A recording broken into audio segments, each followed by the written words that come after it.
It's Madden NFL 24, and the spotlight is on George Kittle. He's over 1,100 yards receiving so far and looking for more. It's the 49ers and the Commanders, and it's all up next.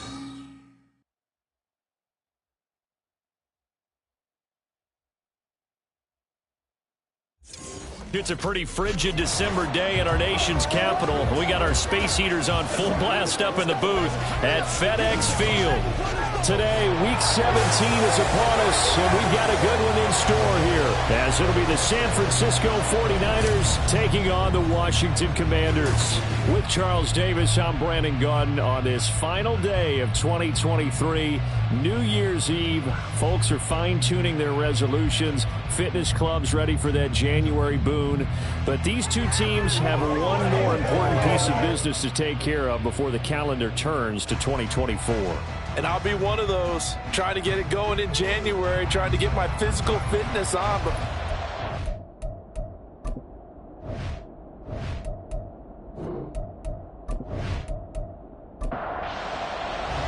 The final 2-week stretch of the 2023 regular season, and we are underway, Week 17 here on this New Year's Eve.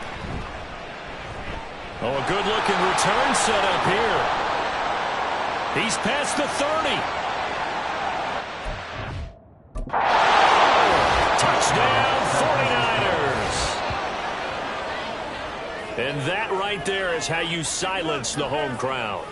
All week long in preparation, visiting teams talk about it. Okay, we've got to start fast. We've got to take the crowd out of it, as you just talked about there. We've got to control the ball early. And in this case, forget fast start. This is a blazing start. What they've talked about all week is their offensive unit doing that. Not necessarily the guys returning the opening kickoff, but believe me, they'll take this. Moody good with the extra point, and that makes the score 7-0. So how about that for an intriguing start? The opening kickoff of the ball game, return for a touchdown. So let's try this again. After the kick return TD, here's yet another kickoff. From a couple yards deep, he'll bring it out of the end zone.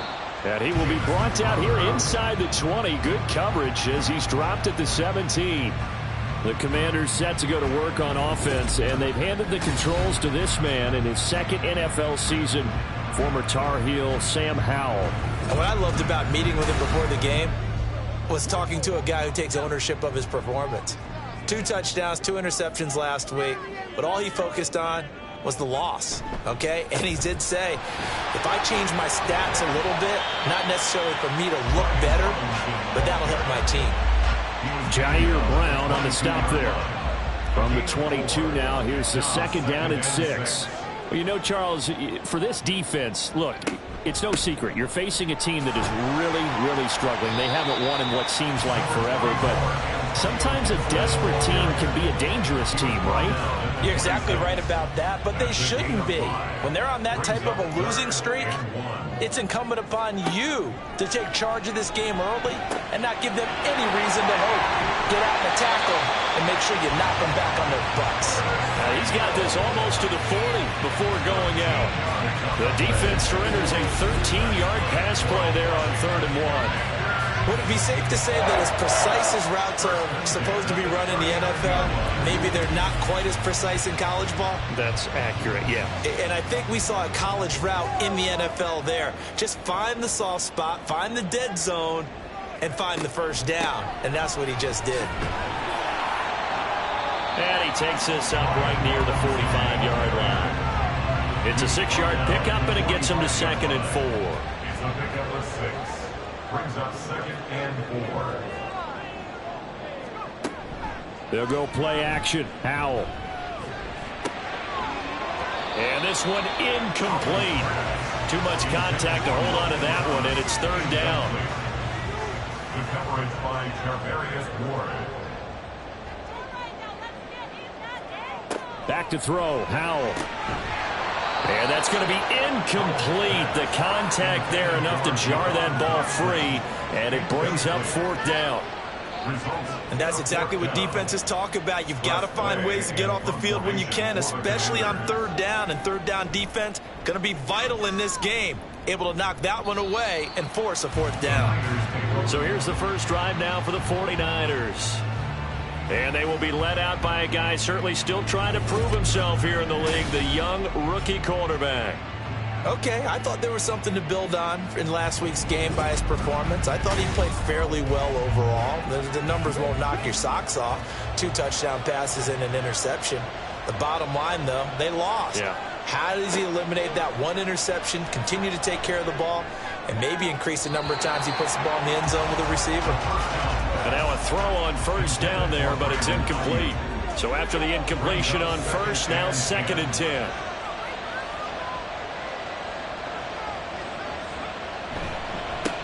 First carry of the game for Christian McCaffrey. And room to run as he's up past the 35-yard line. 9 yards, not quite enough, and they'll be left now with 3rd and 1.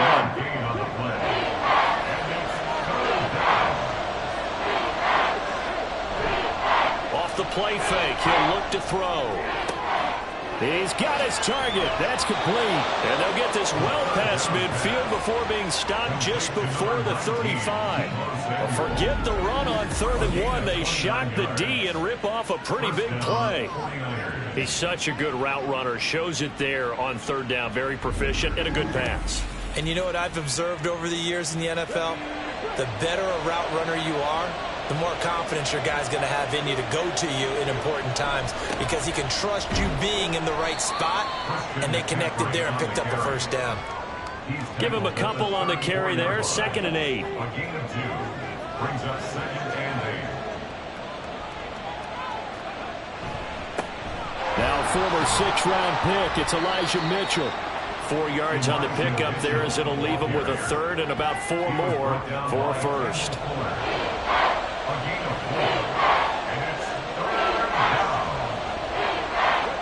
He'll look to throw. Screenplay setting it up for Mitchell. And he won't get close. Only a yard, 4th and 3. Yeah, and on 3rd down, you know those pass rushers, they're in the starter's block. They're just waiting for the pistol to fire. You can almost hear the defensive coaches on the sideline pre-snap. Watch the screen, watch the screen. Really good job there of identifying it and making the play to force 4th down. So a nice kick there as they are able to add on to their lead. And that's exactly what you're looking to do. Maneuver yourself into range. That way, if your drive stalls out, you're able to get something out of it. And they do so right there.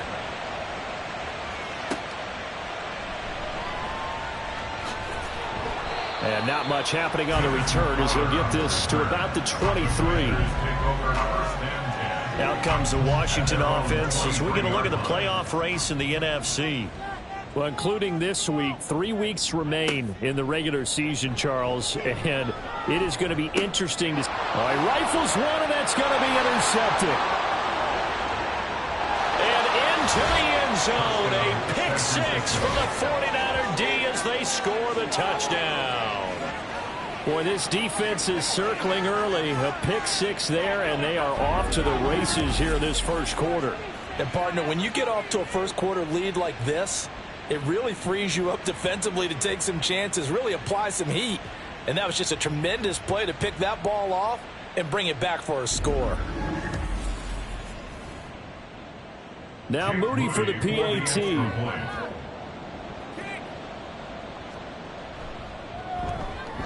He's got it, and it's 17-0. A heck of a play there defensively, getting the interception, navigating his way into the end zone for the touchdown. So an early advantage now, and a good one. 17-0 our score as they kick this one away. Now it's Crowder. And he's up past the 20 to the 22-yard line. A look at Washington as they come onto the field. You know, Charles, season winding down, time to maybe look ahead to the offseason. What do you see these guys going after either in the draft or free agency? Well, with the season that they're having, just about every position is up for grabs right now. No one is really safe, but the focal point's always the quarterback position. And he may be auditioning to try and stay with his own current team. I think he's auditioning for the rest of the league to try and find a spot because I think this team is looking for a new quarterback. Here's Howell to throw on 2nd down. Over the middle, complete to Samuel. And they get him down, but not before he takes it across the 40-yard line. Second catch for him today, and it'll wind up a first down. And Howe will throw it. This is caught by his tight end, Logan Thomas. And taking it across midfield and just shy of the 40. Another big gainer that time. This one goes for 19 yards. And Charles, with that completion, I'm told that puts him over 3,000 yards passing now on the campaign. And Brandon, nowadays your leader's usually closer to 5,000 yards on the year, but still, 3,000 yards, a good season. On 1st and 10, it's Robinson. And he can only manage to get a couple. 2nd and 8 coming up. You look at this Niner defense. They are number 2 in the NFL against the run right now, Charles. They've established themselves pretty well throughout this season. But, boy, what a competitive group of people. They do not like that ranking they have now because they think that they're better, and they're out to prove it again in this game. And this will move the chains again as the tackle's going to be made at the 49ers' 25-yard line. First down, Howe to throw. That is incomplete. And their back's up against the wall a little bit, and they come through by forcing an incompletion. Now they've got to continue to ratchet up the intensity a couple more times and get off the field before giving up any more yardage. Howe's throw taken in by Samuel. 9 yards, not quite enough, and they'll be left now with 3rd and 1. A gain of 9 brings up 3rd and 1.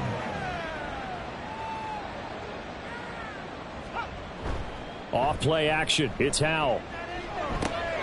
Work in the middle of the field, and he's got a man complete. Touchdown, Washington. Curtis Samuel, his 3rd touchdown now on the year.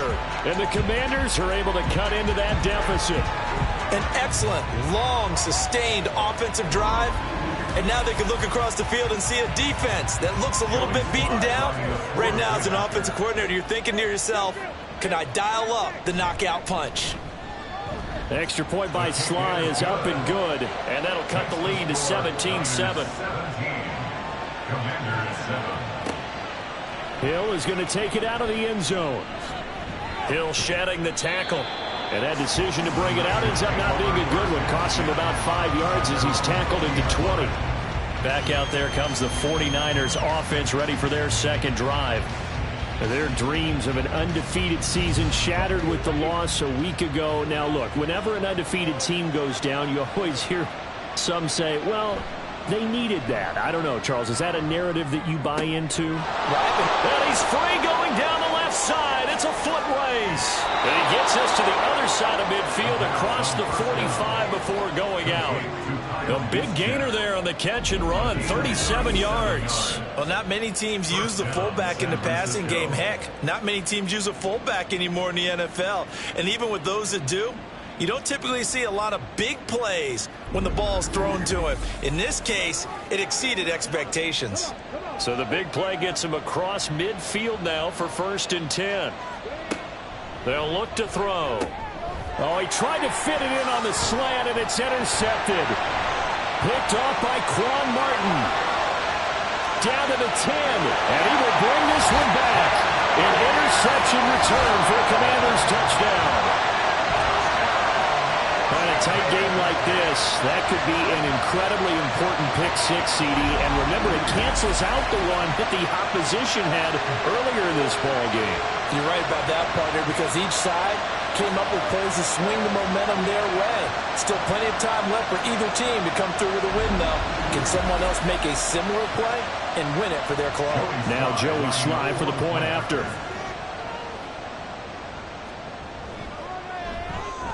And this is up and good to make it a 17-14 game. So the defense creating some points, not only getting the interception, but then returning it to the end zone for the pick 6. So they throw the pick 6. They'll get another shot at it now as this one's in the air. This fielded right at the goal line. Now a crease here as he's past the 30. And he's going to wind up bringing this one inside the 45-yard line. For a quick second there, I thought we were about to have a repeat performance of a kickoff return for a touchdown. This guy's on fire today. San Francisco's offense returns to the field.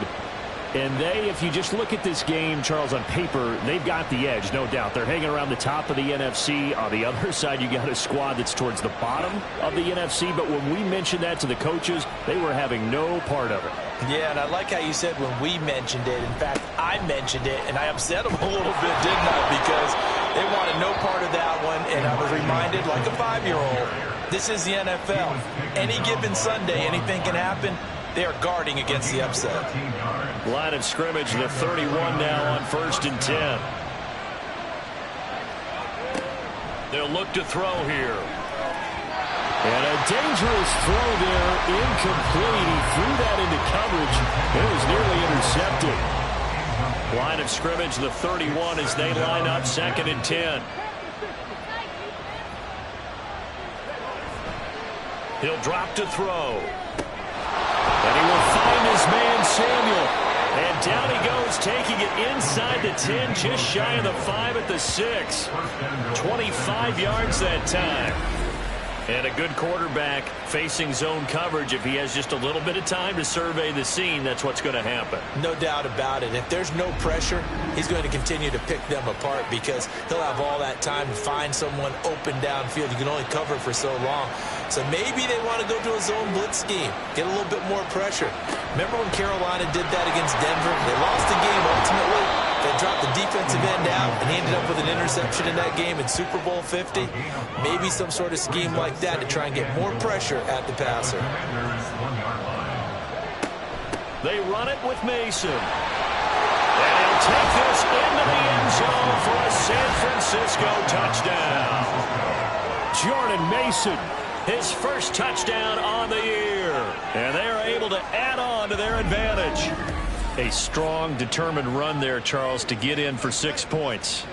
This is why it's such a team game, isn't it? And I know that sounds really generic and it sounds almost trite, but the blocks were made up front, offensive line, collective victory at the line of scrimmage and downfield. And how about the finish to the run all the way into the end zone? Moody good with the extra point. And his guys will take a 10-point lead. Commanders 14.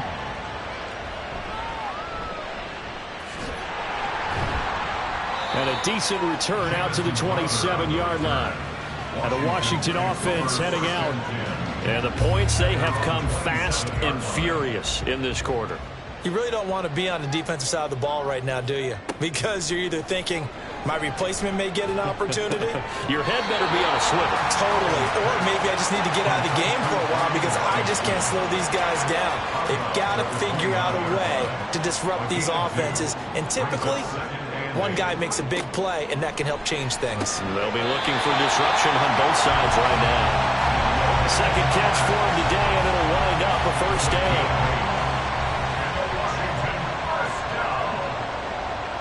First and 10 at the 37-yard line.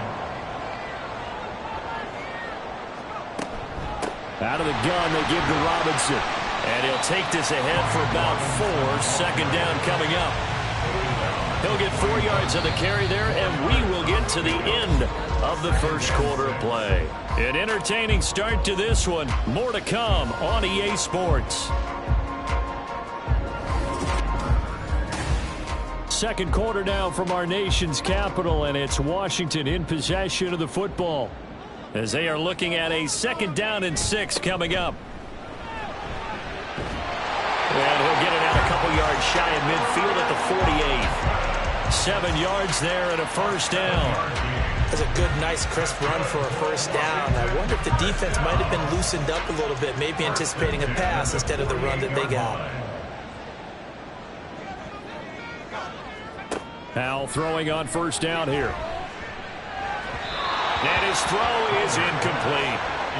Offense was moving it a little bit, had them back on their heels, but they earned a brief pause by forcing the incompletion. That gives them a quick chance to regroup and try and mount a stand before they're backed up even further. Powell's throw complete there to Thomas. And he's down right around midfield after a gain of 2, maybe 3.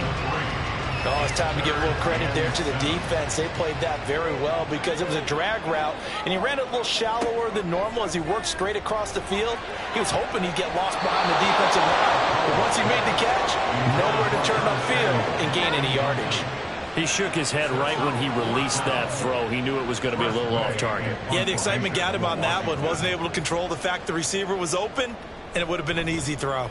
And now the punter, Tress Way, as he sends this one away. And that hits at the 6 and carries into the end zone for a touchback. And San Francisco gets set to go here. This drive here beginning probably with a pair of motivated groups. Remember, the offense scored a touchdown on their last time out, looking to repeat that in Charles's defense. They were very frustrated after giving up 6 the last time on the field. And frankly, it's just a battle of wills in a lot of ways because you know they're both motivated. They both game plan for this drive, and they both have specific outcomes in mind. To me, it just comes down to who can execute better and which side can step up and assert its will over the other. Certainly no settling into the drive there. They came right out on the first play and attacked the middle of the field for a big gainer and a first down. One play has him to the 37 here for 1st and 10. The play action fake. They'll look to throw. Open man is Samuel, complete. And this will be stopped at the 44. That one good for 7 yards. The Niners have 14-1 now on the year. Charles, they were losers last time out. What do you think they need to do differently here? Well, I don't think it needs to be as drastic as burning up last week's game tape or not watching it, but the attitude has to be what's done is done. Let's move on. Put that one behind them, galvanize themselves, and go forward and get a win in this one. From Commanders territory now, it's 1st and 10 at the 49-yard line. Here's a throw right side taken in by his tight end. And he's able to take it across midfield before going out of bounds. From the 46-yard line, a 2nd down and 6. It's now 2nd and 6. Up the middle, here's Mitchell. And this time he's able to take it down to the 42. And still about 3 yards shy of a first as the 4-yard pickup brings it to 3rd down.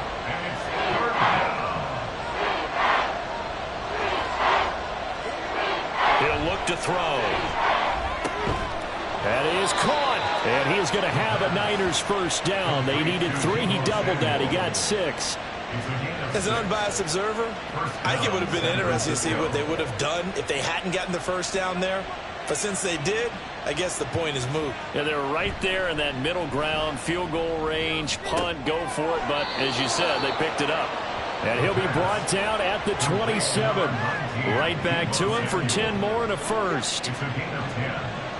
And the 49er first down. They'll set up a throw. And it's knocked away and incomplete.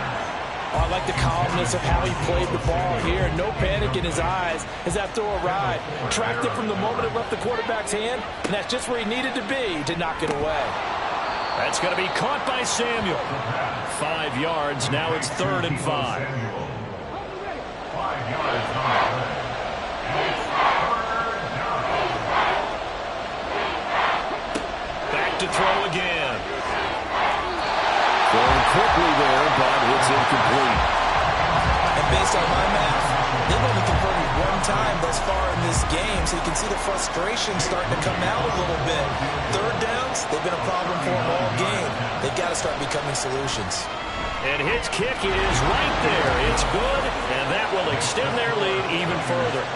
So 3 points there, and they continue to build this first half lead. Yeah, every little bit helps, and the more that you can put together drives and start controlling the tempo, controlling possession, finishing with points, the better off you're going to be. And he returns this to the 22. Washington ready to try again on offense. Defense got the better of them last series, forcing a punt.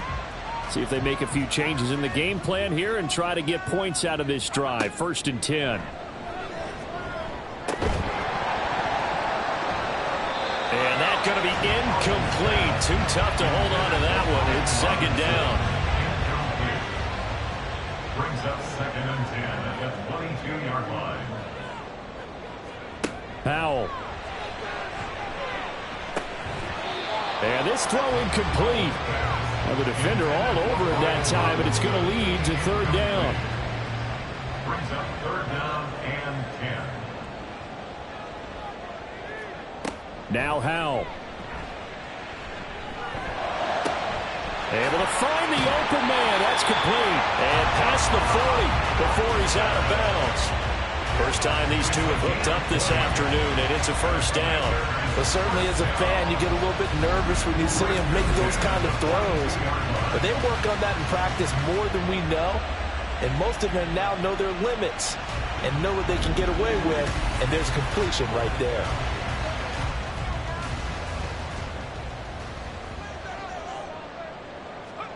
Howell to the air on 1st and 10. Throwing middle, and it's complete. That'll go for a gain of 7, and it'll be second down. A 7-yard pickup. Brings up second and 3 at their 49-yard line. Hand off to Robinson out of the shotgun.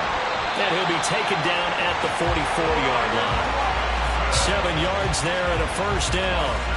I'm okay with the call there. In fact, I actually like it. I know they're down a couple of scores, but the running game worked in that situation. I would continue to go in that direction. Back to Robinson now on 1st down. And not a whole lot of room to operate there on the first down run. He gets maybe 3.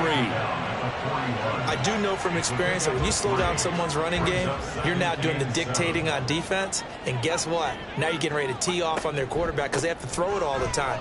But you still have to be alert for the draws and other plays of that nature to make sure you don't get hurt. No gain on the play, and it's going to bring up a third down. No gain on the play. Brings up third down and 7. Howell, he'll look to throw it. And that will be incomplete.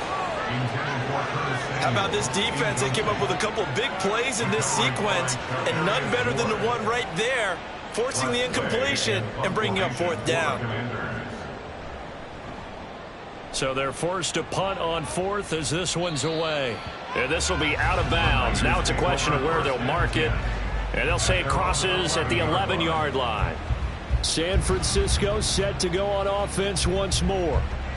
And they're not going to play this conservative, I don't think. They had the field goal last time, and they're up, but they're looking to put a drive in the end zone. Oh, I agree with you totally. No one goes out on the field and says, all right, let's just settle for 3, except in certain situations, trying to ice a game, that sort of deal. Most of the time, it's end zone, and that's what you're thinking, and I believe that's exactly what they're thinking as they begin this one. Yeah, no quarterback ever goes out there saying, hey, let's get 3, right? Not one that I've ever met.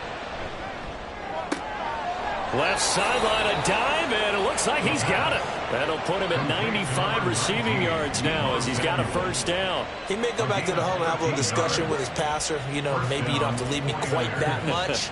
But on that play, bailed him out in a big way, didn't he? He did indeed. Hey, at least he gets to put it on the highlight reel.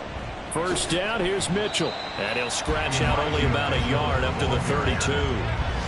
That felt like a trap because it looked to me like the opposing front was on that play from the get-go. They had everyone crashing the ball carrier before he even made the line, and they hold him to just a yard. Found a little room there as he's up to about the 37. Call it a gain of 5 that time, and they'll be left with a 3rd and about 4.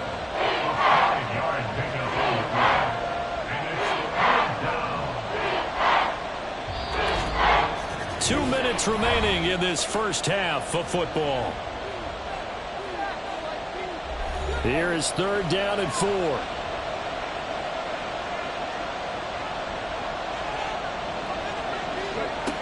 They'll set up to throw. To the right side, it's caught by Mitchell. And Washington now going to use the first of their 3 timeouts. So as they talk it over, we step aside.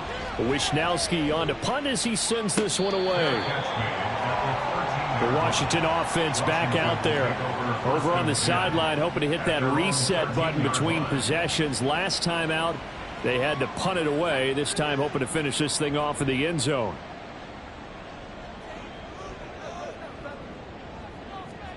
On first down, Howell. They'll set up the screen for Gibson. And he goes down at the 26. A pickup of 13, and that last play began at the 13. First down. Howell out of the shotgun. And incomplete, a drop there in the middle third of the field. That'll bring up second down.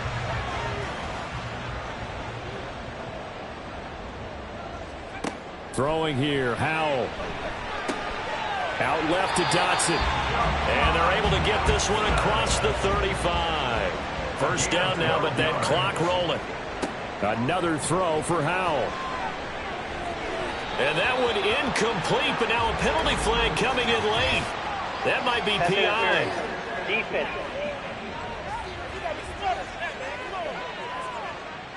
So the yellow flag came out, and that leads to a new set of downs for this offense. 1st and 10. Back to throw, Howell. And he can't find a receiver, and he's brought down. Howell trying to get his offense to hurry up and get set. Howell down to throw it. Wide open receiver, complete. Now Washington going to use the second of their 3 timeouts as they'll stop it with 25 seconds to go here in half number 1. That's out to the flat for Gibson. And they'll get him down after a pickup of 8. 2nd and 2. Now Washington going to go ahead and use their final timeout. And with halftime on the horizon, they'll be out of timeouts from here forward. So on 2nd down, the field goal unit is on here as they try to get 3 before half. From the right hash, it's a 46-yard attempt. Sly able to put this one through. And that gets them back within 10. So the 3 points here, they're still down, but they put somewhat of a dent into that lead going into the break. Anything helps when you're trying to chip away at a lead, but they do know that they're going to need a little bit better effort in the second half. And they'll get him down inside the 30 at the 27. At their own 27-yard line. And with time running down, they go down to a knee. So we've reached halftime here on New Year's Eve. As we'll get you down the coast to Orlando for Jonathan Coachman at our EA Sports Halftime Report. Coach!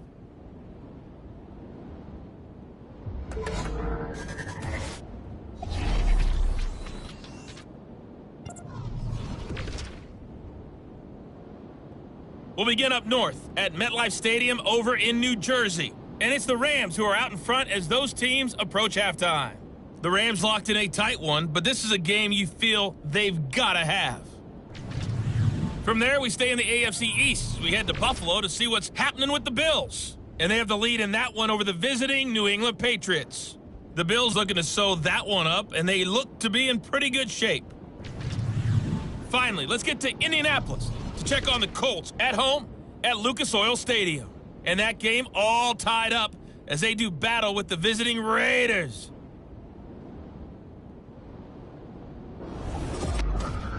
We saw a couple of high-octane offenses getting it done in the first half. Both teams had no problems moving the football. And you'd have to think, the team whose defense shows up in the second half is going to be the one who walks out of here with a victory. All right, Coach, thank you, and we welcome everyone back for quarter number 3.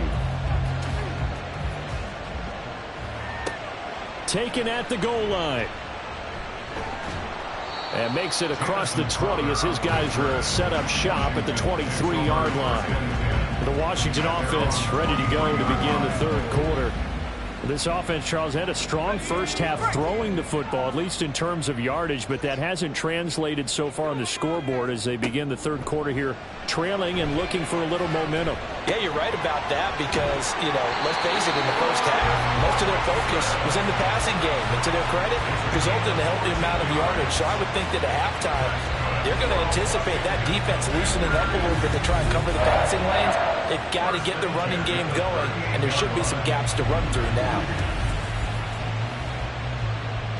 So here's a 1st and 10 at the 38.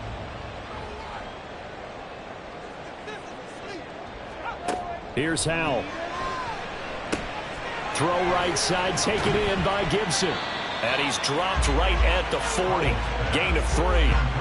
I know it was a gain, But you have to sense probably a little bit of disappointment there, because when it's out there in open space, I think they expect to get more out of a play, don't you? Especially when you're getting it to your guy out of the backfield. You're expecting him to be able to create something, be a little more shifty. Yeah, no doubt about it. Good open field tackling held it to an okay gain. This offense in desperate need of a conversion as they come up on third down. Caught out left side by Robinson. And he's going to have a Commander's first down, I do believe. Yes, he's got it by about a yard there on 3rd and 3. Another catch for him there on this drive, Brandon, and it looks like they're going to utilize him out of the backfield any way they can. And that time they pick up a first down. So now on defense, do you assign a man to him and try and cover him before he gets going? And he's got this one across midfield into 49er territory. They give him 4 yards there. It'll be 2nd and 6. 2nd and 6. And Howe will throw it. This throw incomplete, nearly picked off. And with his pedigree, he doesn't drop many of those. But 3rd down coming up.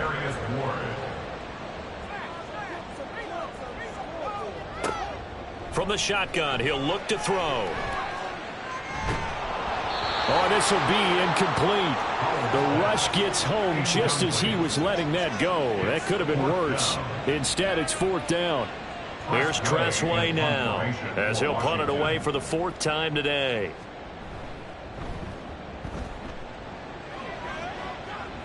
And this will be out of bounds at the what here? The 12-yard line. Here's a look at the 49ers offense as they make their way out for their first possession of the second half. They're rocking and rolling, but the scoreboard doesn't show a big difference. You know, maybe it's one of those games where coaches say you can't miss your turn on offense. I like the way you phrased it, especially with that. I love that rocking and rolling, because the explosions on offense are happening. So that's going to keep the crowd going. They're loving that. But defensively, they just can't get it together to get the stops they've needed in order to help increase their margin. They've got to find a way. But you're not counting on it. Exactly what you said. Can't miss your turn. Can't miss your opportunity. Yeah, they're going for another opportunity now. 1st down, San Francisco.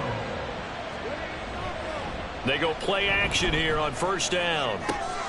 That's over the middle and caught by Ayuk. And he gets this one just shy of the 40, down at the 39. 15 for the Niners there and a 1st down. I'll tell you what, a lot of those mid-range throws have been available, because sometimes teams get too concerned about the deep ball and they leave too much space in front of them. And these guys have been taking advantage so far. So from the 39 now, they'll come up on a 1st and 10. Off the play fake, he'll look to throw. And that is incomplete. Well, that's a defense coordinator's got to be happy with that result. They took away all options downfield and forced the incompletion. They'll stick with the passing game as he looks to throw. Got a man, that's Ayuk. And he'll be taken down, but not before he works it past the 50. The Niners passing game in sync now. They've got another 1st down. 14 yards. 1st down, 49ers. They run over center with Mitchell. And good space to operate there as he takes this down inside the 35-yard line. 13-yard gain yet again, just like last play. That was good, tough running right up the middle. And if the defense can't penetrate and make him slow his pace or change direction, that's often the end result. They'll look to throw here on 1st down. He'll get this into the hands of Ayuk. It'll go down as a gain of 6, and that'll bring up 2nd down. It's a pickup of 6. Brings up 2nd and 4 at the 28-yard line. On play action, they'll throw. And his throw here's incomplete. As a corner, you have to be able to run with guys step for step downfield at man coverage and make up ground quickly in zone. You have to put yourself in position to make plays, just like that one we saw there. Work in the middle of the field, and he's got a man complete. And they're going to have another 1st down here as the tackle's made at Washington's 15-yard line. They give him 13 yards there on the play and a fresh set of downs. And now we get into the psychology of the whole thing, because a lot of teams with a 2-score lead in the 3rd quarter, they almost become defensive with their offense, just playing not to lose. I think with this team, you got to figure at this point, this is a great spot for them to go into attack mode, really try and put the hammer down and finish this one off. And a quick throw here, that's complete. And now they're inside the 10 as he's brought down at the 9. And that's good for a gain of 6, and that's going to bring up second down. At the Commanders' 9-yard line. On the handoff, Mitchell. And he will maneuver his way down to about the 7. And he got half of what he needed there, 2 yards, and it'll bring up a 3rd and 2 more. They'll come to the line, needing only 2 yards to gain the first here. They'll go to the air here on 3rd and 2. That's caught by Ayuk on the slant. And the 49ers are going to have 1st and goal coming up as they're able to convert there on 3rd and 2. At the 4-yard line.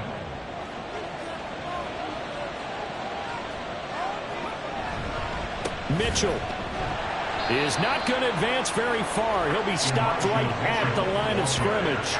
They'll say no gain on the play, and it'll be 2nd and goal. No gain on the play. Leads to 2nd and goal. At the 4-yard Mitchell again. And this time he'll run into a wall right at the 4-yard line. It'll go as no gain on the play, and now they're looking at a 3rd and goal. They'll look to throw on 3rd and goal. And this is going to be intercepted. Picked by Kevin Byard. And the Commanders are going to get the football here as the ball will come out to the 20. Well, it's not the first time we've seen him give one up here during the rookie season. And in this case, zone coverage forced the mistake. He's made some strides week to week in how he's handling the different type of coverages that he's seeing. But clearly, there's some growing still to do. The Washington offense set to take over. And both of these defenses have been stifling these last few drives offensively. Just not able to get anything going. So what needs to change? I think a lot of the guys will go back and review, so to speak, because everyone has someone assigned to how did each play work. Okay, what did we use that kind of worked for us during this game? Try and get back to some of those plays, as well as the possibility of showing something you haven't shown already in this game and trying to change things up. We'll see if they take the advice of Mr. Davis. And he'll get it up near the 35, right at the 34 here. 46 yards rushing for him now as he's run it 11 times. And that's a nice pickup of a 1st down on that 2nd down run. And at that yardage gain, they can run that play on any down. Robinson with another carry. And this is going to be a Commander's 1st down as he's got this up to the 45-yard line. Consecutive plays now where that offensive line has really created a lot of space. And we've seen the confidence rise, haven't we? It borders on arrogance now, and that's that good arrogance, believing you can run the football whenever you get good and ready. Powell's throw complete there to Thomas. The result, only 4 yards there on the play. And it'll be 2nd down. It's now 2nd and 6 at their 49-yard line. Straight ahead, it's Robinson. And they nearly sprung him that time as he takes this all the way down to the 37. A gain of 14, 1st down Commanders. That's pretty much meat and potatoes right there, wasn't it? Just go right at them and let your big horse charge up the middle. Not too fancy there, was it? Nothing fancy at all, challenging that defense. And on that go-around, the offense won the challenge. And this defense not ready for that one as he'll take this down inside the 25. Another nice gain, 13 yards that time, and another 1st down.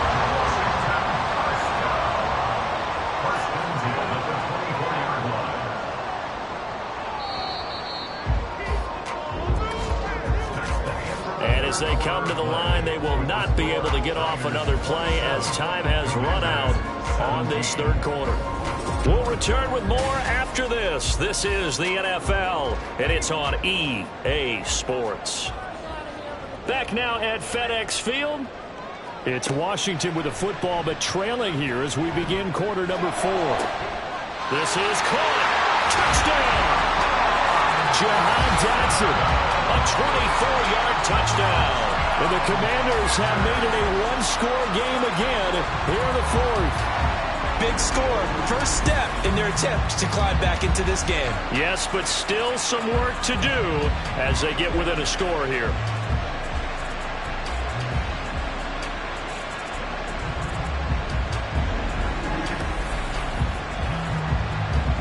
Sly on for the extra point.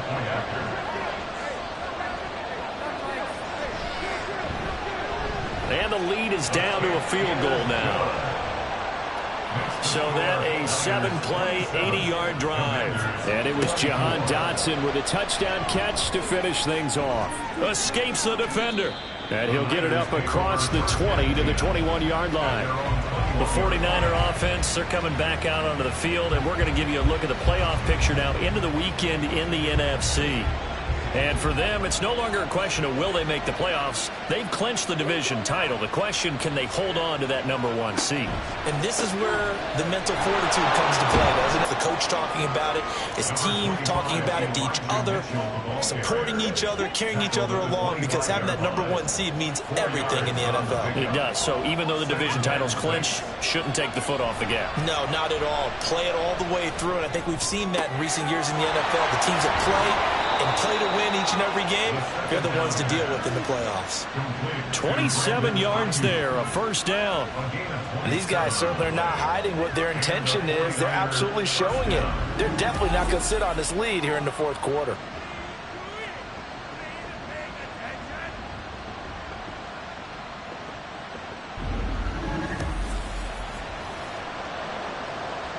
In Washington territory now. Here's 1st and 10 at the 48-yard line. Now they run. It's Mason. And he'll go out of bounds right around the 40. Give him 9 on the carry that time, and they're set up with a 2nd and 1. I'm guessing you'd say this is kind of the key here. Grind out some yardage, work on that clock, see if you can continue to tick it down. Definitely, you want to bleed things out at this point, right? Continue to possess the football, gain some yardage, and put the onus on the defense. Do they have to use timeouts? What are they going to do to stop you? You're taking charge. And Mitchell going to have a 49ers first down as he'll get this down to the 35-yard line. Out of the gun, they'll look to throw. That ball caught. Brandon Ayuk.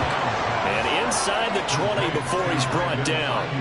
The Niners passing game in sync now. They've got another first down. Tell you what, he's been able to put the ball in some tight spots all game long. That throw, no different. Yeah, a lot of people would call it a gutsy type of a throw. I think he looks at it as, I can do it, so it's not that big of a deal to me. I'm going to keep firing. And he'll be taken down at the 2-yard line. 79 yards rushing now for Mitchell. He's got a first down. Well, it is our business to analyze what we saw out there. And on that play, I saw a defense staying in base, not taking a chance, not blitzing in a situation where they absolutely need the football back. That's either a case of overthinking it or not thinking it through. If you do blitz, do you have to be careful about where you're coming from, or are you just coming from all angles? You have to be careful about where you're coming from, obviously. But at this stage, you have to take a few chances as well. Oh, how about this call down near the goal line? And across the goal line, into the end zone, touchdown 49ers. Brandon Ayuk, his first rushing touchdown on the year. And the 49ers are able to build on to their fourth quarter lead.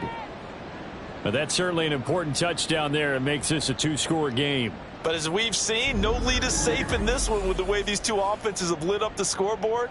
I would imagine that on their sidelines, they're both yelling at their defenses, hey, you want to get involved here? One big play from you, that could win the game for us. Moody good with the extra point. And his guys will take a 10-point lead. Here is Wisnowski to boot it away following the touchdown.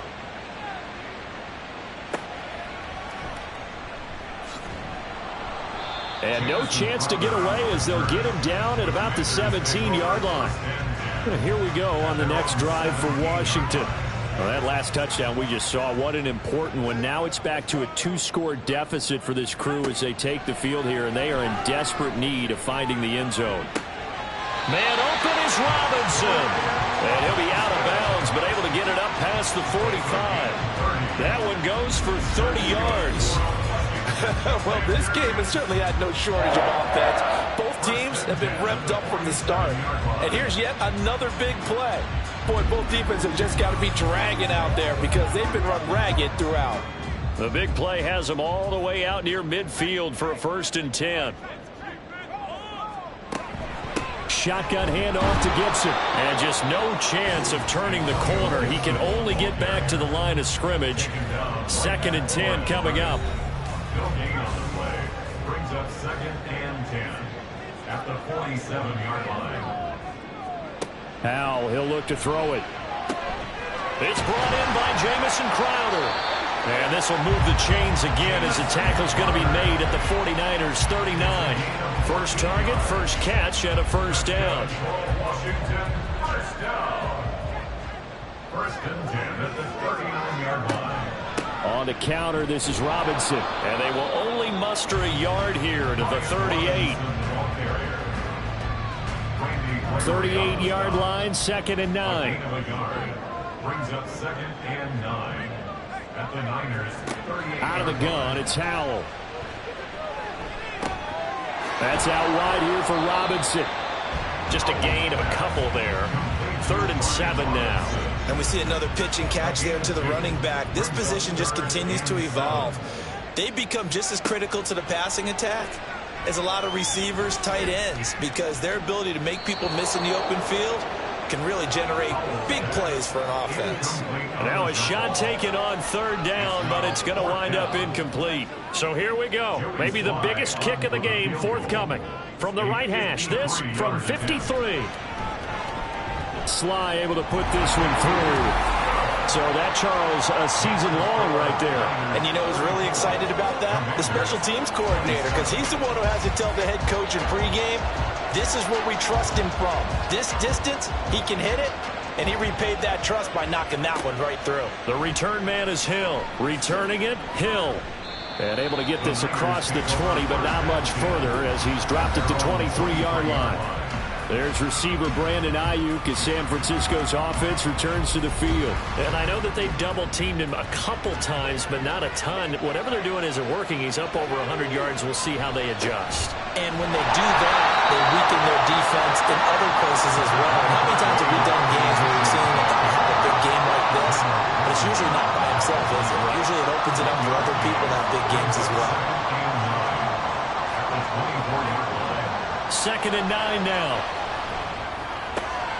Complete to the tight end, Kittle, over the middle of the field. And down he goes, but he takes it up to the 40. 15 for the Niners there, and a first down. And the 49er first down. A give here to Mitchell. 5 yards on the carry. Good pickup on first down.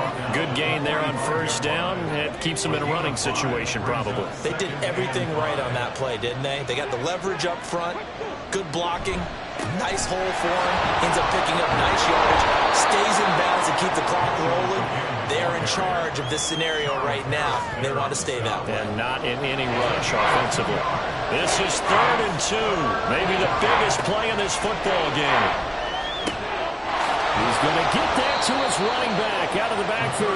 And they're going to have another first down here as the tackle's made at Washington's 40. The drive stays intact with a pickup of 13. And that certainly appears to be a critical conversion right there, because not only do they keep the drive going, they take valuable time off the clock as well. They have to feel really good about that last completion. From Commander's territory now, it's 1st and 10. Right at the 40.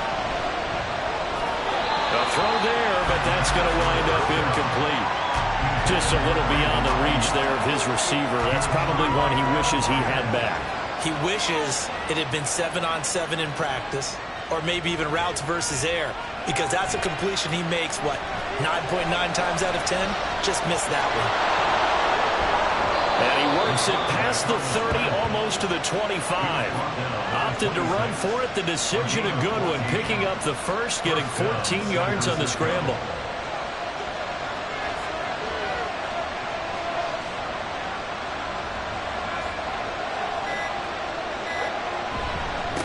On the ground is Mitchell. Oh, good move. Every yard they gain, getting them better and better field position. And obviously, a field goal makes this a 2-score contest. That's really all they need. And that means for your play caller, he's not looking to the attack portion of his sheet, right? He's looking for, okay, what do we have that's going to keep us in a good spot?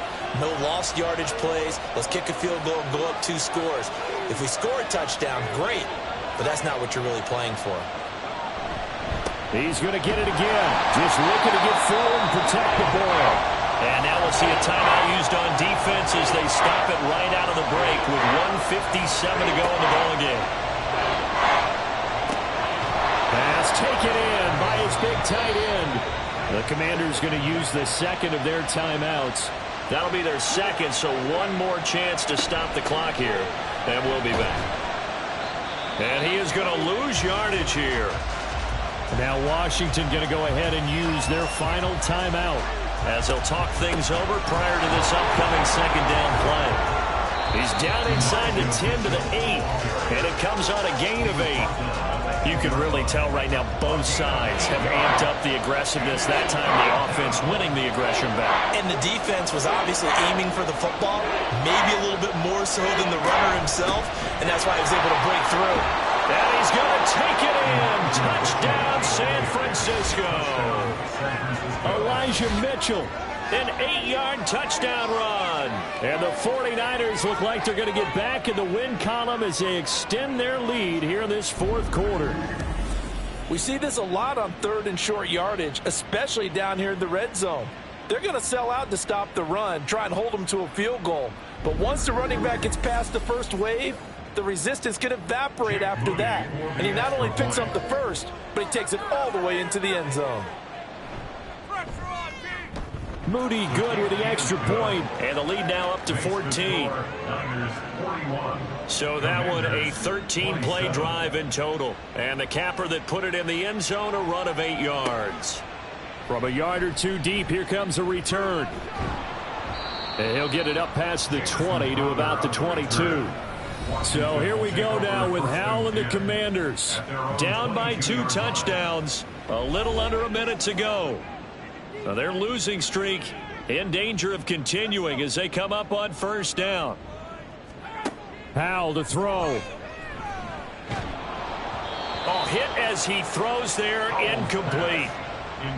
You get into these 2-minute drill situations and you've often got tired legs on the offensive line. But these defenders, they've been rotating in and out, and they're a little bit fresher and quicker. And the pressure there forced the incompletion. Oh, and a heck of an effort there as he'll make the diving catch. This is 1st and 10. Here's Howell. Zacchaeus here hauling it in. And he'll have it past midfield almost to the 40 before being taken down. Another throw for Howell. And that one to the right side and incomplete. And let's face it, this defense has had its share of struggles all game long, and they know that they can put it all behind them if they defend well here in the 2-minute drill. Excellent coverage right there to force the incompletion. One last shot at the end zone. And that is incomplete. Oh, he had it and dropped it.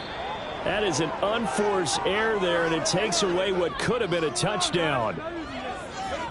And as this defense walks off the field, they can do so with their heads held high. What a performance. Well, by the offense, too. I mean, really, Charles, just complete domination on both sides of the football here in this one. It certainly was, and I think both sides compete against each other all the time. You go at each other in practice, obviously your training camps, your off-season. But on game day, you both want to show your best. And I think that's what we saw from both the offense and the defense, a complete team victory.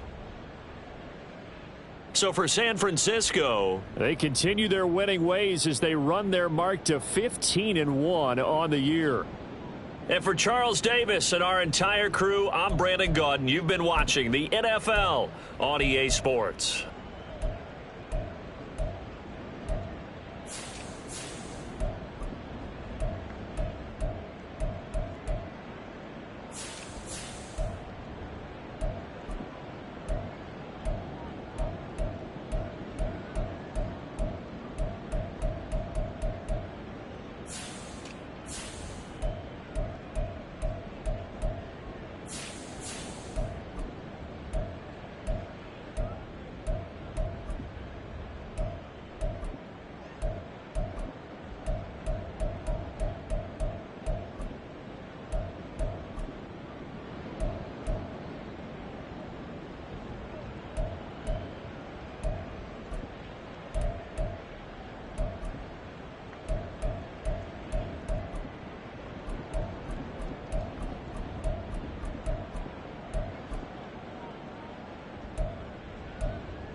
It's Madden NFL 24 on EA Sports, and we've got CeeDee Lamb. He's putting together one of the better seasons in league history. It's the Cowboys and the Commanders, all that and more, coming up next on EA Sports.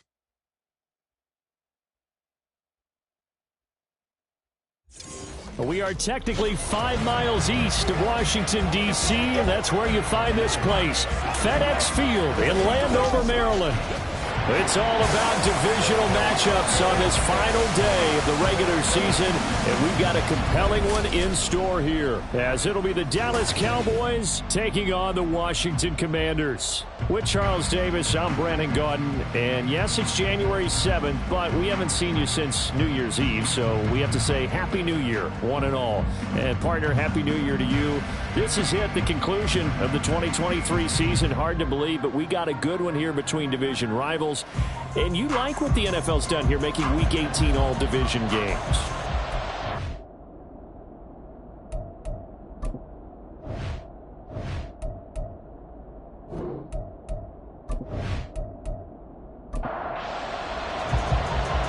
The kicker, Brandon Aubrey, is out to get this one started. And we are underway from FedEx. And he opts to not bring this one out. The first drive will start at the 25. So out comes the Washington offense onto the field. And bringing them out, the former Tar Heel, second-year pro, Sam Howell. And he left North Carolina with most of his school's records, and at one point was thought to be maybe the #1 quarterback in his draft class. He does bring deceptive athleticism and plenty of upside to the table. Add some consistency, and maybe he can really unlock what he can be in the NFL. And that's not the start that he was looking for, as he's going to be met and dropped behind the line. Call it officially a loss of 2 on the first play from scrimmage. Second down. At the 23-yard line. Howell. Complete to Zacchaeus. There he goes, left side. And he'll be taken down, but not before they work it across midfield. A gain there of 30 big ones. Things are looking pretty darn good on this first drive, aren't they? Came right out, set the tone, this time with a big pass play. And if the peek behind the curtain that they gave us or their game plan, I don't think that's going to be the last one we see. I think you're exactly right about that. So the line of scrimmage moves all the way across the 50 now as they come up 1st and 10. Robinson up the middle. And he'll go down, but not before getting this inside the 30. Chewing up big yardage. Another nice gain there. This one goes for 20. That's a very nice game there. Confidence-building run. Love the execution up front. And the way you press the hole, absolutely perfect. Howell throwing on first down here. Open man is Samuel, complete. So 5 yards here, 5 on the play. And it's second down. Well, this defense very strong in that victory from a week ago. But we certainly had a nice conversation with the defensive coordinator, didn't we? And what we heard, I like what we did, but we definitely need more pressure on the quarterback this week. Now, meanwhile, here's a second down throw that's knocked away and incomplete. They come up now 3rd and 5 following the incomplete pass. Howell down to throw it. And that is incomplete. This Cowboy defense looked ready for that 3rd down pass. Brings up 4th. Nice back-to-back plays defensively. They're stacking momentum now. 1 incompletion, 2 incompletion. They're going for more. Sly able to put this one through. And it's 3-0 Washington. In the end, the opening drive, Charles, does yield points. Maybe not the touchdown that they wanted, though. Yeah, but bottom line, they wanted to get something out of that drive, and they did that. 3 points, they won't turn that down at all.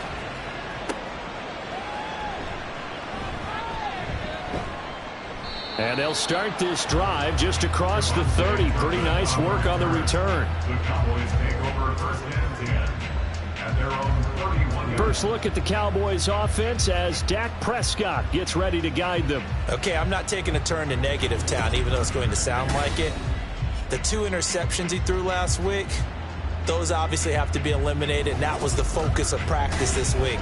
But let's face it, he did throw 3 touchdown passes. And they got the win. And they got the win, so I think it was a good week for him to work on things. Had some positives, the win being first and foremost. Now he's just got to eliminate those interceptions. Give him 5 on the carry there, and it'll be second down. Now, these two teams you might remember met earlier in the year in Arlington with the Cowboys winning that ball game. So they're looking for another win here in Washington to take the season sweep. And he's dropped right at the 40. Gain of 3. You talk about this Washington defense. They're going to need to be strong against the run in this one. And the focus now is making sure that they're hitting on all cylinders as they head into the playoffs. And that means they've got to stop the run better. Because playoff football often means running football. So they've got to be prepared for that. 3 yards there, good enough to keep the drive moving. First down, Cowboys.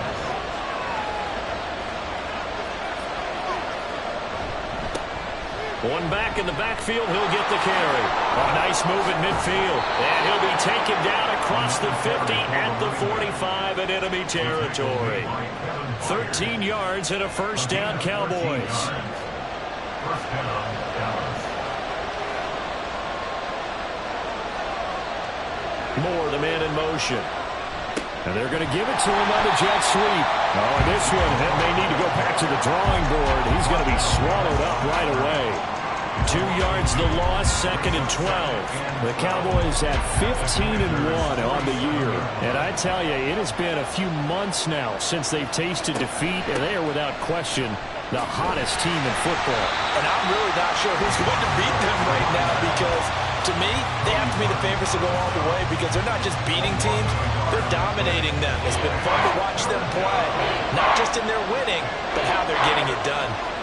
Now on 3rd and long, they'll look to throw. He's got his target. That's complete. And they'll wind up getting this one all the way down inside the 20. A big play there as they get the conversion on 3rd and 13. A very early momentum changer there. Actually a dream killer for the defense because they forced a 3rd down. Felt like they had a good chance to get off the field defensively, and then they got hit with that big play. So the big play means just like that, they'll operate from the red zone now on 1st down. And here's a handoff out of the gun. And they work this near the 5. He'll be stopped at the 6. That's over 40 yards of movement with those last 2 plays. You and I have talked about it before, but what about the year this guy's had on the ground? You come in as a rookie and in the discussion as MVP. And people have always told me, running back, one of the easiest positions to break in, but not to this level. If you're talking MVP, that means he's had a sensational season. So the ball position now at the 3. Here's 2nd and goal. Hunt will get down close to the goal line, but not in, as he'll be marked down at the 1. Big play coming here. It's 3rd and goal.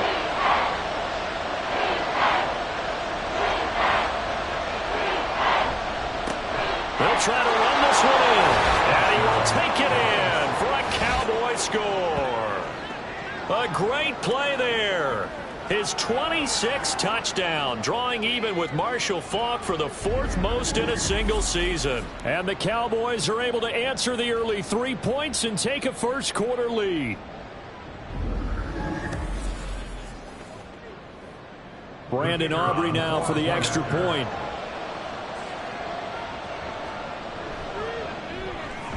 He's got it. They'll see that opening drive field goal and raise it a touchdown, and that makes it 7-3.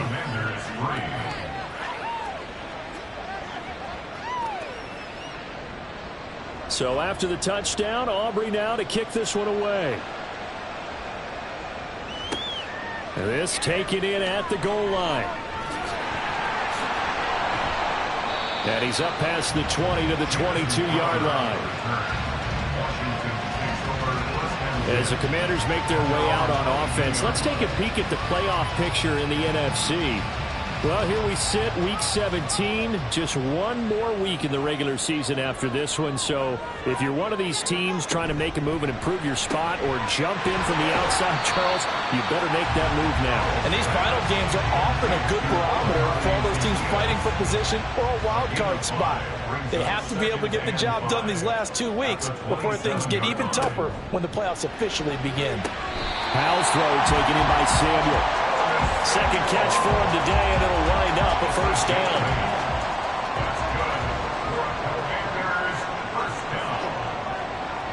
First and 10 at the 35-yard line. Oh, they're going to run a little pop pass here. And he stopped immediately there. You look at this Cowboy defense. They've been pretty much a mess against the pass, number 31 in the league. And when you're getting ready to face the #1 overall offense in the NFL, it does not matter where you rank defensively because you got your hands full. And the Cowboys' pressure gets there this time for the sack. Micah Parsons showing off that elite athleticism as he gets the sack. They need 18 yards here on third down. And Howe will throw it. Firing quickly here, and that's complete. And he'll be taken down well before the first at about the 36-yard line. So the completion results there in 9 yards. And that'll bring up fourth down. Now the former Oklahoma Sooner Tress Way on to punt the football. Kevontae Turpin deep for the Cowboys. And he'll get credit for putting him inside the 20 as the fair catch is made right at about the 19-yard line. A 40-yard punt, no return. And the Cowboys will take over the football with a first and 10. About set for this next drive by the Cowboys offense. Even though they might not find the #1 seed next to their name come playoff time, there's not going to be very many teams, if any, entering the playoffs on the kind of run they're on. They're hot. And I love that word, hot, because every team in the league wants to go into the playoffs on that uptick. Because a lot of the time you serve notice to the rest of the league that, hey, we're the team you need to deal with. We're the team that's going to be a real problem for you. And if they can continue this streak, they could very well be that team and gain that confidence that they're seeking as they head to the playoffs. And confidence, that's the word I would use from our meetings with them. They said we're playing our best football right now. It is showing. This will be stopped about 2 yards shy of the marker. 8-yard gain, 2nd and 2. Now a 2nd and 2. Brings up 2nd and 2 at their 48-yard line. And they'll give him another shot here on the ground. And some solid footwork there as he'll take this down to about the 38. 59 yards rushing for him as he's got the afternoon off to a great start. This running game so important for them, and they know that. It helped lead them to a victory last week when he was over 100 yards. Let's face it, it's their identity. And that's what they want to play to. They want to be that team that runs the ball really well each and every week. And right now, we're seeing a pretty good pattern of that happening. And brought down, but not before they're inside the 25. 15 more there, and they're on a roll. It's another first down.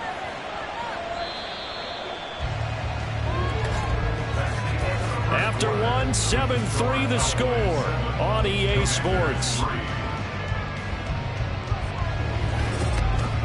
Start of the second quarter, and it's the Cowboys in possession as they've got it with a 1st and 10.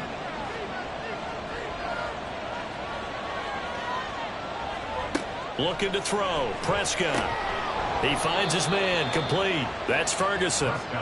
Call it a gain of 6 on the play, and it's 2nd down. It's a pickup of 6. Brings up 2nd and 4 at the 18-yard line. Prescott now.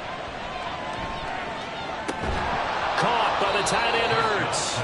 And he's dropped just before the line to gain. 4-yard pickup leaves him with 3rd and 1.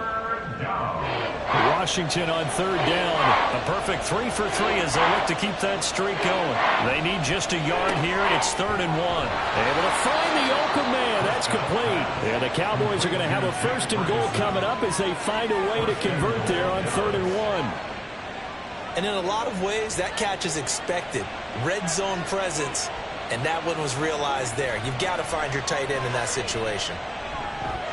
And now a throw on 1st down there, but it's incomplete. Nowadays, quarterbacks don't mind throwing into coverage because of the confidence they have in their receivers to come down with the ball. but sometimes you have to be careful you don't get too confident and throw an interception. Here's Prescott. And he comes back with one complete. 5 yards that time on the completion, and now it's 3rd and goal.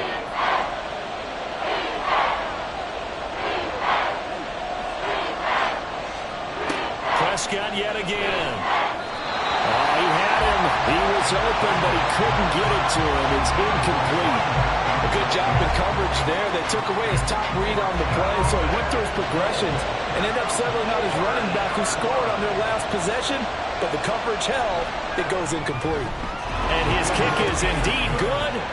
So a long drive gets him down inside the 5, but ultimately they settle for just the field goal. And I have to think that if maybe they were a yard closer, that would have made their decision tougher, and I think they likely would have gone for it. But in this situation, they just decided to take the 3, and I think it was a smart move. And he will make it to the 20-yard line and no further. So out comes Washington's offense to take over. As we grind toward the end of the season here, and they haven't had the season that they had hoped. So let me ask you to play GM. Where might they look to make some changes? I think when you look into the upcoming draft, think hard about them drafting multiple offensive linemen. They've got to get stouter up front. And as a GM always tells me, Charles, this is a big boy league, and big people always end up winning games for you. Up at the 29 now, they'll head to the line, 2nd and a yard. Now Howell. And that falls to the ground, incomplete. A nice job of bodying him up defensively. And now it brings up 3rd down.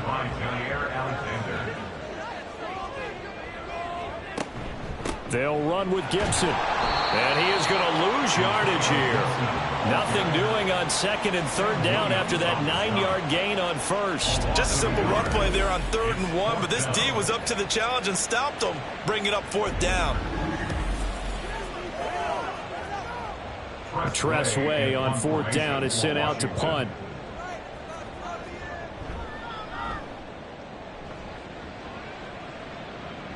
Fair catch signaled for and taken just shy of the 30-yard line. It'll be a 39-yard punt, no return, and it will be 1st and 10 as they take over. Getting set to go again as we look at the back, heading onto the field again. And he's well on his way to a 100-yard game. He's already more than halfway there. We're only in the 2nd quarter. And what I've always loved about running backs is they'll tell you, I had no idea how many yards I had. Right. Those guys have an innate sense of where they are in a ball game and how many yards they've accumulated, because you know they're always working towards 100. He's been working well towards 100 here. Now a quick slant as the throw's complete. And they get him down, but not before he takes it across the 40-yard line. 2nd catch for him today, and it'll wind up a 1st down.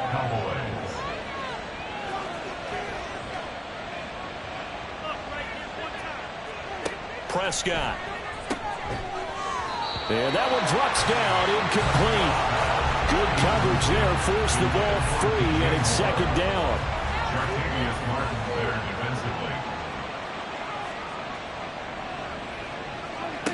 Throwing, Prescott. And his throw is going to be incomplete. Give him credit for excellent coverage, tight coverage. They're doing a lot of things that we talk about in basketball. They're causing disruptions in the passing game. And as long as that continues, it'll be tough for them to gain any momentum throwing the ball downfield. Now the throw on 3rd down, knocked away and incomplete. As a defensive back, you have some weapons at your disposal that we don't often talk about. And you can read the receiver's eyes, you can read his hands, and you know that the arrival of the ball is imminent, and that allows you to make a play on it and oftentimes knock it away. And no one there to stop it. Hits at the 8, but it carries all the way into the end zone for a touchback. The Washington offense set to take over again. It's been very much a slow start for them. 3 drives and just the 3 points, CD. Yeah, if you're into the points per drive ratio, that answer is 1. And that's not going to get it done in a ball game. They've got to find a way to finish these drives in end zones, not having balls go through goalposts. They'll come up 2nd and 6 now from the 24. They'll run again here with Robinson. Nowhere to go that time. Might have gotten a yard up to the 25. Here is 3rd and 5. Brings up 3rd and 5. Off play action. It's Howell.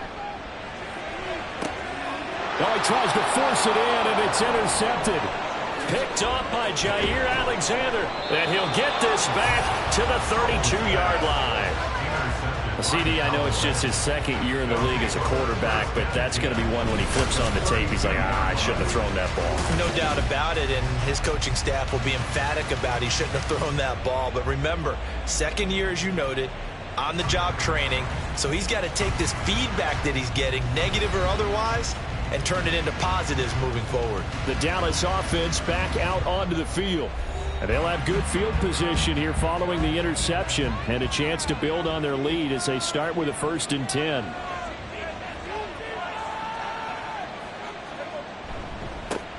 On 1st down, they'll go to the ground attack. And able to give one man the slip there as he works his way forward for about 3. Ball on the 28-yard line. Here's 2nd down and 7. Now Prescott. And he's got the hook up to Moore. And they'll work it inside the 15-yard line before it's all said and done. 2nd catch for him today, and it'll wind up a 1st down.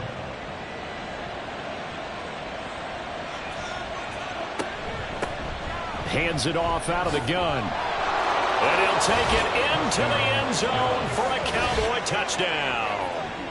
A great effort there with his 2nd touchdown here in this 1st half. And the Cowboys go up by 2 touchdowns. Well, fair to say they've got something here in this rookie running back, and he's in for the 2nd time of the ball game. And, Brandon, it's a position where there's often a lot of turnover, a lot of competition at that spot. But he's proven to them that he wants to be the bell cow guy that his franchise can rely on. Aubrey now for the PAT.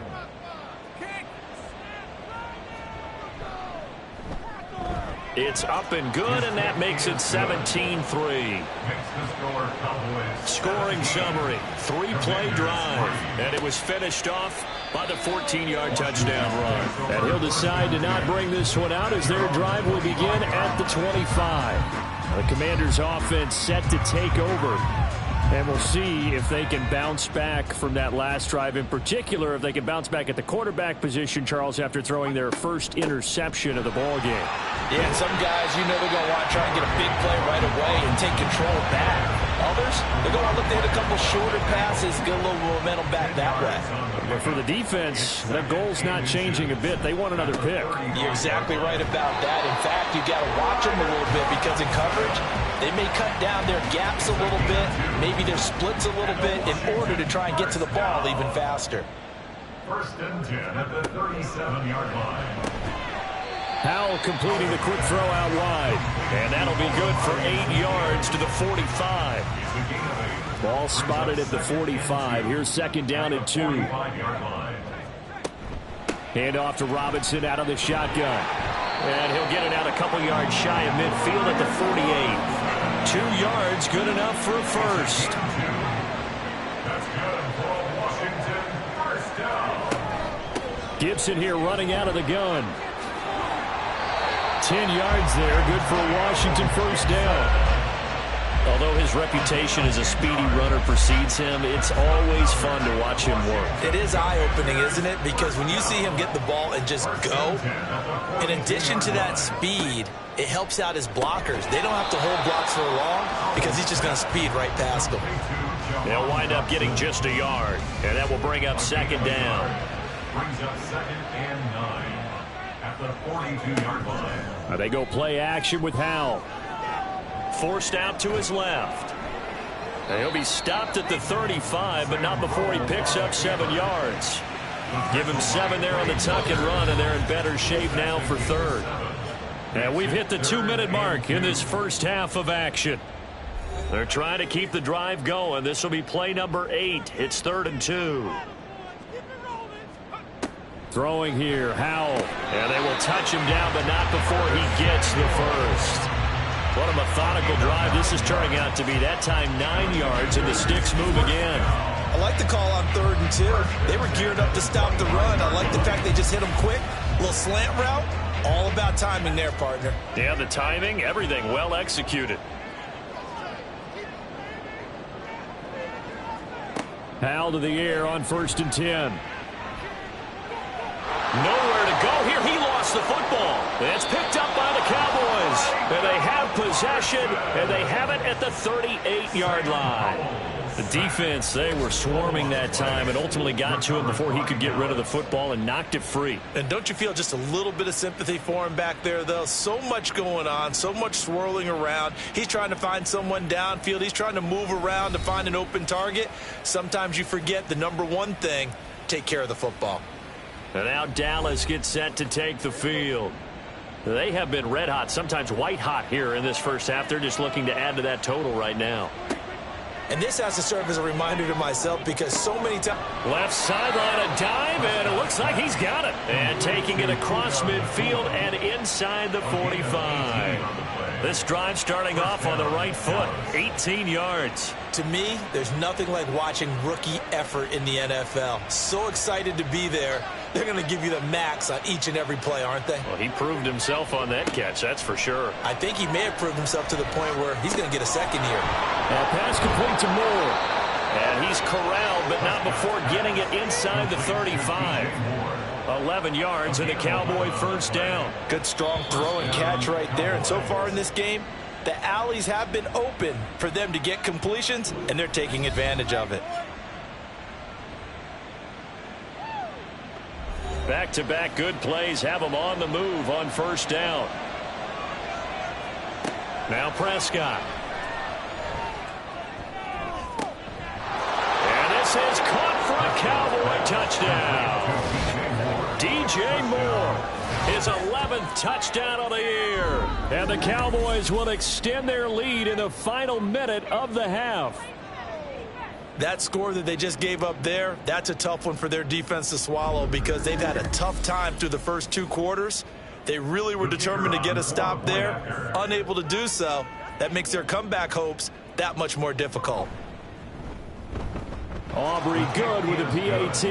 And the lead now to 3 touchdowns at 21. So after the touchdown, Aubrey now to kick this one away. And he'll elect not to return this one, so they'll bring it out to the 25 on the touchback. Washington going to go on offense now late in this first half. And with a 3-score deficit staring them in the face, they might have to press the issue here and try to get points out of this drive. They'll throw on first down. Here's Howell.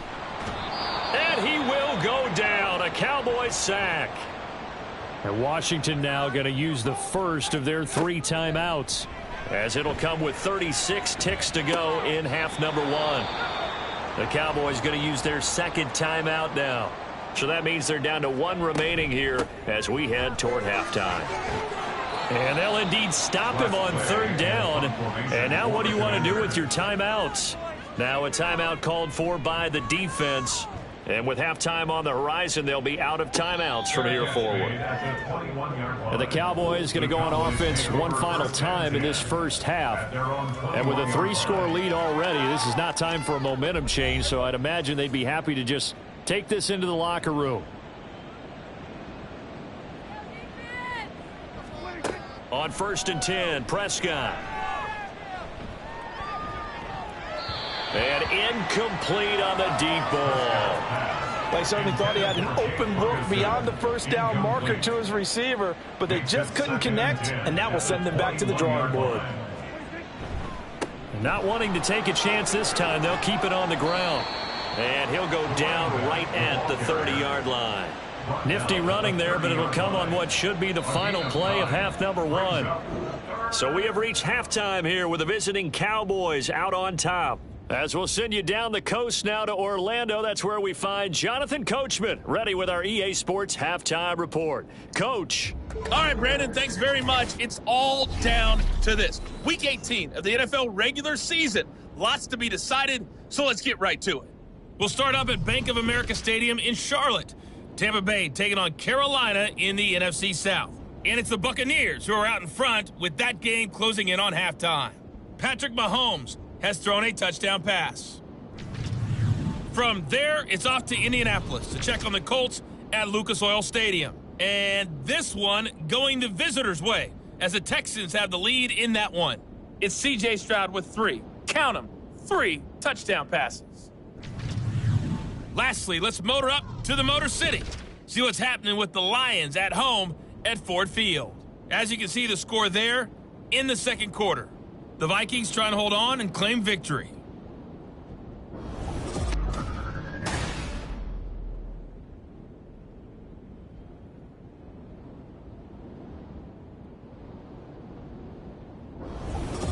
All right, Coach, thank you very much as we welcome you back for quarter number 3. The Cowboys will get the football first here, and they have the lead as well as we are underway in quarter 3. Kevontae Turpin now from his end zone. And ultimately, he stopped right where he would have been if he had simply gone down to a knee at the 25. Cowboy offense heading out. Let's take a look at the playoff picture coming into the weekend in the NFC. And you can see by the X next to their name, they have clinched the NFC East already. For the moment, though, they would host a wild card game in round 1. And for me, it brings back memories about how tough it is to win this division. Not just in recent years, but think about the decades that have stacked up where we've said the NFC East, always one of the toughest divisions in the NFL. Prescott looks to throw on first. Going to be taken in here by Nakua. And he'll be taken down, but not before he gets into enemy territory. We can't have that. They, of course, will decline the penalty and just take the yardage on the completion. And this defense, they've got to be beyond frustrated at this point because even when they're grabbing and holding out there, they're still completing passes. If you grab someone, they shouldn't be able to catch it. 94 yards rushing now for the NFL leader coming into this ball game. Second down and 3. At the 41-yard line. Prescott to throw it. Looking for the out route, and he's got more. And he'll be out just a yard or 2 shy of the 30. So first and 10, and if they score on this drive, might have to start digging in our second half blowout material. And he gets this one inside the 15, just a yard or 2 shy of the 10. Chewing up big yardage, another nice gain there. This one goes for 20. Yeah, another good run there. He's been such a big part of their success here this afternoon. And that last carry, it puts him over 100 yards now for the day. Now a first and 10 at the 11.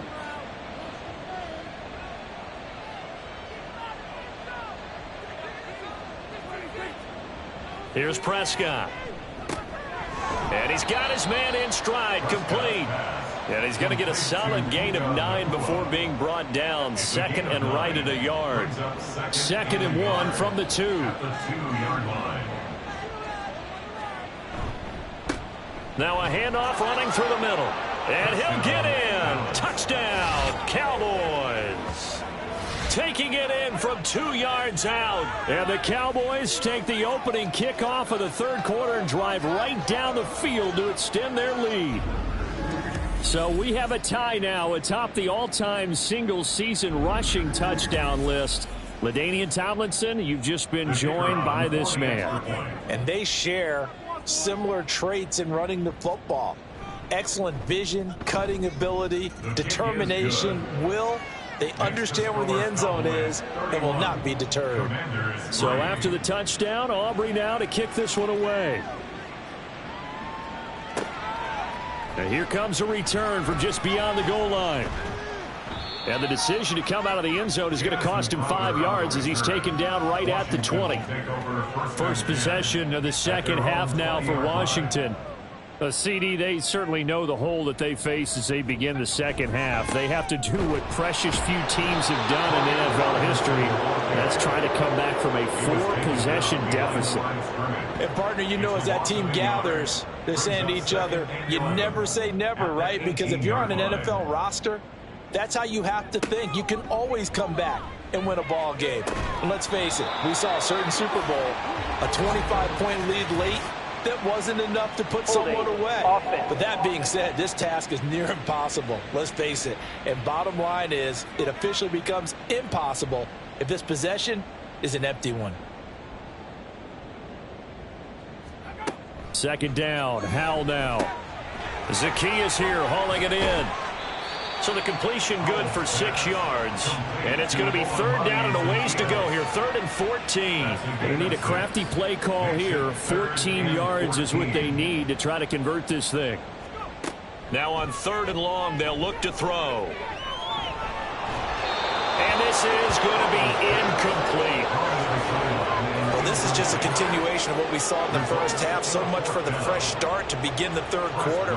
Still off-target throws, no rhythm throwing the football, and obviously no touchdown scored in this game. On 4th down, the punt team is on as this is sent away. So a change of possession here on the punt. And out will come the offense as they take over. A look at the running back, the man out of the backfield as he gears up to go again. I guess it kind of goes without saying at this point, but he's had a great game, as we like to say, a nose for the end zone, no doubt. Continues to find it throughout this game, and I'm sure he's got a nice place to live. He might want to make an offer on the end zone for a second home, because that's what it's been like throughout this contest. He knows how to get there, and boy, he looks happy when he does. He's already bought all the property in the end zone. That's the problem. He's going to sell to himself now. Now a toss left side into the hands of his tight end. That helps the completion percentage, but not much else, and now it's 3rd and 10.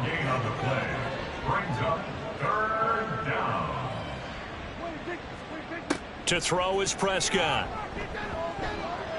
He's going to look deep for more. And unable to connect. Incomplete. I'll give them credit. They took their shot, but it's going to bring up 4th down. When you look at the scoreboard, you'd think they'd be pretty comfortable right now with this lead, but these guys are absolutely not going to let up. They want to increase their lead, and they want to do it with a big play. Unable to connect in that attempt. Crowder now to return. It'll be a 44-yard punt. The return goes for 8. And the Commanders will take over with a 1st and 10. Howell and the Commanders come up now 1st and 10 at their own 20-yard line. They'll try and start this drive in the air. Complete to Zacchaeus. And he'll go down at the 26 following a gain of 6. From the 26, they'll line up on 2nd and 4. At the 26-yard line. With a play fake, and now here's how to throw it. And he will find his man, Samuel. And they work this well upfield across the 45. That's good for a Commanders first down. First down, Howell to throw. And the Cowboys pressure gets there this time for the sack. Micah Parsons. Who else? He's in there for his 4th sack of the afternoon. Well, this has to count as a great team effort today, but this man, he's been at the center of all of it. Really special day for any defense to have this many sacks in a game, even more so for this player. One of the best individual efforts of the season. So now 20 yards to go on 2nd down after the sack. Work to be done. Out of the gun, they give to Robinson. And he'll be brought down just shy of midfield at the 49-yard line. 69 yards rushing for him now to this point. These guys have punted 4 times already, and they're staring at a 5th, barring a conversion here on 3rd down. Throwing there, but this pass is going to wind up incomplete. And you can tell just by looking at them that this offense is a frustrated unit. Things are really unraveling here, and as a head coach, time to earn your paycheck. You've got to find a way to keep it together as that brings up another 4th down. And no return here. Where will they spot it? They say just outside the 20-yard line. There again is the running back as he trots onto the field. He's been a good workhorse. I know we use the word workhorse a lot, but he's been a good workhorse for him in this one. No doubt about it, and there's nothing wrong with that. That's what you're looking for if you're a back, because that means everything's coming together for you. The big guys up front have created space. You've run through it. You've probably got some help even from the wide receivers who want to catch passes as opposed to block, but they're helping out too. Yeah, everyone's pitching in. He's had a good game. Now here's a throw that's complete. They call his number again. It's his 6th catch and a 1st down. A gain of 9 yards. First down, Dallas.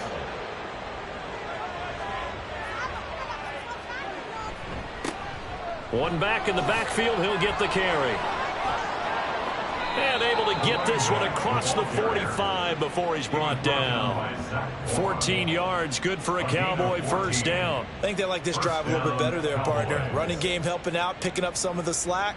Because remember, the last drive, they went 3 and out. First down, Prescott. Over the middle, complete. It's Moore. Now he's going to get this all the way down inside the 35. A good pickup there, 21 yards. This is just more of the same. This defense has had no answer on a lot of these throws. They've let these receivers run wild, and here's another completion for good yardage.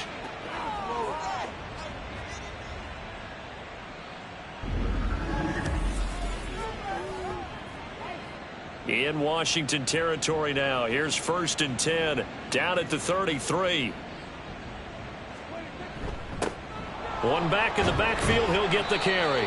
Knifes his way forward here, but just 3 yards on the play. Second down. 2nd and 7. 3-yard pickup. Brings up 2nd and 7. Out of the gun, here's Prescott.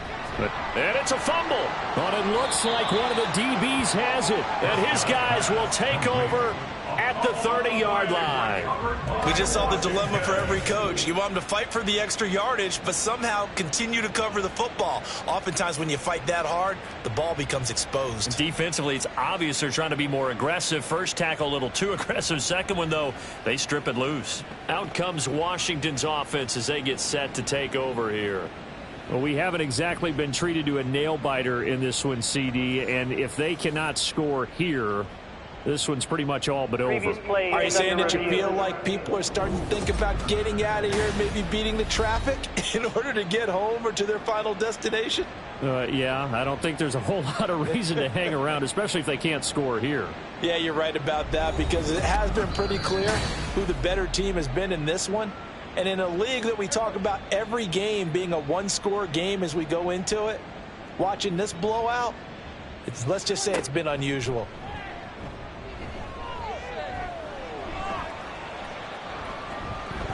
And he will slide to a stop.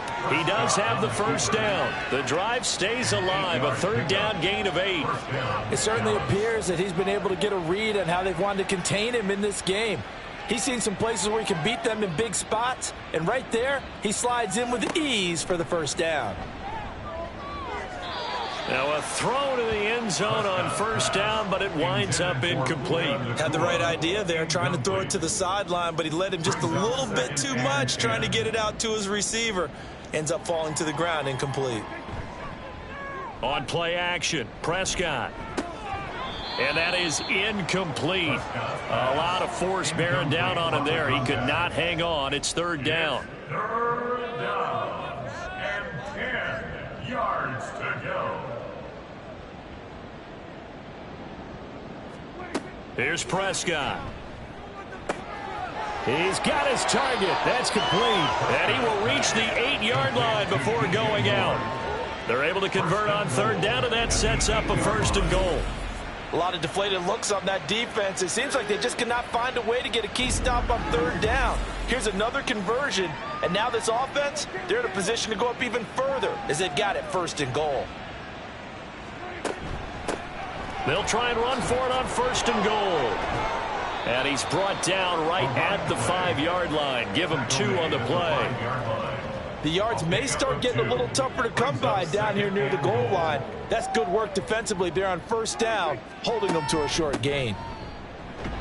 And he'll get this one back to the 5-yard line, but no further than that. 2 runs in a row, but only 2 yards to show for it. 3rd and goal as they look to pour some more salt in the wound.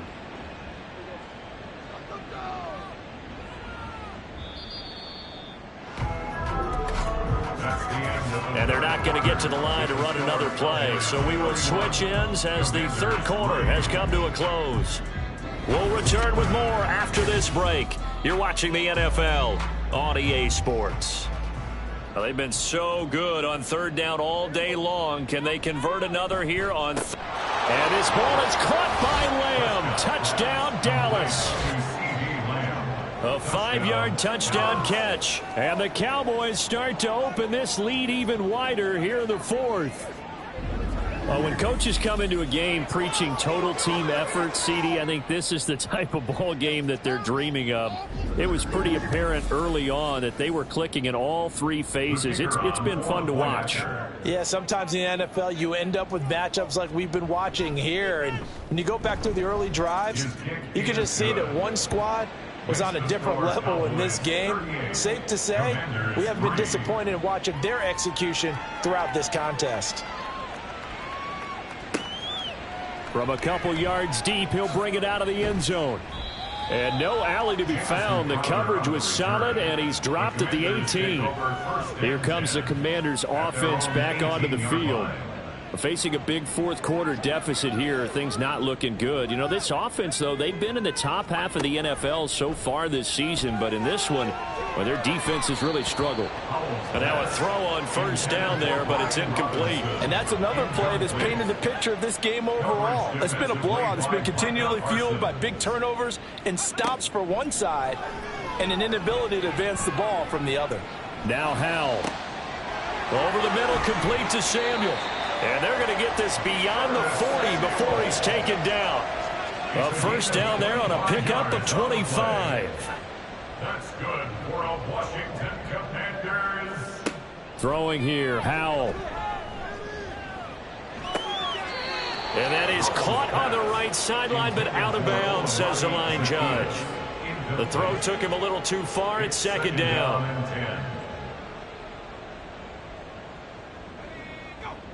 Motion man is Crowder. And once more, Howell back to the air. This one caught by Crowder. 9 yards, not quite enough, and they'll be left now with 3rd and 1. A gain of 9 brings up 3rd and 1. Back to throw, Howell. He had a man open, but he missed him, and it's incomplete.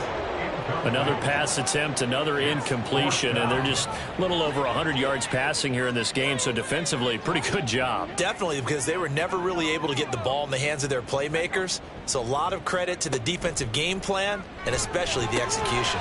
Now they go for it on 4th, but this one is going to wind up incomplete. The Commanders went for it, but they cannot pick up the first. And this defense is going to get the football back near midfield, right at the 48.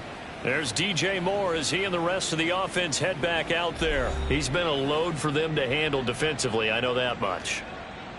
Well, look at him. He's got 7 catches on the game, and he's starting to shred them a little bit because not only is he catching them, he's picking up good yardage, keeping the chains moving, ball control, you name it.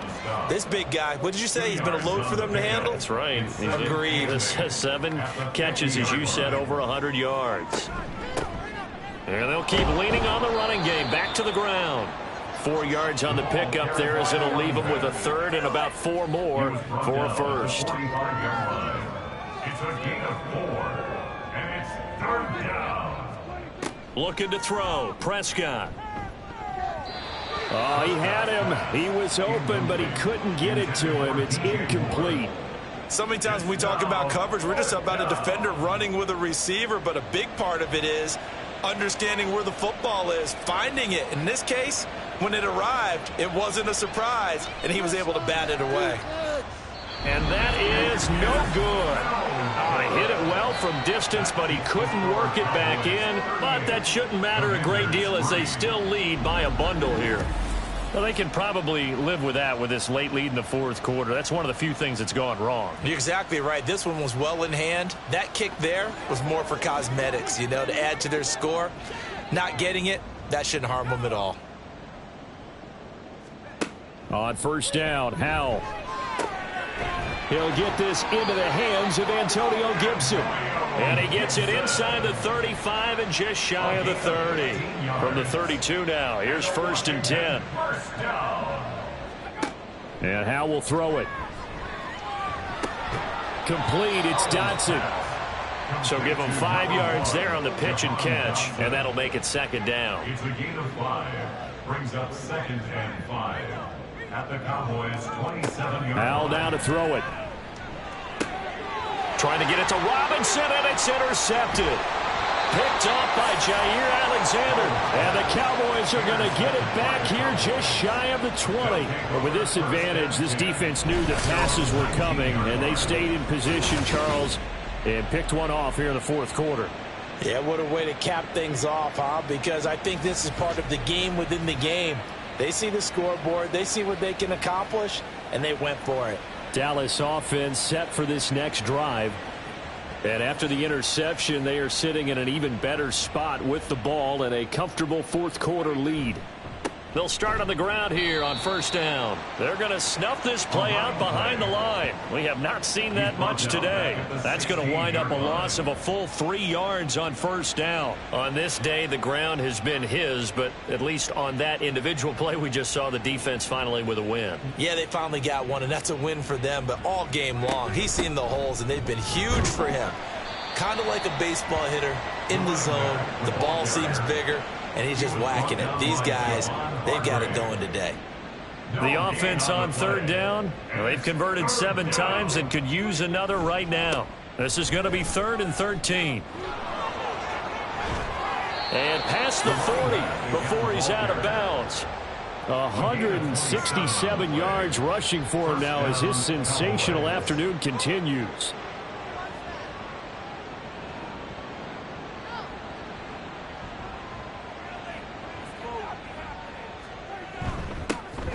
First down, they'll go to the ground attack.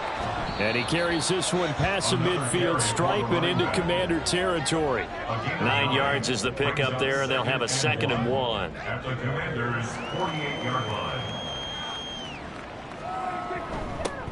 One back in the backfield, he'll get the carry. And he'll take it down shy of the 45 at the 46. They'll get 3 as the drive continues. It's a first down. And a Cowboy first down. One back in the backfield, he'll get the carry. And a strong run there as he'll take this all the way down to the 35.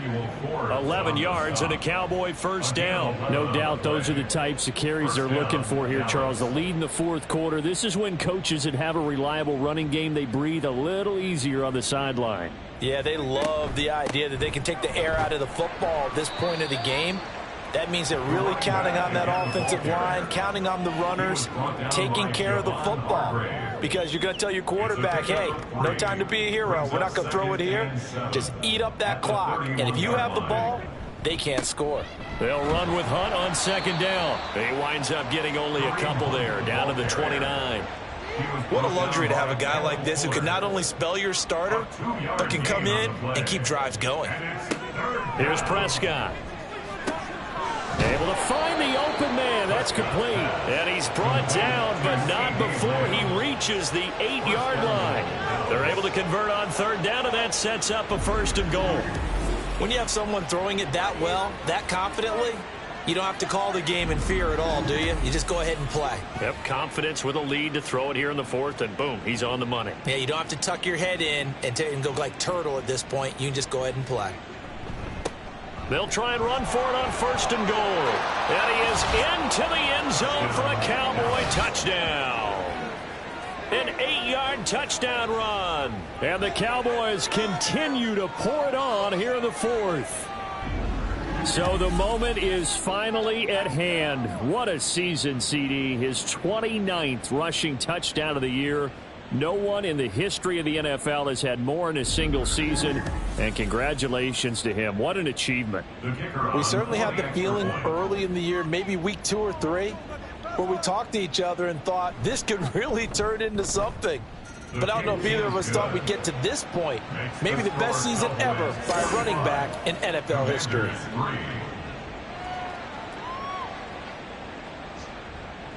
So after the touchdown, Aubrey now to kick this one away.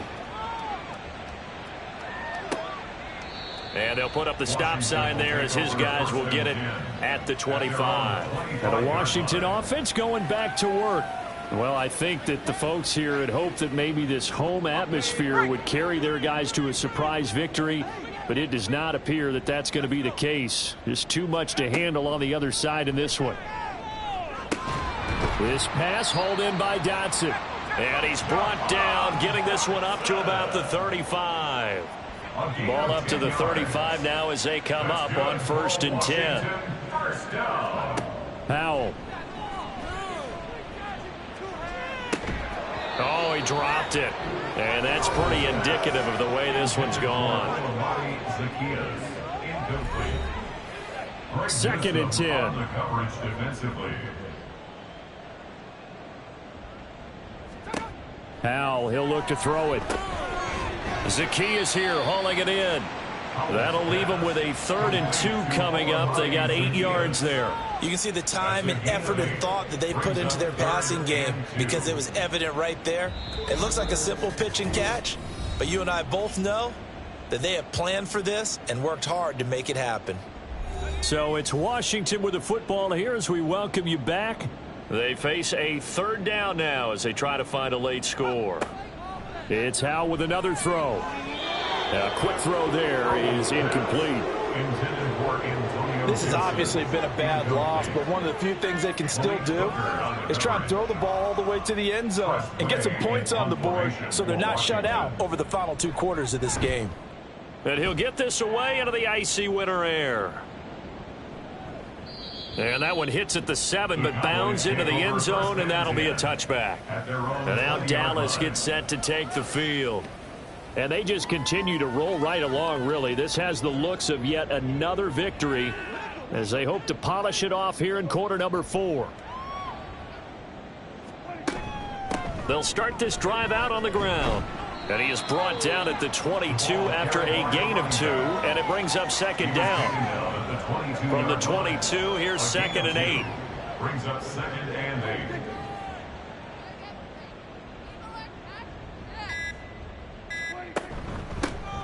They'll try and run some clock here as they keep it on the ground. And he's able to plow forward up to about the 29, just shy of the 30. A 7-yard gain on the play. And it's 3rd down. On 3rd and 1, here's Prescott. A short one there taken in by Ferguson. And he will have a Cowboys 1st down as they're able to convert, albeit not by much, on 3rd and a yard. Cowboys.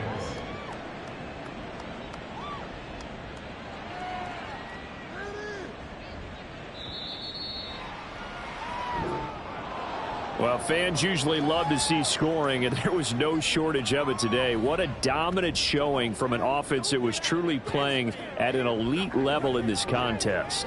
Partner, this game was over a long time ago, and you noticed they did not want to slow down anything. Absolutely a dream scenario for everyone on that offense, and they took advantage of every second. Guaranteed popcorn for everyone in their film session.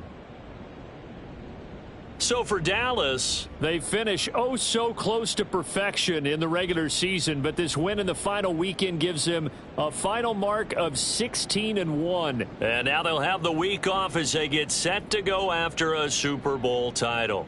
Meanwhile, for the Commanders, it's been a sinking ship all season, to be frank, as they finally draw the curtain on what will be a 2-15 year. And you have to figure that this is a team that will look a whole lot different come training camp next July.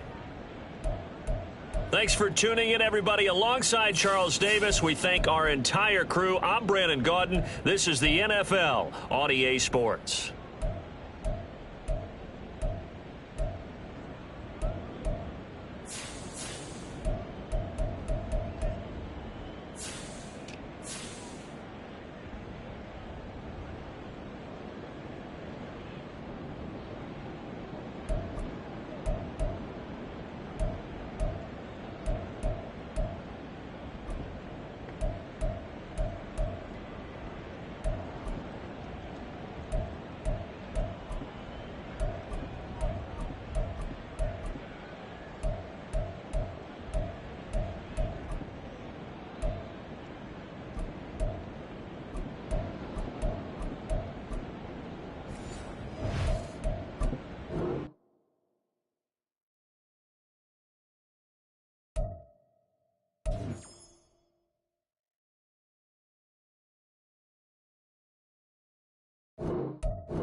It's Week 18 of the NFL, and this one features the Saints' burner at wide receiver.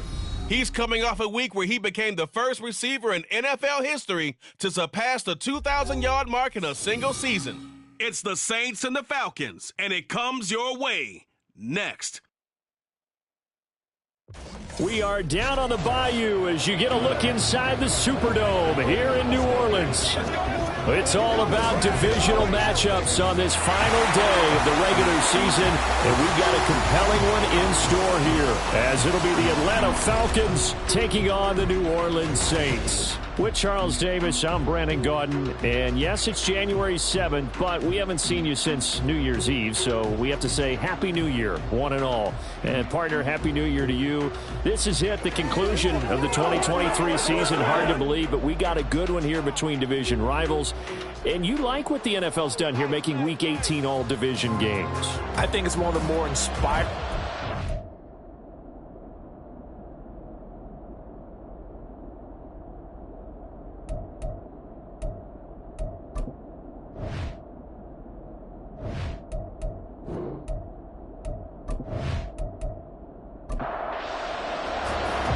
Glad you're with us. It's Blake Groupie to get this one started, and off we go here in New Orleans.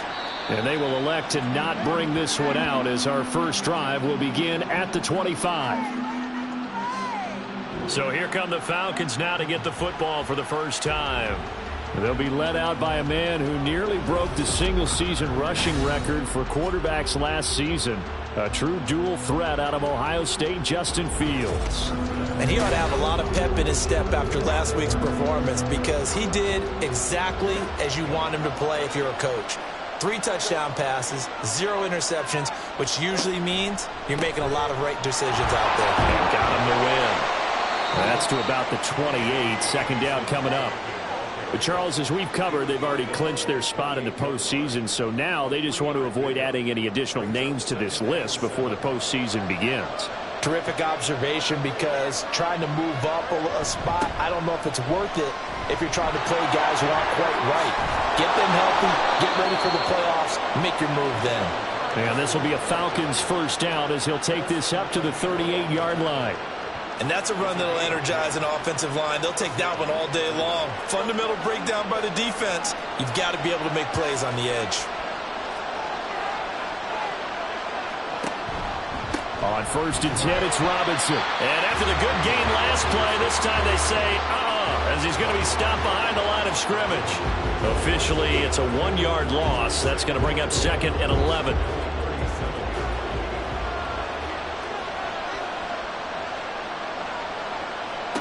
Now it's Fields. Complete to his running back, Kenyon Drake. So 8 yards on the completion there, and now it's 3rd and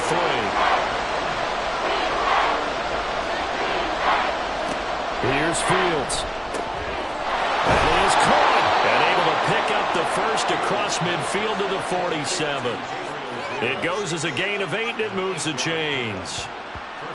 And early on, they're picking up right where they left off last week. And I know a lot of coaches say each game is its own. You don't really have carryover. This feels like carryover. So much confidence from the previous game that they're using to their advantage now. On 1st down, it's Fields. Short throw caught by Pitts. And they go backwards here, losing yardage back at the 48-yard line. The completion, but they go in the wrong direction. A loss of yards, and now they're dealing with a 2nd and long. Now Fields. Now a quick throw there, but it's going to be incomplete. The intended target there was Gabriel Davis, and it's 3rd down. We're backed up here. Tough spot, needing 11 yards to pick up the first. And you look at this Saints defense. They come into this one ranked number 5 in the NFL against the run. I still crack up a little bit after we left our meeting with the defensive coordinator, because I said to you, stop me if you've heard this before. How about him saying, well, first order of business, we got to stop the run. Of course you do. He's got a good unit, but facing the #1 rushing team, they have to stop that in order to have a good performance. The punt team on now as Pinion sends this one away. So here come the Saints now for their first drive. And leading them out in his 4th NFL season, former Temple Owl, P.J. Walker. You enjoyed watching that game tape, didn't you? Yeah, Last week's game. It was good. 4 touchdowns, 1 pick. Now, you were a little upset about the pick. I didn't know if you would play him this week or not if you were the head coach. Hey, they got the win. You got the win, so you're going to give him another chance? I'm going to give him another shot. All right, I think the ratio's pretty good. He'll try to eliminate the interception, but he wants to keep that hot streak going, throwing touchdown passes. And he's going to be down at the 35. Gain of 7. Well, this defense for the Falcons, they put together a strong effort last week in the win over Chicago. And every defensive team that we talk to, they spend a lot of time talking about creating turnovers. And anytime you get 2 or more in a game, you've had a really good performance. They exceeded that number in a huge way. They got the football back 4 times in the win. The Saints first down there on a gain of 11. Again, it's Kamara. And they'll get this just to the 47, 1-yard gain. The Saints had 14-2 heading into this final week. They've been flawless these last couple months, winners of 9 in a row. And let's give them a ton of credit because in a league that's built on any given Sunday, any team can win. To run off this kind of a streak, this kind of a number, that's pretty darn impressive. Now Walker. Got an open man. It's Olave. And he is going to have a Saints first down. They needed 3. He doubled that. He got 6. Solid opening drive so far, Charles. They've moved this football into field goal range, but you know that they want to cap this off with 6 and not 3. Absolutely. As one of the better coaches in the league always tells me, on offense, I want to throw body blows all game long and finish it with uppercuts. Well, here are the body blows right now. He's hoping one uppercut will take care of the end of this drive. Still a few inches short of a first down as they come up now on 2nd down. Walker. Again, it's Johnson. Back-to-back receptions for him, and it's another first down. These two teams getting a couple of late-season tilts this year. Their first meeting was not too long ago, back in Week 12. And it was the visiting Saints who got the victory then, so they'll look for the season sweep here in New Orleans. Down to the 25. Baron Browning, the one who brought him down. From the 25, here's 2nd and 9. Walker now. And he'll be out of bounds. That one goes for 24 yards. Solid catch there for a man who's been so brilliant this year. Worth pointing out, as we were talking about earlier, there has never in the 60-year history of the award been a pass catcher, tight end, or wide receiver that has taken home the MVP trophy. And the best receivers I've talked with, they know that stat, and it drives them crazy because they understand that without a quarterback, they don't make the plays that they make. They also don't feel like they get enough credit for bailing out some of the throws the quarterbacks make. Absolutely. And he is in for the score. Touchdown, New Orleans. Alvin Kamara with his 17th rushing touchdown of the year. And the Saints get the upper hand as they're on the board first here this afternoon. So that a great sequence for these guys to begin the ball game. They force the punt on one end, then come right down the field and score on the other. And that's a great example of leaning on each other and building a little momentum that way. How about the defense forcing the punt, turns it over to the offense with confidence, and they take it downfield and score.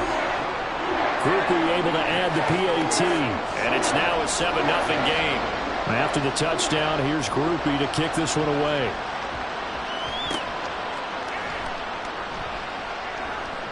And he'll be tackled just shy of the 25. So for the second time in this one, we get set to see the Falcons offense. The last series for him, a little disappointing, forced a punt. And now they'll try to do better here and come away with some points as they begin this drive, 1st and 10. And he'll manage to pick up about 4 at 2nd down. Now a 2nd and 6. Here's Fields.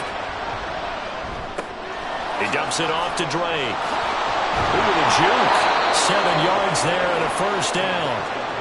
We've seen quite a bit of the short passing game here early on first quarter, haven't we? We have, and I think it works a couple of ways for this team because, number one, you throw the short game until they stop it. And if they're not going to stop it, you keep throwing it, and occasionally you'll break a tackle and turn into a bigger gain. Also, if they start to creep up, start to pressure receivers, now you go over the top, take it deep, and now you get some of those big shots downfield. A shotgun snap, Fields. That's going to be caught by Pitts. And he'll be taken down, but not before he works it past the 50. Second catch for him today, and it'll wind up a first down. A lot of tight ends just use their size and their strength, try to occupy some space and kind of body people away and catch the football. But not this guy. He's a refined route runner. Makes me wonder if he took some dance classes in his background with his footwork. On 1st and 10, it's Algier. And he is met at the line of scrimmage, and he goes down right there. No gain on the play. It'll be second down.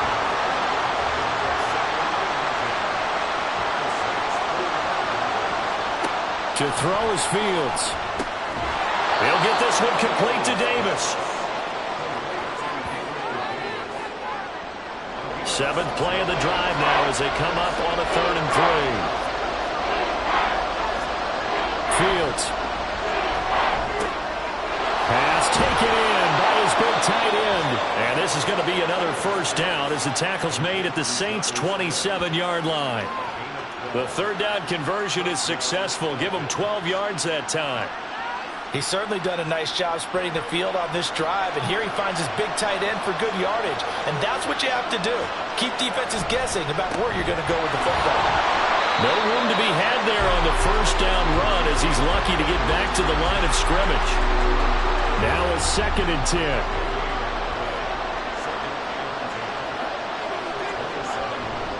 They'll fake the handoff. Now Fields. Man open. Here's Jones. And he's finally taken down, and it's a big gain there on what will turn out to be the final play of this first quarter. After 7-0 on EA Sports. Second quarter now, Falcon football, as they go to work on a 1st and goal. Algier. Oh, he's going absolutely nowhere as he is hit behind the line. A loss of a full 3 yards, and now it's 2nd down.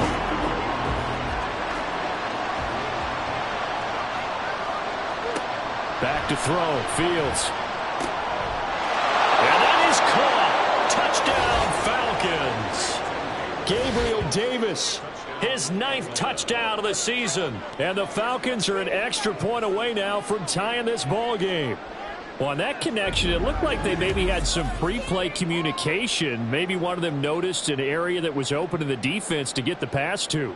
When you put the time in, sometimes you have that great silent communication that you just noticed right there, because the best quarterback-receiver combos in the NFL, they know how to make those adjustments at the line of scrimmage when they see something pre-play, and they got it done there. Koo able to connect on the extra point, and we are tied at 7. So all even at 7 now as they kick it away. From his end zone, here's Rashid Shaheed. And they'll get him down right at the 25-yard line, so the same result, and he opted for the touchback. New Orleans Saints, they get ready to set up shop for their second drive. So both of these teams, Charles, coming off touchdowns now, but this offense, they just had to stand on the sideline, watch their opponent author a really impressive drive to reach the end zone. Yeah, and I think you're not telling yourself the truth if you don't think there's some one-upsmanship going on right now, because they just had their touchdown answered by a drive of double-digit plays that also found the end zone. Now they want to do something even more impressive to answer that one. Well, we know he's got the speed there. He needed the speed and the hands. A great catch.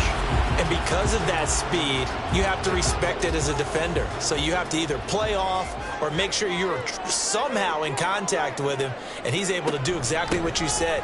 Use the speed to his advantage and go up and get the football. That's a big-time play right there. 7 yards on the pickup there, and it'll leave him with a 2nd and 3.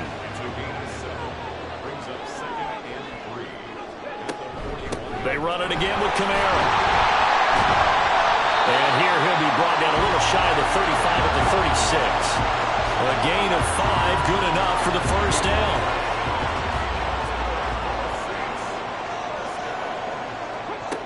To throw is Walker. Here's Johnson with a reception. Touchdown, New Orleans. Joel Johnson, 36 yards. And the Saints have taken the lead. For good reason, quarterbacks want to get the ball to the perimeter to their wide receivers for big plays. But in this situation, it felt like, based on coverage, he knew that he wanted his tight end to have the football, and for good reason. Groupie for the extra point.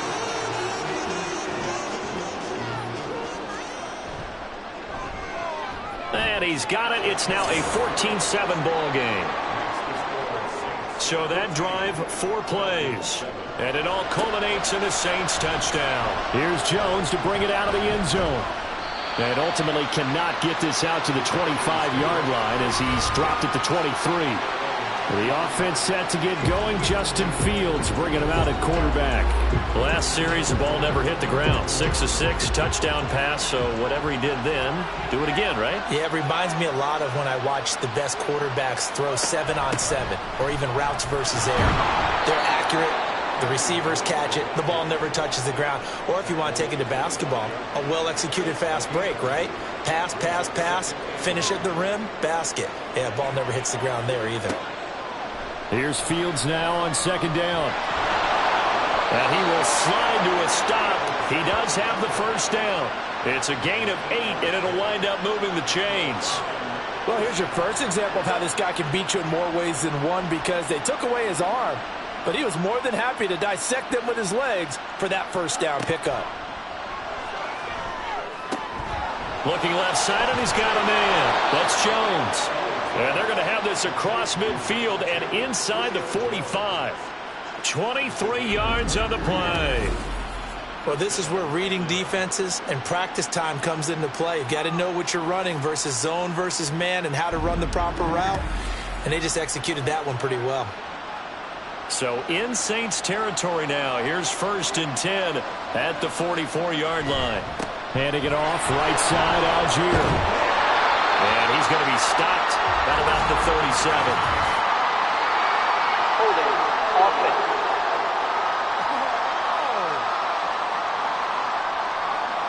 Yeah, so they get that one, Charles, on the right tackle.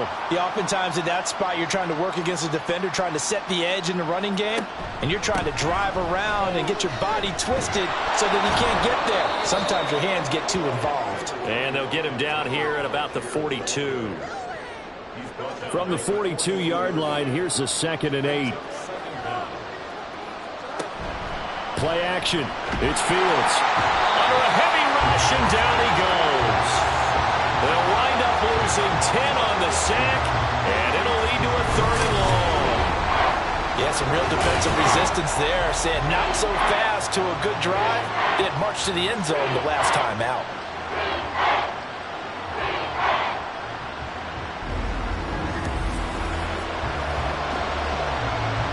The Falcons on 3rd down. They've been okay, 2 for 3 thus far. This is 3rd and 17. Fields now to throw. Pass to the sideline and pulled in. And he takes this just a few yards shy of the red zone before going out. How about that? They weather the storm of a 3rd and 17 to pick up the first. And that's how you pick up a first down. Not only does he make the catch, but has enough body control to get his feet down inbounds, toe tapping and dragging to make sure he gets it done. Off play action, Fields. And his throw is going to be incomplete. Certainly looked like someone was very confident in his ability to fit that one in. I would say he was overconfident because there wasn't a whole lot of separation there. Had that one covered pretty well downfield and knocked it away. Steps away. It's just a gain of a couple there on the scramble, and now it's 3rd down. They made a nice effort to stick it with a loss for that play, but it's going to take more than that to keep him from advancing the ball. Should be an entertaining battle anytime he tucks and runs over the second half of this contest. Work in the middle of the field, and he's got a man complete. And brought down, but not before they get it inside the 10 to the 7. They're able to convert on 3rd down, and that sets up a 1st and goal.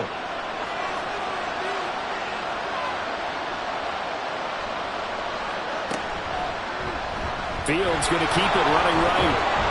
And he'll take it into the end zone. Touchdown, Atlanta. Justin Fields keeping it himself from 7 yards out. And the Falcons are an extra point away from evening this one up. Well, I'd have to say that for him, that was an all-encompassing drive because it was his arm that got his team down to that point, but his legs that finished the deal. Give him credit for making it happen. Extra point by Koo, up and good. And we are tied at 14. This one tied at 14 now as he sends this one away. And he won't quite make it to the 25. Back out onto the field now comes the New Orleans offense. As this offense takes the field again, it's been a while since they've been out there. We just saw that long touchdown drive by the opposition. But remember, when this crew was out here last, Charles, they scored as well. And let's make sure we give both offensive staff some credit, and especially the offensive coordinators, because we spoke with both of them in the lead up to this game, and both were really confident in their game plans. They felt like they had scouted their opponents and focused on specific areas in practice this week to make sure that they were ready to go. And frankly, it looks like they both did an excellent job. And we'll see if those game plans can keep this streak of touchdowns going here. They do get a yard there, but only a yard. Leaves them with 3rd and 9 looming.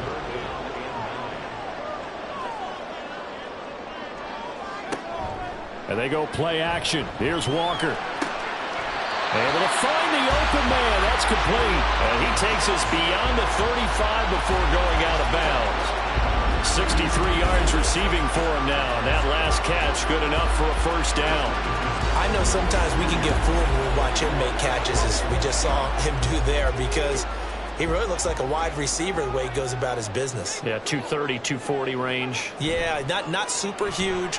Maybe not counted on to be that inline point-of-attack blocker that we used to have in the good old days.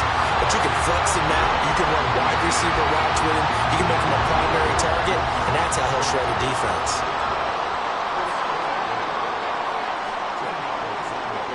On second down, Kamara.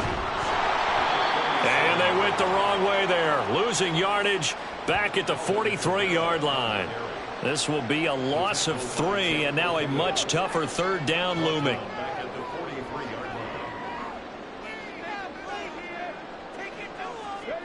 To throw is Walker. And he bats it away, and it falls down incomplete. That could be the stop this defense needed to get them back on track. They've been pretty well dissected by the offense here in the first half. After that possession, now they know that they can compete with this offense. He was called on 3 times in the win last week as his first one here's away. This is taken at about the 14. So a good punt, but a solid 12-yard return. And it will be Falcon football. Atlanta now coming out on the field. And they'll just simply be looking to build off the confidence of the last time out where they scored a touchdown. And confidence is powerful, isn't it? When you've scored once, you feel like you can go back out there and get it done again. Doesn't matter what the defense throws at them. They feel like they're in a groove right now, and they want to get out there and show it. Yeah, hoping to stay in that groove here this go-around. So here's a 1st and 10 at the 38.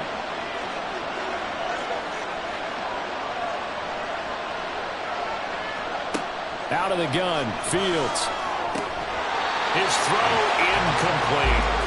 Timing's crucial in any route thrown, but when you throw an out, so many things are going through the mind of the receiver.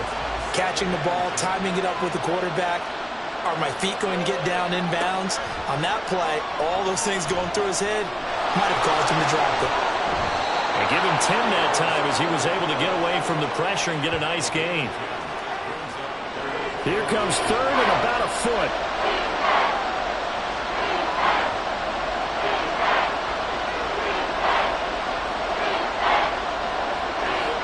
Now it's Fields. That is caught. And this is going to be another first down as the tackle's made at the Saints' 42. 3rd catch of this first half for him, and this one is a first down.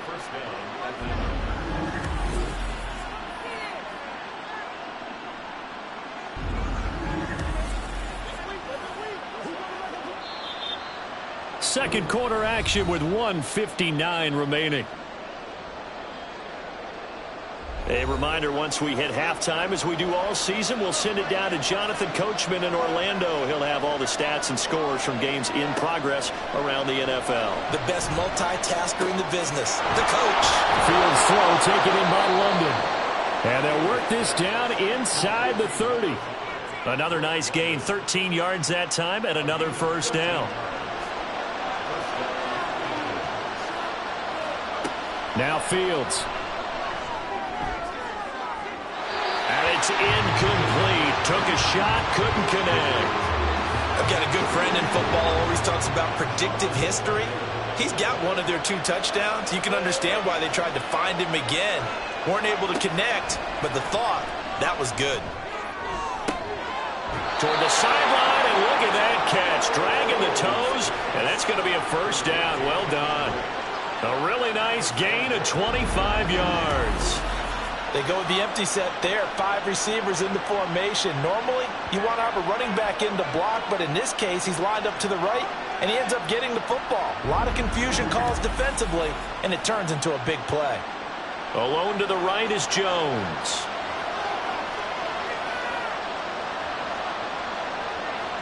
Here's Fields. Rolling to his right. And he is into the end zone for a Falcon touchdown. Justin Fields taking it in from 4 yards out. And the Falcons have broken our tie. Not the first time on this drive we saw him take matters into his own hands, and this time he finishes things off with a touchdown run. You're not going to be happy with me, but I think he took matters into his own feet, didn't he? No. Davis from the top rope. I like it. Koo able to connect on the extra point, and the lead is now 21-14. Following the touchdown, here's Koo to kick off.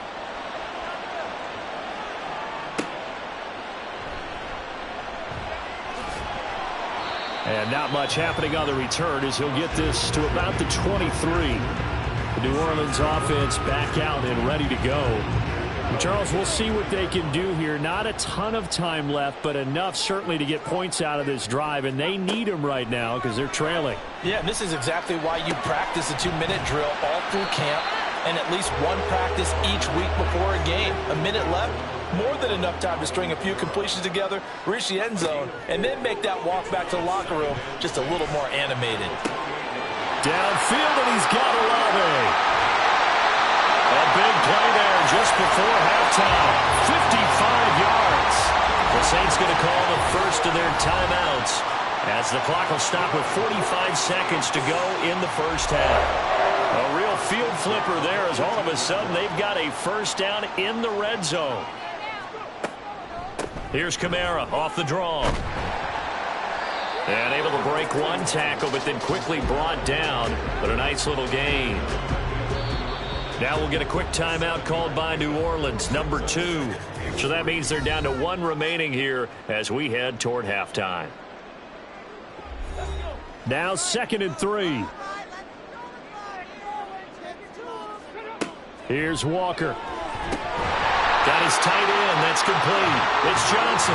And the Saints are going to have a 1st and goal as he'll be taken down at the 7-yard line. A chance now to get even before the break as they come up 1st and goal. And he is into the end zone. Touchdown, New Orleans. P.J. Walker as the first half is winding down. And the Saints have a chance to tie the game here in the final seconds of the half. These two teams in this first half, it's been fun. Back and forth, back and forth. Well, it's not fun for the defensive coordinators, but offensive coordinators are enjoying it. Yeah, they're having streaks here, aren't they? Being able to put scores together and really bunch them up, and we have a tight game here. You know, we often talk about having the right shoes for the right turf. Today it's track shoes. That's what we've seen with these offenses. Yeah, it's been an absolute track meet so far and fun to watch. Here's Groupie for the PAT. He's got it, and we're all tied at 21. 5 plays there on that drive. So not much time to speak of remaining in this first half as the kick's away. And he brings us out past the 20 to the 24. The Atlanta offense out there for their next drive. And with time quickly fading here in the second quarter, not sure how aggressively, offensively they want to play this. I think we'll find out just how much they trust their guys in this situation if they decide to take a shot. So thanks to the late touchdown, it's a tie ball game here heading to break. As we'll get you over to Orlando, where standing by is Jonathan Coachman. He has our EA Sports halftime report.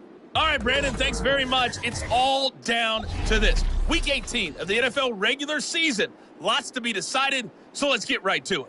We'll begin up at Bank of America Stadium in Uptown Charlotte. And it's the Buccaneers who are out in front in the second quarter.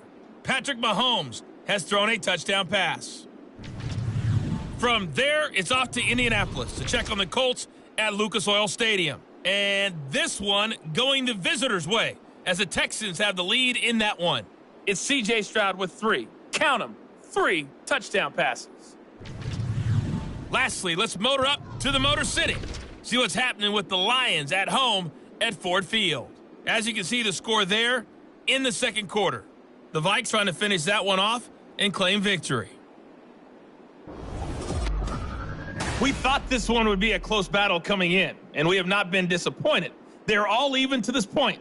This has the feeling of a game that could go right down to the wire. One mistake or one big play could turn out to be the difference. All right, Coach, thanks. Yeah, both teams likely to make some changes in what's been a closely fought battle to this point. And ready to get the party started for the second half. It was an even first half, all tied on the scoreboard. And he'll be tackled just shy of the 25. Out come the Saints now. They'll go on offense first here to begin the third quarter. This offense ready for the first drive of the third quarter. Well, quarters number 1 and 2 entertaining. We saw some good offense points put up, Charles, and all tied on the scoreboard. And it sets us up for what could be a really fun second half because we've seen both sides score almost at will here in the first half. And now, here in the second half, getting the ball first, you got to think, hey, we can go out and really run our offense the way we did in the first half. But if I'm a defensive player, all I'm thinking is, can I make a play to really help out my team and break this streak of offense? A 10th carry for Kamara. And this won't be enough to pick up the first. A gain of 2, 3rd and 1. When we talk about defenders, specifically linebackers, keeping their eyes in the right spot, he had that eye down the entire time. And you know that's not easily done because they throw a lot of misdirection at you. They try and fool you and get your eyes in the wrong place. But you're right about that one. He correctly figured that one out and made a really nice play.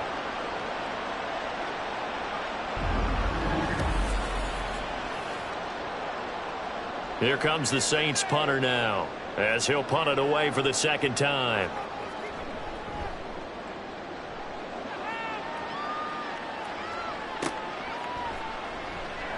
.42 yards on the punt, just 2 on the return. And the Falcons will be taking over 1st and 10. Here comes the Falcons offense. It's their first possession of the second half now. And the points, they have come fast and furious in this quarter. You really don't want to be on the defensive side of the ball right now, do you? Because you're either thinking, my replacement may get an opportunity. Your head better be on a swivel. Totally. Or maybe I just need to get out of the game for a while because I just can't slow these guys down. They've got to figure out a way to disrupt these offenses. And typically, one guy makes a big play, and that can help change things. They'll be looking for disruption on both sides right now. From the gun, here's Fields. Into the hands of London. 70th catch for him on the year, and like so many others, this goes for a first down.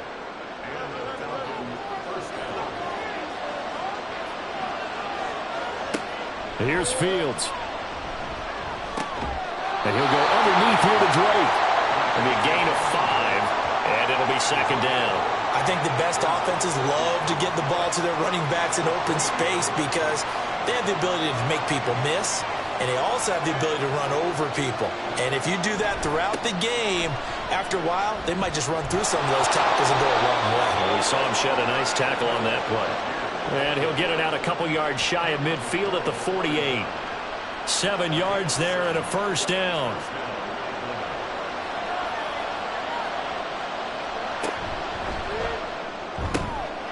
sideline throw, it's complete. And a nice job there of keeping the toes in bounds. Ball right on the 50-yard line. Here's second down and 8. From the 50, here's Fields. Short throw caught by Pitts. Some extra space following the display of power. Down just inside the 45. Trying to keep the drive going here. This is play number 7 on 3rd and 2. To throw is Fields.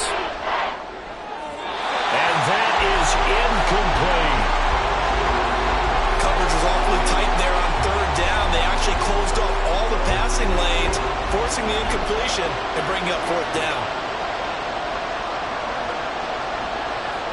Well, here we go on 4th down. Fields. And it's incomplete. They cannot convert, and they turn it over. The Falcons go for it, but it doesn't work out. And the Saints will have the football back.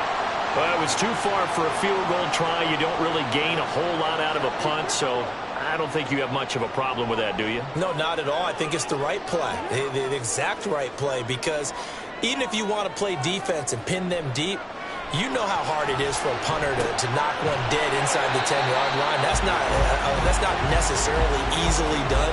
So I think going for it there was the right call. From the 46, here's the second and 8. Now Walker.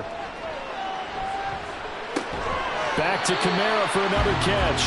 And down he goes at the 49, a 3-yard pickup. And for the Falcons, 5 men in the secondary, now on 3rd.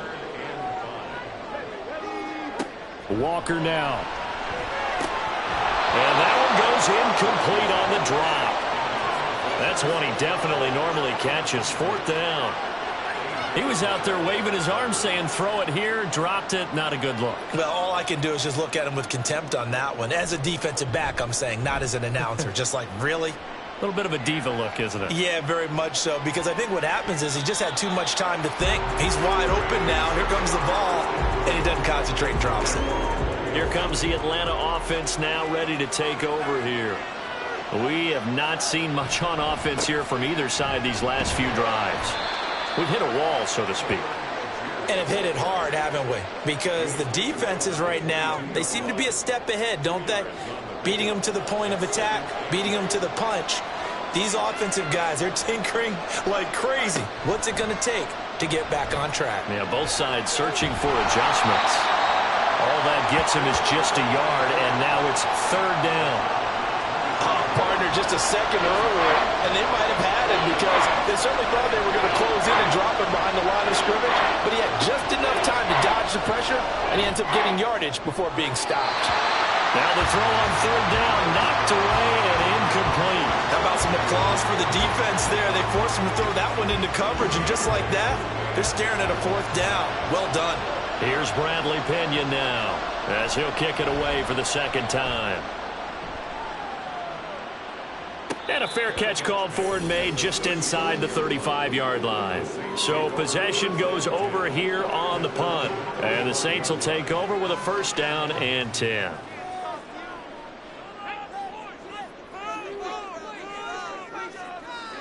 And Walker now to throw on 1st down. Got his man complete over the middle. That's Perry. And they're going to have this across midfield and inside the 45. 22 yards on the catch and run, a 1st down. Quarterbacks love slant routes because the receivers are breaking right into their line of vision, and receivers love them as well because they're getting the ball on the move and able to catch it and try and get upfield and gain additional yardage. A 1st down throw for Walker. Firing quickly, but it's incomplete. The coverage keyed in on him since that last completion his way. He earned a little more attention on that route, and that made it a lot tougher to get a clean throw his way. Another throw on 2nd down, and this one incomplete as well. And now offensively it's 3rd and 10, and I'm just thinking to myself, actors always say, what's my motivation before a big scene? Right now the play caller's thinking, what have I done before that's worked well that I can go to right now? Yeah, because they were pretty successful in the 1st half scoring points. Haven't done anything so far here in the 2nd half. That catch puts him over 70 yards receiving now as he's got a 1st down. Inside 4 minutes to go, 3rd quarter.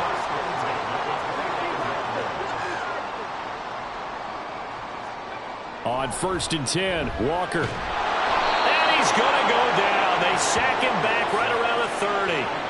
Kerry Hyder flying in and laying the lumber defensively. Got to assume this defense will be charging again here. It's 2nd and 15. There's a short one to the tight end, Johnson. And he stopped right at the 25 after a gain of 5.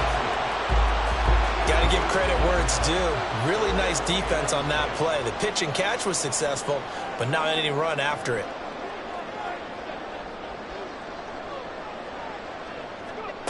And working out of the gun here, Walker. He'll get this one underneath to Kamara. And he does not get to the first down marker as they stop him at the 19. That one good for only 6, and it leaves him with a 4th down.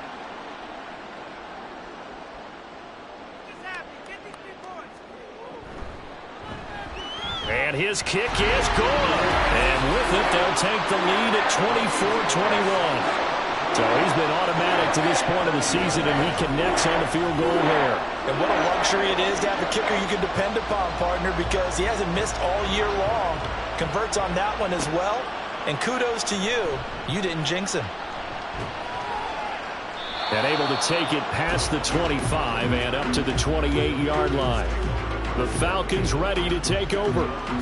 These guys definitely hoping for a better showing than their last appearance. They couldn't really even move the football much beyond the shadows of their own goalpost, Charles. We'll see if they can get a better, more sustained drive going here. Yeah, and every team that we ever talk to says the exact same thing. When you start a drive from that deep in your own territory, the goal is a minimum of at least 2 first downs, because even if you have to punt then, you change the field position, right? You flip the field a little bit. They didn't get that done. This time they want to string together a nice drive and help themselves out. Now he is going to be stopped cold behind the line of scrimmage. He'll wind up losing 3, and now it's 3rd down. Sometimes you just sit back and marvel at what he can do defensively. Speed, strength, quickness, he's the whole package, and that package just wrapped up the runner for a loss. Now throwing on 3rd down there, but he cannot connect. Yeah, that's a nice job there defensively to blanket those receivers on 3rd down. And as a quarterback, all you can do is just lob one toward the bench. Not too close, mind you, and live to punt the football. So they're forced to punt on 4th as this one's away. 36 yards on the punt with no return. And they will take over 1st and 10.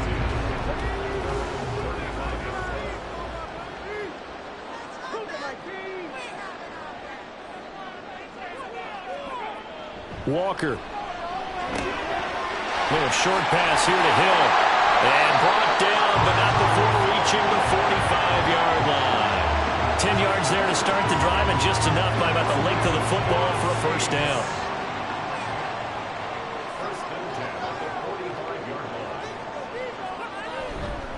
Trying the left side with Kamara. And he's got some space here. And a good run here as he'll rumble all the way down to the 40-yard line. He'll get 15 and a Saints first down. Sometimes it's hard to believe, but there are times this game is about patience, isn't it? Has had the game he expected, but that run there, that may get him going. I was just going to say, maybe that gives him a little juice, because you're right, he struggled, especially in that first half. Yeah, and I know the great ones always think to themselves, just hang in there. I'm just one big carry away from busting this open. That's a good start for him. Back now here live in New Orleans. Back-to-back good plays have them on the move on first down. It's been a very hotly contested game to this point. Just a field goal separating these two teams as we get set for the 4th quarter. And that is incomplete. Oh, the coverage a little too good there, and it's 2nd down. To throw is Walker. The pass caught by Olave. That'll leave them with a 3rd and 2 coming up. They got 8 yards there.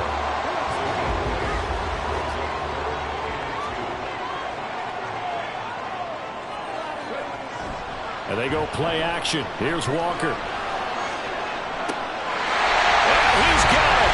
Touchdown, Saints. A.T. Perry, his 25th touchdown. Tying Emmitt Smith for the 5th most in one season. And the Saints get an important score there to extend their lead here in this 4th quarter.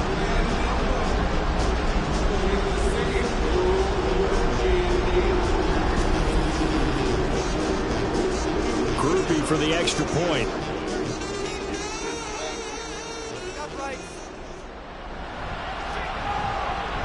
And his guys will take a 10-point lead. So that drive spanned 5 plays. And it ends with a touchdown for New Orleans. After the touchdown, here's Groupie to kick this one away. This fielded right at the goal line. And he returns this to the 22. Atlanta now coming out on the field. And the script really is flipped for them. The momentum on the other sideline, and now they have to try and battle back from a 2-score deficit.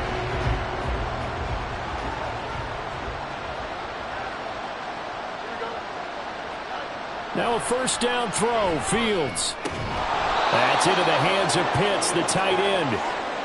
Will go down as a gain of 6, and it'll be second down. Brings up 2nd and 4 at the 27-yard line. Back to throw. Fields. And his throw is incomplete. The out route's such a timing route that sometimes the guy throwing the ball just throws it almost blindly, just kind of counts on that timing winning. And in this case, the ball was batted away. Fields now to throw. Work in the middle of the field, and he's got a man complete. And he is going to have a Falcons first down by about a yard as they find a way to convert there on 3rd down and 5.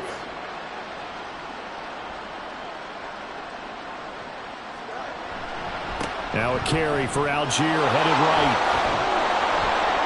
And he slips up past the 45 before being tackled. 12 yards is the pickup. Good for a first down for the Falcons. Well, partner, I know this type of running back. I mean, this size, this intensity usually gets better as the game goes on. I can just tell you from experience, the first few quarters, oh, you're eager. You come running up there, I'm going to tackle this guy. By the 4th quarter, you're coming up and thinking about it. And D-line wearing down 4th quarter. Yeah, that's not a guy they want to see consistently. Fields. Got a man, it's London. And this is going to be another first down as the tackle's made at the Saints 39. 15 yards there on the catch and run. All right, this is the time of the game where they're down a couple of scores, and they've really got to get some yards in chunks, and they know the defense doesn't want to give those up, but they've got to find a way to take them anyway. Now the question is, can they string a few of those together? On the counter, here's Algier. Shoves him aside. And brought down, but not before they're inside the 25. 15 yards last play and 15 yards here this go-around. Despite the score, despite the deficit, no quitting this guy.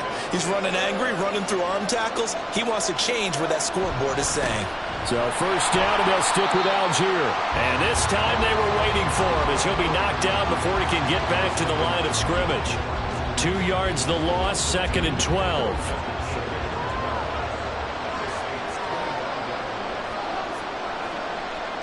Here's Fields.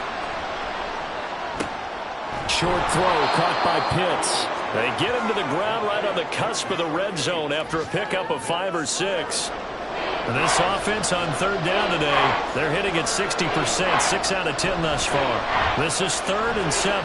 They'll roll him out right. And he's down inside the 5 at the 4 before he's out of bounds.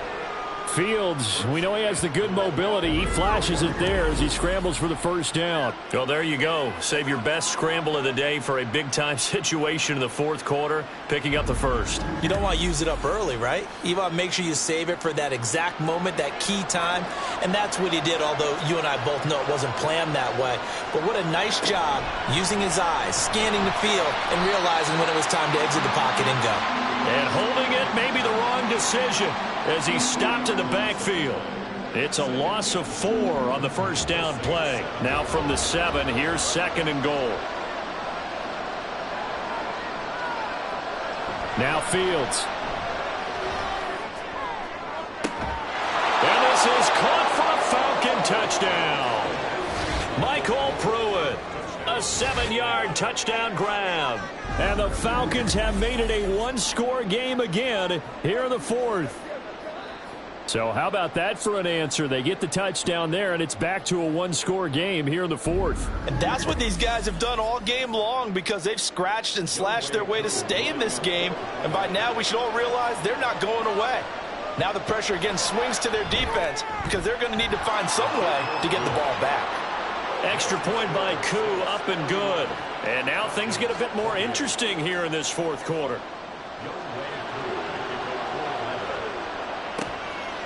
From a yard or two deep, here comes a return. And he'll get it up past the 20 to about the 22.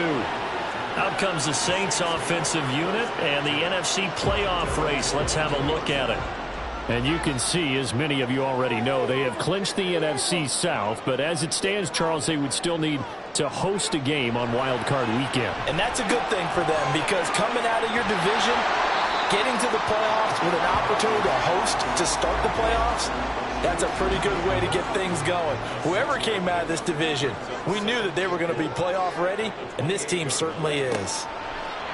Second down, here's Walker. Over the middle, complete. It's Perry. A 6-yard pass on back-to-back plays. Picks up the first.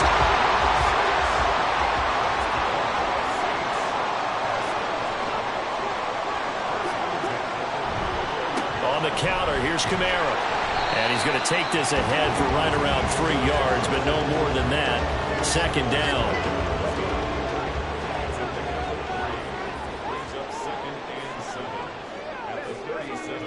Here's Walker. He's just going to dump this one off to his fullback out of the backfield. And they will only muster a yard here to the 38. Third down and 6. To throw is Walker. Pass taken in by his big tight end. And he is going to have a Saints first down as they're able to get the third down conversion. And that pickup of a first down, that's going to leave a mark because they really needed to stop them there, didn't they? So frustrating defensively. You're a play away from getting that football back here down late. Tough. Now they've got to find a way to create a turnover or takeaway. Otherwise, this one will probably get away from them. Trying to run down some clock with Kamara. And he is met in his tracks behind the line of scrimmage. He'll lose a yard there, and it's 2nd and 11. The fourth quarter here, they've got the lead. They want to keep it on the ground. That's what they're doing. Smart football. Keep the clock grinding. Keep it going. But you got to figure now, they're going to see more people stacked up at the line of scrimmage as they try and bleed it out. And he is going to lose yardage here. A loss of 1, now a loss of 2, and they're staring at a 3rd and 13. Really good defensive effort. They were all over that little swing pass out to the right side before lost yardage. Terrific read, better execution, and done with a lot of enthusiasm, wasn't it? Absolutely. They saw it all the way, ran to the football, and caused a nice play for lost yardage. Got his man complete over the middle. That's Perry. And that's going to be good for another first down as the tackle's made at the Falcons' 35. Big hook up there, forced to throw it on third down. The connection's going to keep the drive alive and also keep the clock moving. Yeah, from a defensive perspective, didn't get a sack, didn't knock the ball free, didn't break up the pass. The clock keeps running on you. You're in a dire situation now. 3 points separating these two sides with 2 minutes left to go in the fourth. So it's Saints football as we get you reset. Not totally home free yet, but it's looking good as they come up 1st and 10. Back to the ground. It's Kamara. And he'll get what he can up the middle, 3 yards. That'll bring up 2nd down. And now we'll see a timeout used on defense as they stop it right out of the break with 1:57 to go in the ballgame. And all the way to the 2-yard line there before crossing over out of bounds. And that's the type of run that they're looking for because they'll need to continue to rely on him to move the sticks in this tight game in order to preserve this lead. It's 1st and goal and a late touchdown at this stage. Could officially salt this one away. Kamara. He is going nowhere in a hurry as he is going to lose yardage here in a big way. The Falcons going to use the 2nd of their timeouts as they'll head to the sideline and talk over what to do next. And he's going to press this one forward as they stop it right around the 1. Falcons going to use their 3rd and final timeout as they'll head to the sideline and talk over what that is intercepted. Xavier Rhodes with a pick. And the Falcons are going to take possession here. It's a touchback, and they'll take over at the 20-yard line. So a good drive with a bad ending, Charles. They move it down the field well, cannot finish it off, though, as it's intercepted in the end zone. Deflating, that has got to be the word here because they were sharp in moving it down the field, but sometimes you start thinking like a touchdown is a given, and it doesn't always work out that way as we saw there. Here's 1st and 10. Now Fields. London holds this one in. And he's able to get this one up to his 30 before he's out of bounds. Now 2nd down and a few inches. Back to throw. Fields. And that's complete to Davis. No timeout. You got to go quick here. Plenty of time to work with here, but the timeouts, they're gone. Here's 1st and 10. Now a dump off here complete, and he'll be brought down shy of the 40 at the 38-yard line. All eyes on Fields.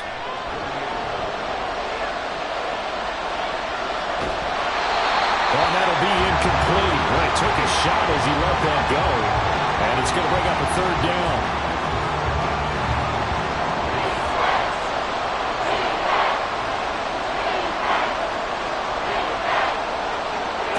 Here's Fields. And he can't get a throw away. He's taken down. Here we go. This is 4th down. They snap it to Fields. That is incomplete. They had to go for it with such little time remaining, and the Saints are going to get it back and in great shape. So they've gone for it twice now on 4th down in this game, and both times unsuccessful. I wish we could hear the headsets now between the head coach and the offensive coordinator. Now that they're 0 for 2, if they get into a 3rd situation, head coach might say, hey, you got anything for this one? Might get radio silence back. Listen, anytime you take a knee to end a game, that means you've won it. So it doesn't matter whether it's home or on the road. But there's something a little extra special about doing it in front of your home crowd, isn't there? And the home crowd applauding. They're happy with what they've seen. Chalk this one up in the left-hand column for a win. Yeah, that's right. Head to the locker room, throw the wristbands in the crowd for the kids, your gloves, your towels. Get to share it with the home team. Well, we all just got a heck of a show, partner. This was a close game for a long time. Close at half, close down the stretch. Home team finds a way to get it done, a narrow victory. Yeah, they finished with a flourish, didn't they? Because there were times where each side looked like they were the better team out there. And the outcome was in doubt for much of this game. Every snap seemingly more important than the previous one. Great effort from the guys visiting. But in the end, how about those guys in their home stadium finding a way to win? So for the Saints, it's one more win to finish the season as they wrap up with a sterling 15-2 record. And now they'll have the week off as they get set to go after a Super Bowl title. Meanwhile, for the Falcons, the loss could be an impactful one as they'll finish at 11-6 on the year. And it's going to be wait-and-see time as they figure out their status for the upcoming playoffs. So for our entire crew, alongside Charles Davis, I'm Brandon Gaudin. Thanks for watching, everybody. We'll see you next time.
It's Week 18 of the National Football League, and this one features Gerald Everett.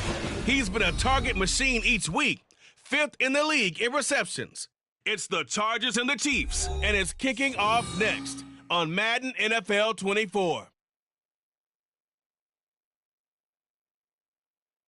From the second largest city in the U.S., Los Angeles, California, we've got football as EA Sports coverage of the NFL is on the air.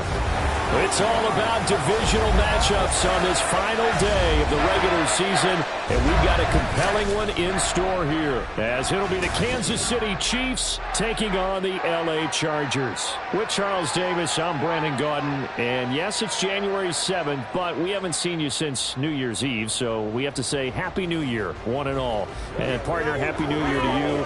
This is it, the conclusion of the 2023 season. Hard to believe, but we got a good one here between division rivals. And you like what the NFL's done here, making Week 18 all division games. I think it's one of the more inspired moves by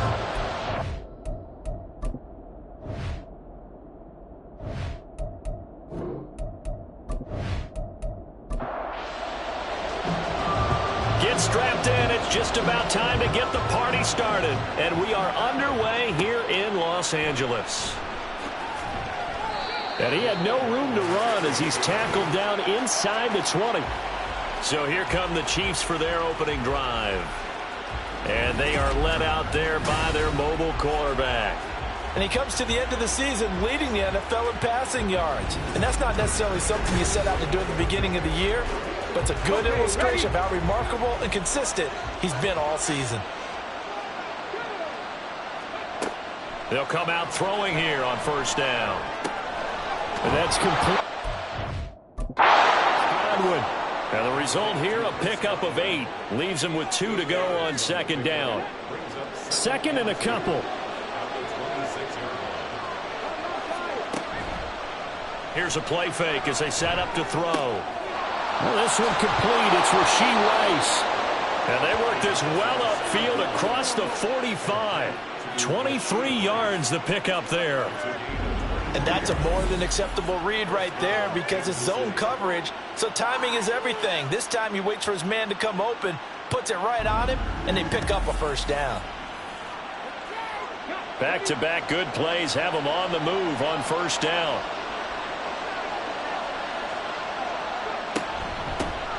They run it with Pacheco from the gun. And great blocking downfield as he's got this almost to the 35-yard line. Another nice gain, 16 yards there and a first down again. So back-to-back big runs picking apart this defense on the opening drive. I thought this was a passing league. I thought this was the era we were in where the ball was always in the air, right? They didn't get the memo. They didn't get the memo, and I know this to be true. Offensive linemen still, to this day, they want to run the football. They want to fire out and hit people across the line of scrimmage, and they're clearing space. Now 2nd and 9.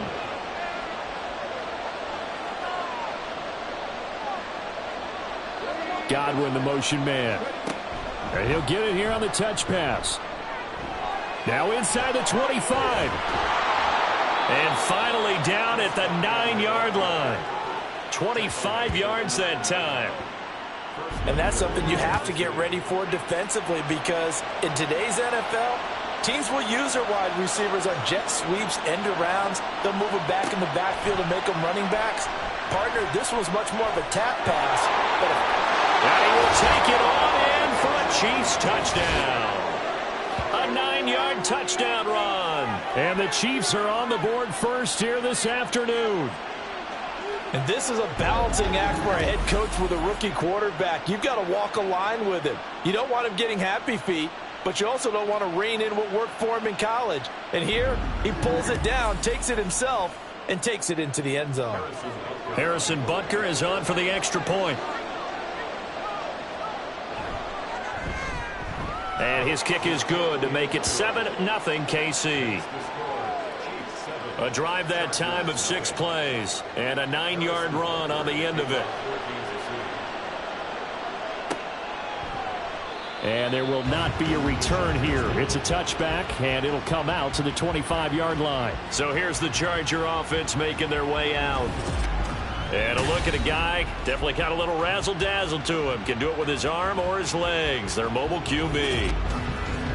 In his stat line last week, that's not going to get him to the Pro Bowl. All right, no touchdowns, no interceptions, but they won. And so the bottom line for him is team won, managed the game effectively, led them to victory. He's doing all the right things. Throwing on first down, but this one winds up to be incomplete. So the incompletion, and now it's 2nd and 10, again from the 25-yard line. Throw right side is into the hands of his tight end, Everett. He's upended after a gain of 2 out to the 27. Here now a 3rd down and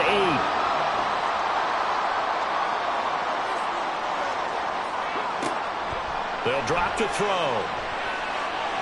Fighting, but he can't get away forever, and down he goes.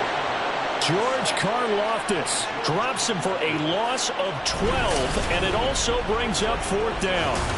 And, Charles, part of the reason they lost last week, they didn't have a single sack. Well, they changed that quickly. But did they ever? And it was something they talked about with us extensively. They needed to get pressure. How were they going to get to the quarterback? Obviously, they schemed themselves into a great play, didn't they? On 4th down, J.K. Scott ready to punt it away. They only punted twice in the win last week as he gets this one away. They juked him. They call that a punt of 38 yards officially. And it's Chiefs football, 1st and 10. Kansas City taking the field for their 2nd drive. They'll be looking to duplicate that first drive, the one that got them that 7-0 lead. Of course they would. Look, they're on the road. So getting the 7-0 lead was huge for them, right? Imagine getting up 2 touchdowns on the road, taking the crowd out of the game. Would be ideal. And he's tackled a yard short of the marker. Good gain of 9 on 1st down. 2nd down and a little more than a yard here.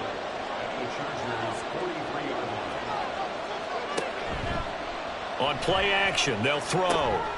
Another pass into the reliable hands of Kelsey. And he's going to get this down near the 30-yard line. 2nd catch for him today, and it'll wind up a 1st down.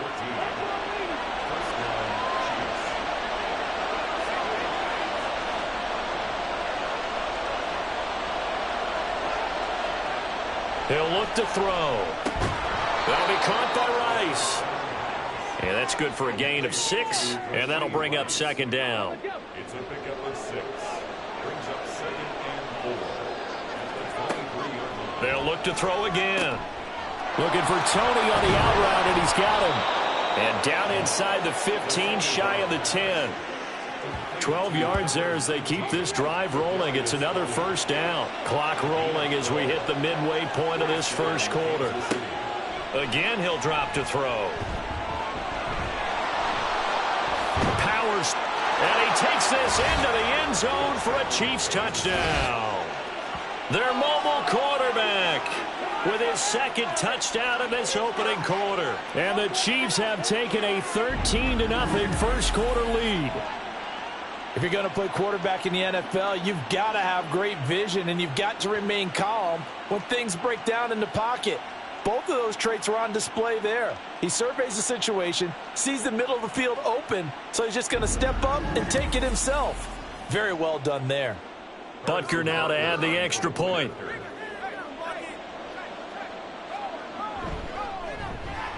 And it's good, and they have jumped out here to a quick 14-0 1st quarter lead.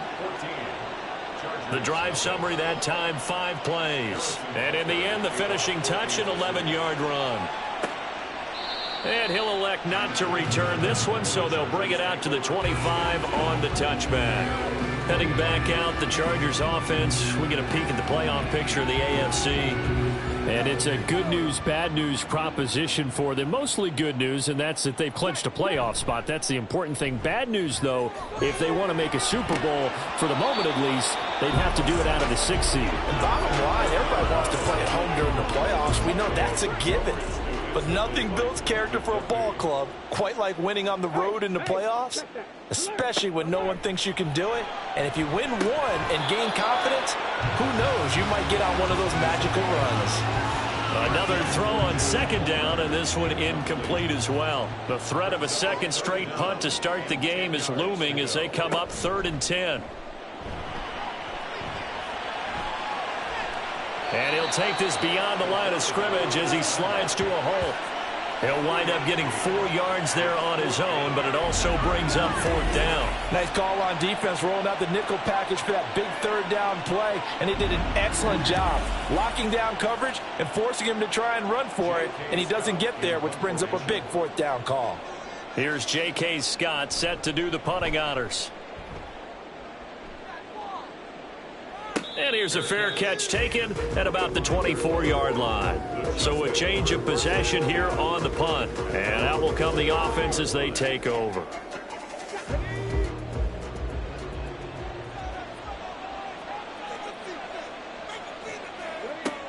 They'll try and start this drive in the air. They'll check this one down to Pacheco. And he will lose yardage here back at the 23-yard line.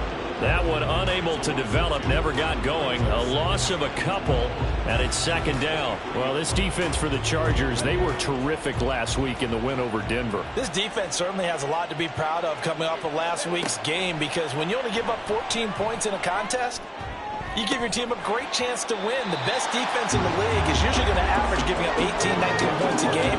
So to be under that, a terrific achievement. An incomplete pass on that last play, and that means they'll need to come up with something here on 3rd down. Work in the middle of the field, and he's got a man complete. And he will have a Chiefs 1st down as they're able to get the 3rd down conversion. A pretty sizable deficit here in the 1st quarter. This defense probably need to get off the field in those situations on 3rd down. And you and I both know in this huddle before that last 3rd down play, that's exactly what they talked about. Let's make a play. Let's get off the field. Let's reverse the momentum. Instead, they got hit with another 1st down, almost back to the drawing board. Back to throw again. And that'll be caught by Tony. And they'll get him down after a pickup of 8, 2nd and 2. Now a 2nd and 2. At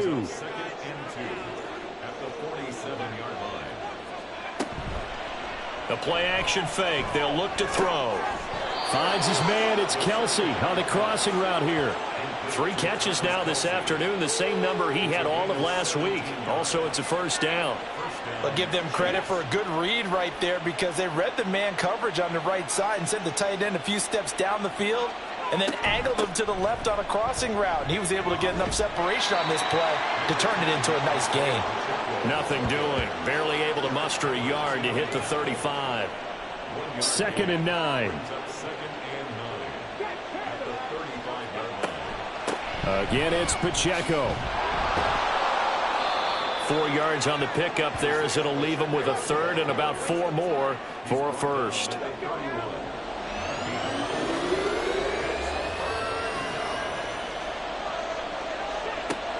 They'll look to throw here. That's going to be caught. And all the way in for a Kansas City touchdown. Rashee Rice. His 14th touchdown now on the year. And the Chiefs have moved out in front by 3 touchdowns. Well, Charles, kind of the future of this franchise on display right there. You had a rookie throwing it, a rookie catching it, and taking it into the end zone. Could you imagine if we were in the owner's box right now and we could look at the front office and see the grins on their faces, to see the present making plays and knowing what the future will bring with these youngsters going out and making big-time moments happen for this team. And he won't get this to the 20-yard line as he's down at the 19. Here's a Los Angeles offense as they get set to take possession. Well, CD, you kind of feel like they're in a bit of a danger zone right here, because now you're down 3 scores, and I know we're in the first half, but the way this offense hasn't been able to generate anything, you feel like they probably need to get something going on this drive, right? Yeah, and sometimes I overuse that this is an important possession, but I think this has to be the possession where they come up with an answer, because only a few teams in league history have ever come back from a 4-score deficit, and if they don't score here, that's what they could be facing the next time they get the ball. And he'll get to the 29-yard line, brought down there. And give him 10 that time as he was able to get away from the pressure and get a nice gain. Here's 3rd and a few inches. Back to throw here. That ball nearly intercepted, but he could not hang on. Oh, a pick there certainly would have been nice. Instead, at least it'll be 4th down. Here's J.K. Scott now as he's on to punt for L.A. And he's getting a workout here in this first quarter as he gets it away. Yeah, call it 38 yards on the punt, no return. And it will be 1st and 10 as they take over. And Kansas City's offense now set and ready to go. But Charles, they're really stringing these possessions and scores together early. We're still in the first quarter, but if they can score again here, look out. Yeah, and as you taught me when we're broadcasting games, one word we're supposed to avoid, and that's blowout. But that's exactly what's going on here. Down 3 possessions just the first quarter. That goes beyond any worst-case scenario we might have thought coming into this game. And another touchdown here, that should eliminate any hopes for any type of a comeback.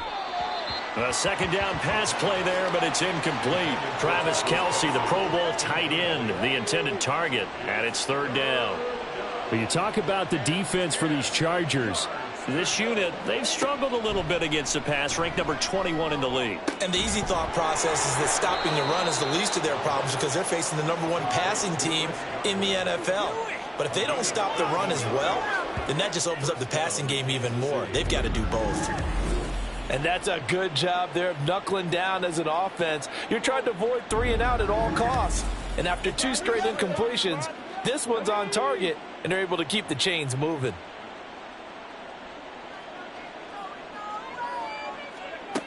They'll stick with the passing game as he looks to throw. Chargers able to get the pressure and bring him down.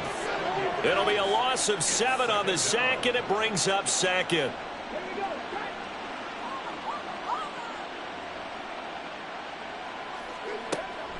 They'll set up a throw. Open man, it's the tight end Kelce. And it's a big play there as he is finally taken down on what will be a terrific final act of this first quarter.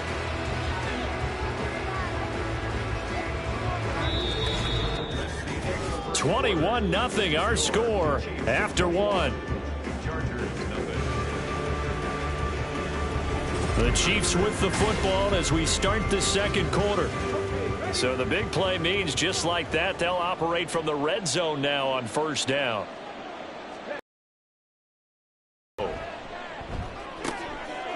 Over the middle, that's caught by Rice. And the Chiefs are going to be set up with a 1st and goal on a pass play that moves them all the way down to the 1. How about the way they're moving the ball down the field? They had a big play a moment ago. Followed it up with another nice one here. And before you know it, they're already looking at 1st and goal.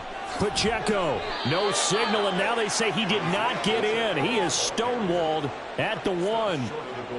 Another shot from the 1 on 2nd and goal. Pacheco once more. And he'll take this into the end zone. Now, hold on here. We do have a flag down. So let's see what this is about. Holding offense. So reverse the celebration. We'll see if they have something else in their bag of tricks. And isn't that always tough to watch when they score and you see the excitement and then when they realize those points aren't going to count? Can they get it back together and find their way back to the end zone? And he's going to be brought down just shy of the 5 at the 6. A chance to really put this game out of reach. Here's 3rd and goal. From the shotgun, he'll look to throw. This is caught. A gain of 5, but not enough. Leads to a 4th and goal. I thought maybe when he caught it, he'd have a good chance of getting that 1st down, but that's a nice job of holding him up and preventing him from getting to the sticks.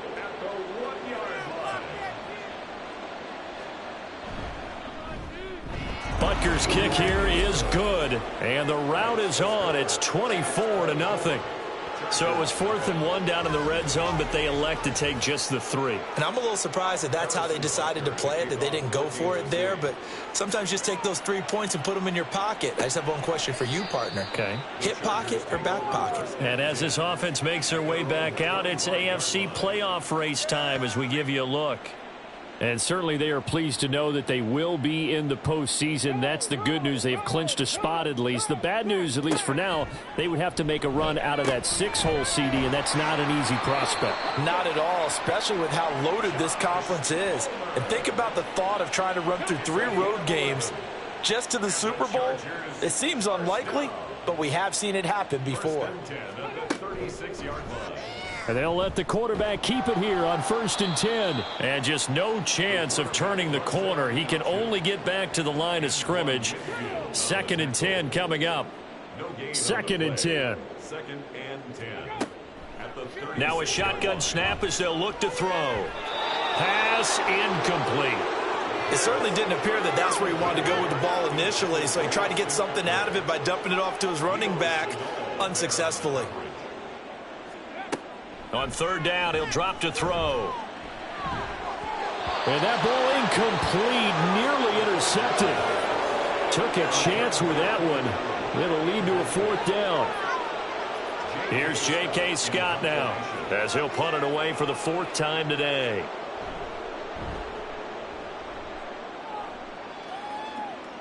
And he'll get credit for putting him inside the 20 as the fair catch is made right at about the 19-yard line. A 41-yard punt there with no return.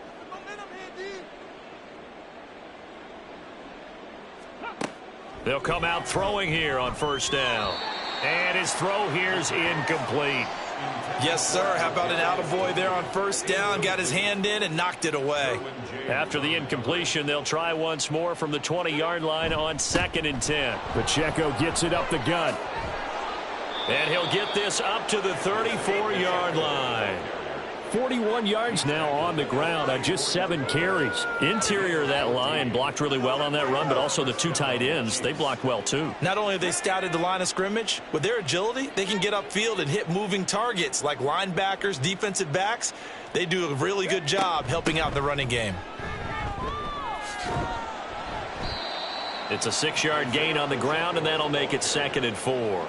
Consecutive positive runs for him on the last 2 snaps. He certainly appears to be trying to put the offense on his back and just move them down the field when his number is called. The way he's running it, I'd keep going back to him. 3rd catch of this 1st half for him, and this one is a 1st down.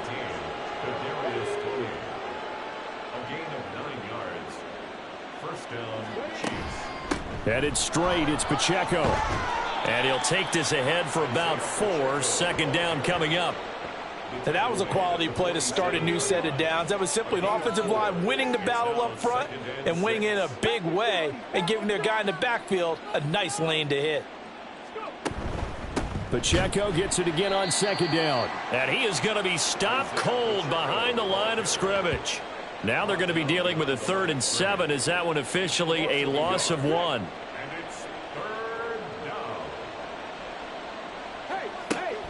They'll set up to throw.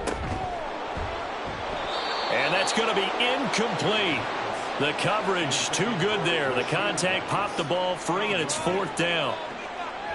Good defensive call right there because they had someone shadowing him along his entire route. And he was right there ready to provide a hit that prevents him from making another catch to his big start. And it's out of bounds. Now we'll see what the side judge says. He says out at the 8-yard line. The offense for Los Angeles returns to the field. Still in the 1st half, but this offense has struggled. Haven't really been able to get anything going, not only in the points category, but in the yards category. We'll see if they can do better here on this drive. Here's Eckler to begin the drive. And they're going to get this beyond the 40 before he's taken down. A gain of right around 35 yards on a play that started back inside their 10.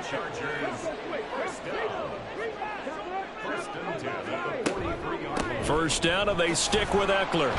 And this one not going anywhere. They get him at the 44 for a gain of just a yard. 2nd and 9 from the 44. Brings up 2nd and 9. Now back to throw. Got a man over the middle, and it's complete. And he'll be brought down with a 1st down as the tackle's made at the Chiefs' 31-yard line.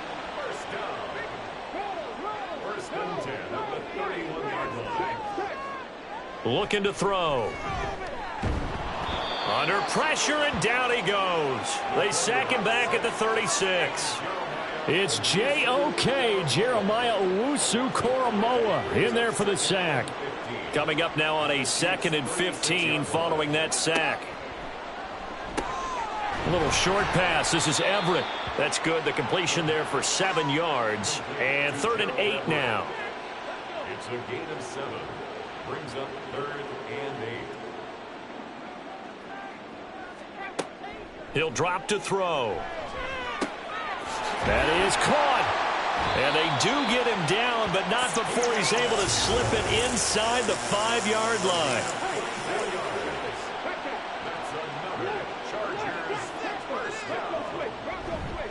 Kelly will take this into the end zone for a Charger touchdown. Now the scoreboard still does not look good, but at least they polished off that goose egg. Yeah, they've been thoroughly outplayed in the first half. Finally, a little spark of life, but it's going to take a lot more to add to that flame for them to thoroughly get back into this one.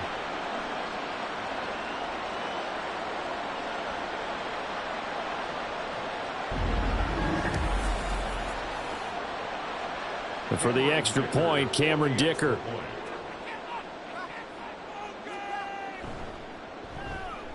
He's got it, and that makes our score 24-7.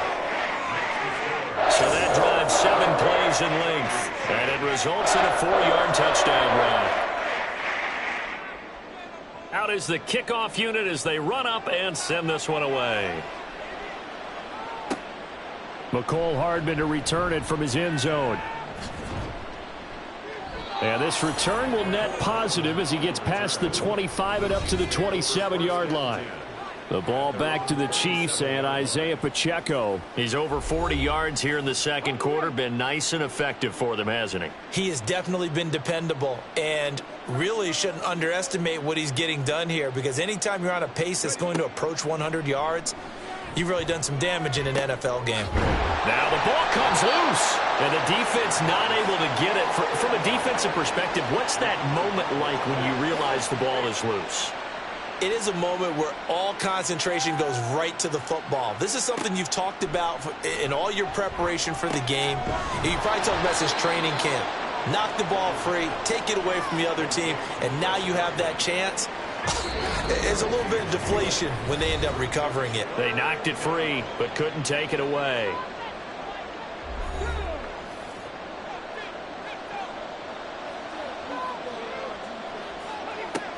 On 3rd and short, they'll try and pick it up through the air. And he'll be taken down, but he does have first down yardage. Give him the 3rd down conversion, 5 yards on the play.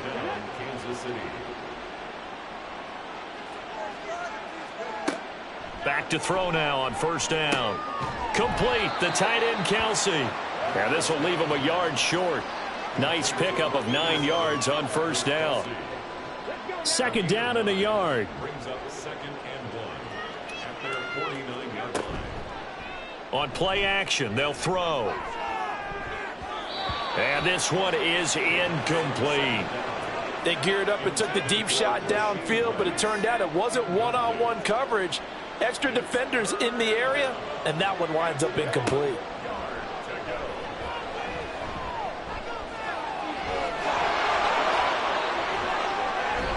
And he'll go down, but not before getting this inside the 30.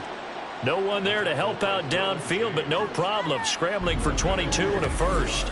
Haven't met a quarterback yet that didn't enter the league with a massive chip on his shoulder if he wasn't a first-round pick. They want to show the league that they made a big mistake. Determined to get the first down there, no hesitation at all to tuck it and go. I bet he would have tried running through their entire defense if it meant reaching that marker. The Chiefs will use the first of their timeouts as the clock stops here with 46 seconds remaining in the first half.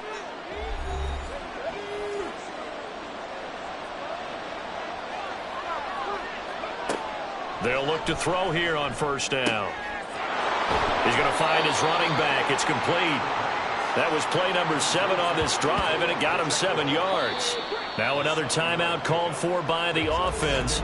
So that means they're down to 1 remaining here as we head toward halftime. Here's 2nd and 3.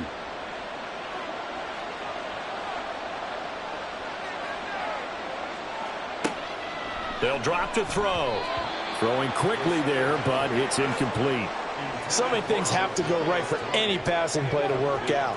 Quarterback has to understand the defense, deliver an accurate ball. Receiver has to concentrate and bring it in. Somewhere along the assembly line, something was off with that one. And he will have a Chiefs first down. They needed 3. He doubled that. He got 6.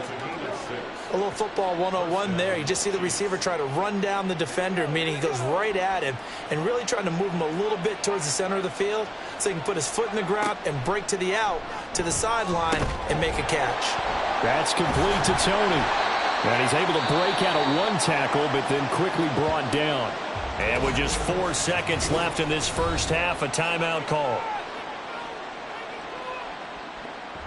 So with 4 seconds to go in the half, here's the field goal unit onto the field. From the left hash, should be a fairly easy one here. Butker's kick here is good, and that will extend their lead even further. So this lead, Charles, just continuing to swell here in the first half. Well, it's interesting. When we talked to them prior to the game, they told us that their game plan was take no prisoners, and they've lived up to it so far because everything has worked. No guarantee that'll continue. But all in all, this coaching staff's got to be very pleased by what they've seen. So we reach halftime in what's been a fairly one-sided game so far. As we'll send you back over to Orlando with our EA Sports Halftime Report, here's Jonathan Coachman. All right, Brandon, thanks very much. It's all down to this. Week 18 of the NFL regular season. Lots to be decided, so let's get right to it. We'll start our tour in the entertainment capital of the world, Las Vegas, Nevada, where it was definitely a game with some intrigue, as you can see by the scoreline. Jerry Jeudy, 2 touchdown catches in the victory. From there, we head eastward to Indianapolis to check on the Colts at home at Lucas Oil Stadium. And they were losers in that one to the visiting Houston Texans. C.J. Stroud, 4 touchdown passes in the victory. Finally, let's get to the desert to check on the Cardinals at home in Glendale. And you can see they have the lead over the visiting Seahawks. Tyler Boyd, a touchdown reception. This was an extremely one-sided first half. One team showed up ready to go. The other's been in a daze thus far, but there's still plenty of time left for this one to tighten up significantly. All right, Coach, thanks very much. Fine work as always as we welcome you back for quarter number 3. The Chargers going to get the football first here in this second half, and they trail as we get back underway. Phillips now from the end zone. Running room at the 50. Look out. He might score. Touchdown, LA. From one end zone to the other, 101 yards. And the Chargers get a bit closer. But we thought they needed a big drive to get them right back in this game to start the third quarter. They did one better than that. They just returned the opening kickoff. And what you gain with that is obviously the points on the board. You gain momentum, and now your team's all fired up. And you save time. You didn't have to use a drive to get it downfield. One big play, that leaves you plenty of time left to continue to map the comeback. Well, we talk a lot about explosive plays on offense. How about an explosive play on special teams? Certainly one there on the kick return for a touchdown. So let's try this again. After the kick return TD, here's yet another kickoff. And we will not see an attempt to match that return touchdown, as this will be a touchback and bring it out to the 25. So here's the Chiefs offense ready for their first reps in half number 2. And they were terrific in the first half, built up a sizable lead, and it's just been cut into a bit following the opening drive score on the other side. But this is a unit that has to be itching to get the football again. You can say that again. They've got to be pretty eager because, let's face it, they've had to sit through halftime, then sit on the sidelines and watch that drive. So you can bet that they're saying, let's get on with this. We got to go out there and get some more points.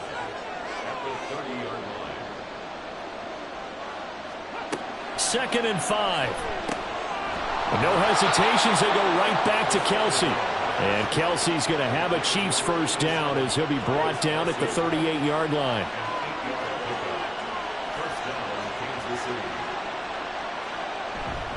A handoff now for Pacheco. And he is met in his tracks behind the line of scrimmage. Officially, it's a 1-yard loss. That's going to bring up second and 11.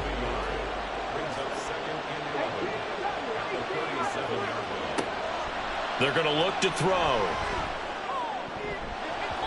And, he's unable to hold on to that defensively. A potential game changer, but it falls incomplete. An incomplete pass on that last play, and that means they'll need to come up with something here on third down.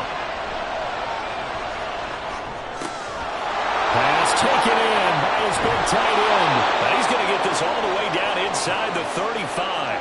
A big one there on third down. They hit for 30 yards. Another big play right there, and this is where, as an offense, you can really put the hammer down. You've got a double-digit lead, but those other guys, they've been hanging around. A touchdown here could put this game out of reach, and that's a strong step towards getting it done. So the big play changes the complexion of things. Here's 1st and 10 just outside the 30.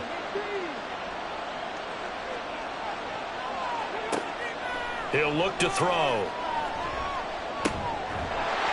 And this will be incomplete. Physical play on the football there, and it's second down.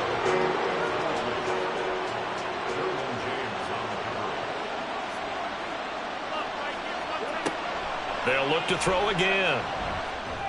That is caught. It's Chris Godwin. And he's brought to the ground with another first down at the Chargers 16. They give him 17 yards that time as that'll move the chains. So the ball down to the 16 here for 1st and 10. Again, he'll drop to throw. They'll check this one down to Pacheco. And he's going to get a solid gain of 9 before being brought down. 2nd and right at a yard. Ball at the 8 here for 2nd and a yard. Maybe a touch less. Back to throw again. And this throw incomplete. And the defender all over him that time, but it's going to lead to third down.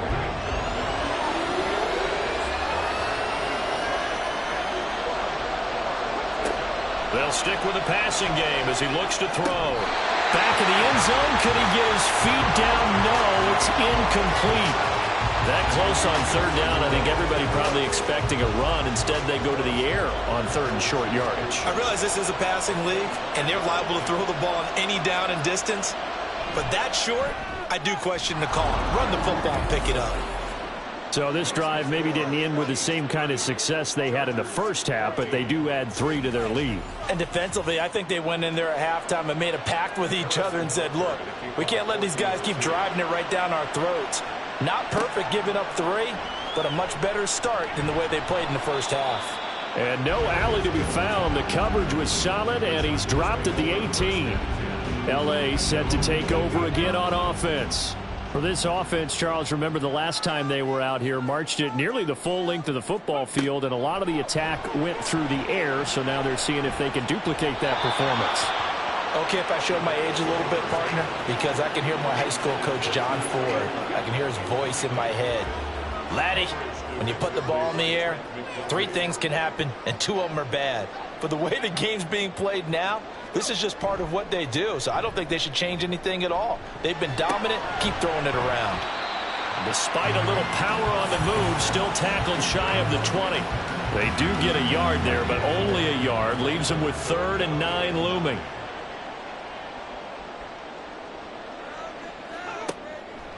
They'll look to throw here. He's got his target. That's complete. And they're going to get this beyond the 40 before he's taken down. Give him 22 there on the 3rd down conversion. Press coverage on the outside, and for defenders, that's the ultimate risk reward. If you take the risk, can you reward yourself by keeping them on the line of scrimmage? But no, not on that one. Got to step on them. Now it's just a matter of laying the ball out there for him to go get it.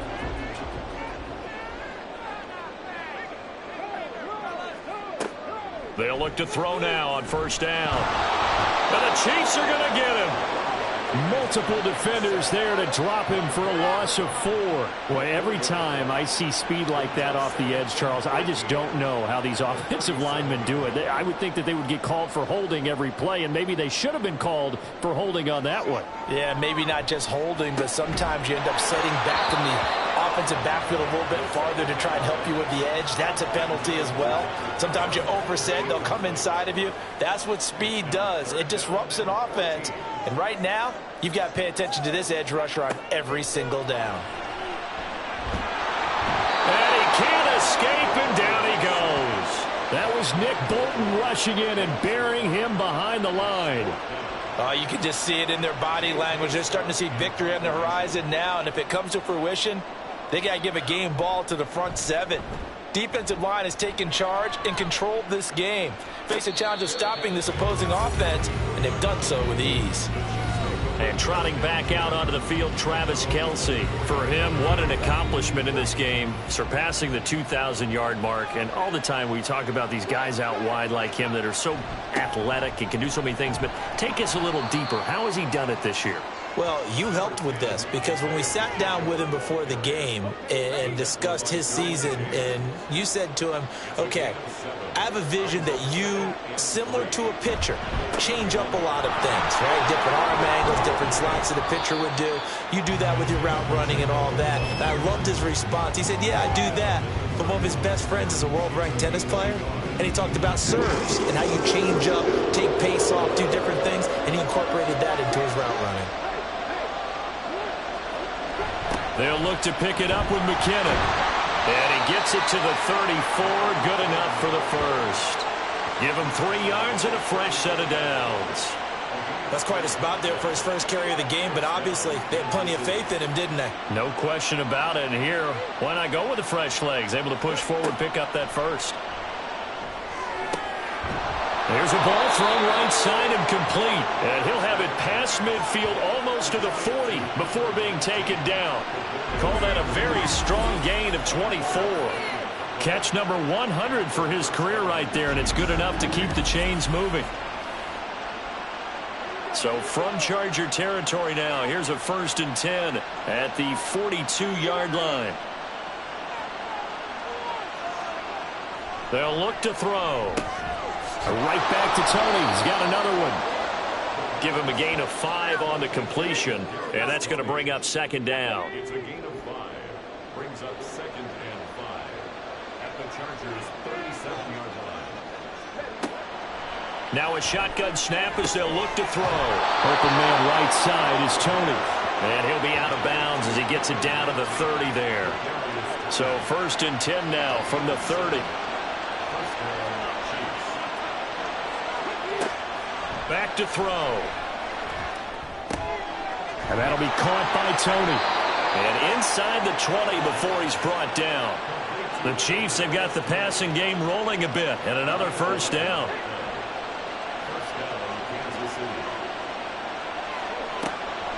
Now back to throw. Firing quickly here, and that's complete. This will be stopped about 2 yards shy of the marker. 8-yard gain, 2nd and 2. 2 yards to go, 2nd down. They'll run out of the gun with Pacheco. And the Chiefs are going to be set up with a 1st and goal. It's a nice run there. Gets them down to the 6-yard line.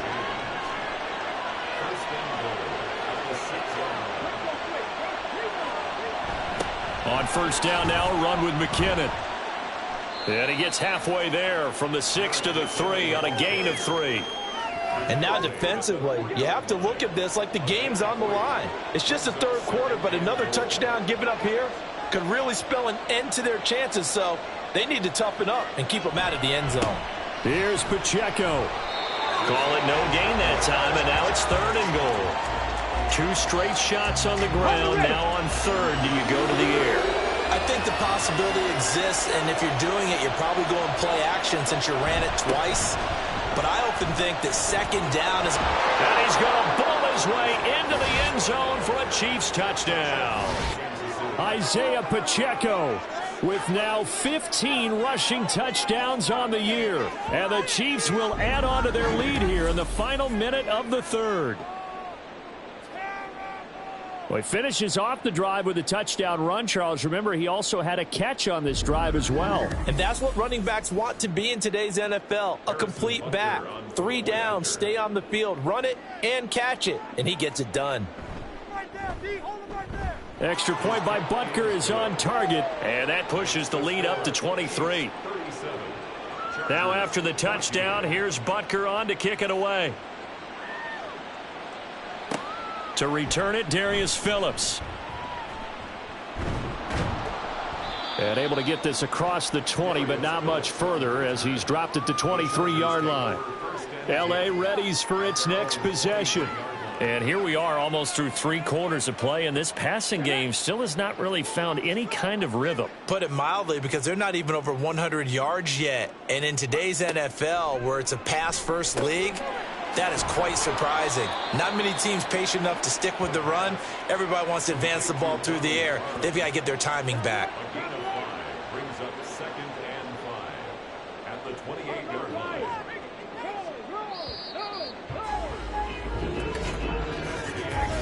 One quarter remains here as the regular season starts to wind down. You're watching the NFL on EA Sports. Back now at SoFi Stadium in Inglewood. From the 28, it's 2nd and 5. It's Charger football, but they trail here as we get going in quarter number 4. Now left side on the swing pass. A pickup of about 3 yards as he's taken down at the 31. This offense so far on 3rd down, lacking much success, just 2 for 7 to this point. This time they face a 3rd and 2. He's got his running back out of the backfield. And he gets this up across the 35 before he's out of bounds. Line of scrimmage, the 37 on 1st and 10. Now they'll throw here out of the gun. And a 6-yard gain gets him right around the 43. One thing I think that's safe to say defensively, the tackling's been really good. And because of that, it's been very, very hard for them to move the ball because you're not getting the benefits of run after catch. They're tackling them almost on the spot. That means you have to run extra plays, harder to move it. The throw over the middle taken in. First target, first catch at a 1st down. A gain of 6. And the Chargers first down. 1st and 10 at the 49-yard line. From the shotgun, he'll look to throw. He gets it to Johnston. And he's going to get this one down to the edge of the red zone. So a big play as it gets him all the way down to the 20 now for 1st and 10. Off the play fake, he'll look to throw. That is caught at the 7. And the Chargers are going to be set up with a 1st and goal coming up as they get him down at the 6-yard line. They'll set up to throw. To the goal line, but it's incomplete. Donald Parham, the intended receiver. But it'll be 2nd and goal.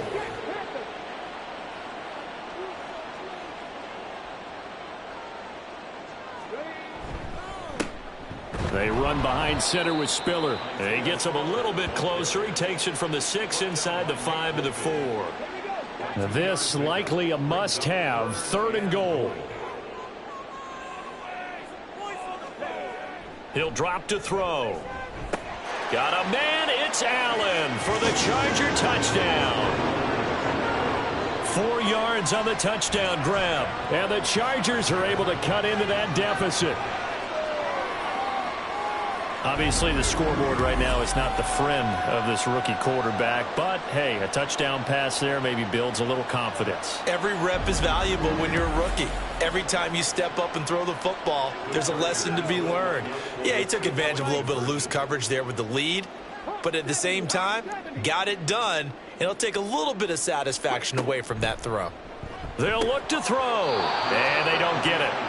They tried for the 2-point conversion there, but unsuccessful. Tough there. Good pass. Hit the hands. He just couldn't bring it in. And every receiver's coach everywhere. Seeing that play, focus, focus, focus. Watch it all the way in and tuck it away.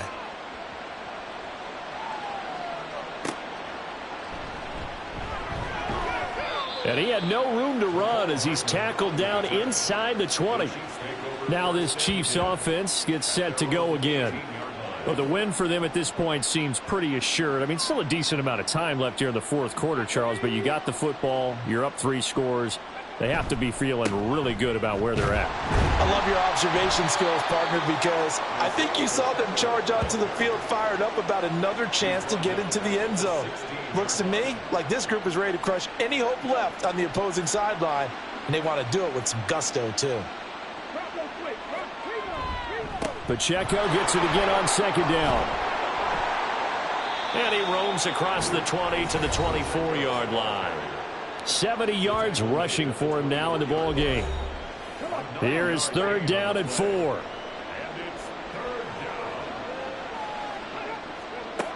Out of the gun, they'll look to throw. And he lost the football. And picked up by the Chargers. And his guys are going to get the football at the 37-yard line. Well, maybe it hasn't exactly been a Rembrandt, but they've been mistake-free to this point and finally cough it up. I don't think it's going to cost them the game. They should be fine. But, boy, they're going to hate that, going back and watching tape and being able to say we were that close to achieving our goal of 0 turnovers during the game. A little blemish, but as you say, still comfortably in command. Line of scrimmage, the 37 on 1st and 10.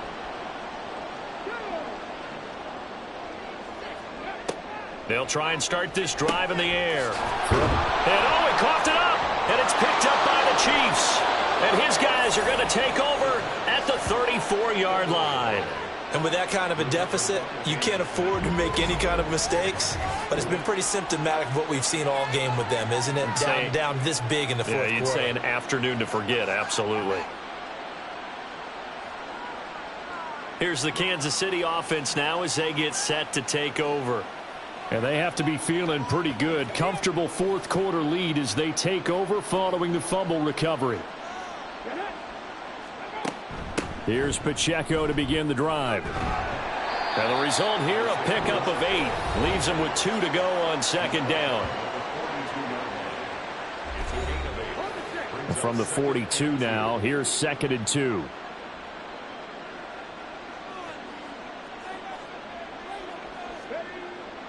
He'll look to throw. That one caught by Rice. That catch puts him right at 100 yards receiving now, and it also gives him a first down. And a first down, Chiefs. On the handoff, it's Pacheco. And he'll manage to pick up about 4 at second down. Well, at the end of all that hitting and hollering, it was a 4-yard run, so the offense is going to go back to huddle and feel pretty good about themselves. Defensively, you have to feel okay because you didn't let it turn into a bigger run, but the goal, shut it down for 2 yards or less. That's when you start to feel good about yourselves. Chalk that up as a 4-yard loss, and now it's third down.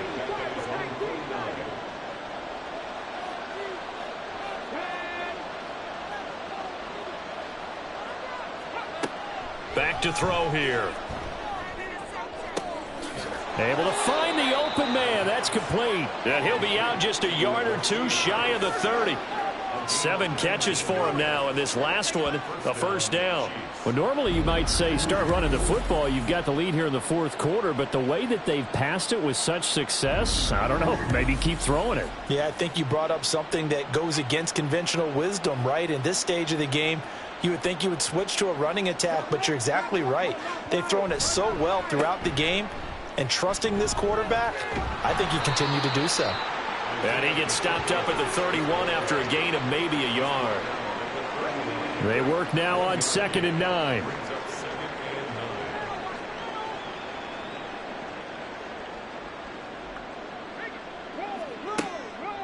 Here's a play fake as they set up to throw. He'll check this one down to Pacheco. The 22 is the line to gain here on third down.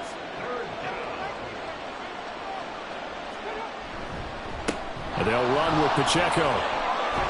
And he's able to motor his way down to the 16-yard line. 92 yards rushing now on 23 carries so far. Starting to feel a little to me like the air is coming out of the balloon, so to speak, defensively. They're taking their will from them right now. That's what they're doing. Whatever they want to call, it's working. They're handling things up front, and it's not just the offensive line. It's everyone. You're seeing the guys on the perimeter blocking downfield and making sure that they're secure. So, yeah, you're exactly right. The air's out of the balloon, and right now they're almost lifeless. Maybe just a slight detour on what's been a strong drive. Here's 2nd and 11. They'll set up a throw. He's got it. And in for the Chiefs touchdown. Isaiah Pacheco. He scored on the ground and through the air. And the Chiefs look like they're going to get back in the win column as they extend their lead here in this 4th quarter. He has really settled in throwing the football, and that touchdown here in the 4th quarter gives him a pretty comfortable cushion. He may be a rookie, but he's playing like 4th quarter, and the QBing is easy. How about this guy? Youngster, not worried about anything, just cutting it loose and having fun. Extra point by Butker is on target, and the lead is now 24. Phillips, he's not going to bring this one out, so they will begin the drive at the 25. So out come the Chargers. That 5-game win streak is ticking away here in the 4th quarter. Just haven't been as sharp in this one.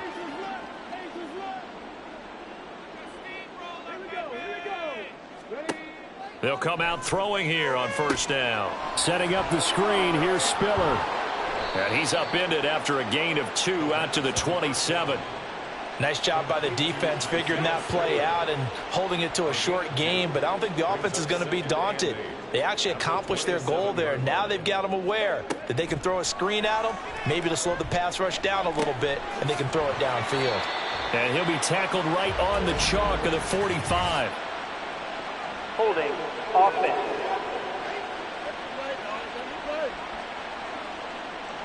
Now they face a 2nd and long following the holding penalty. They'll look to throw here. His throw complete right side to the tight end Parham. So no gain on the play. And they're going to face an uphill battle here on 3rd and long. Just 2 minutes remaining here in the 4th quarter of what has been a one-sided affair. So it's Charger football as we welcome you back from the 2-minute warning. They face a 3rd down now as they try to find a late score.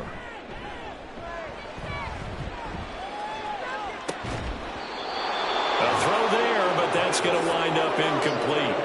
That's coverage you'd expect to see in a tie game late. Not in a lopsided game like this. They are not letting up. Here's J.K. Scott now as the drive goes backwards, so he's on to punt it away.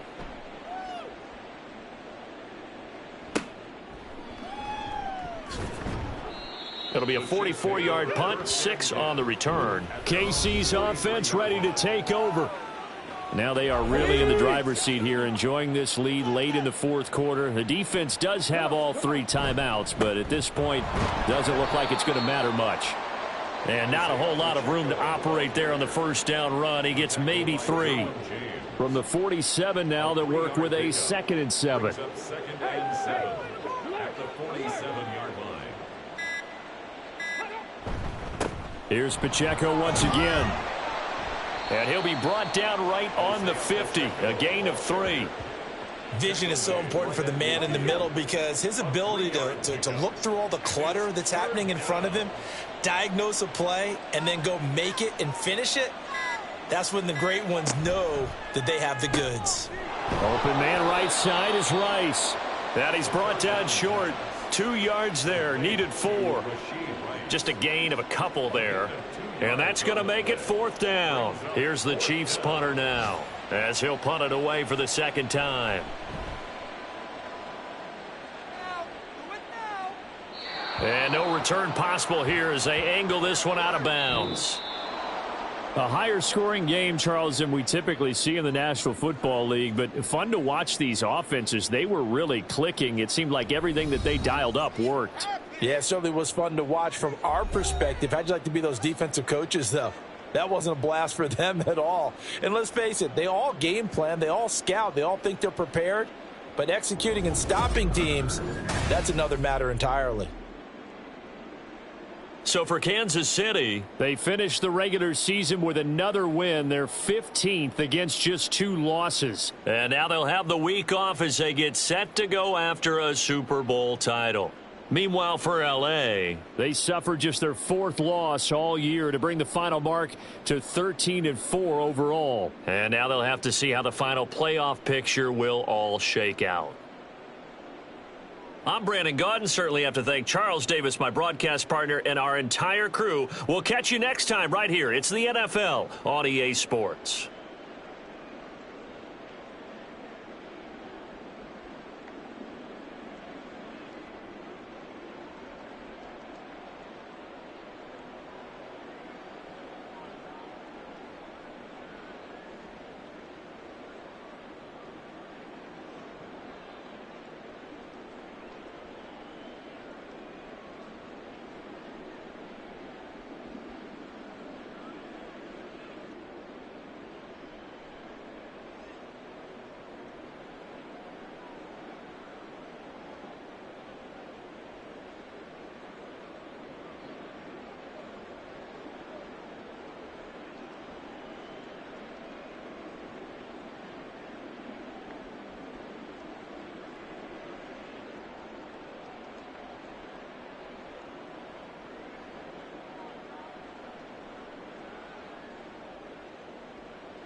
It's Week 18 of the NFL.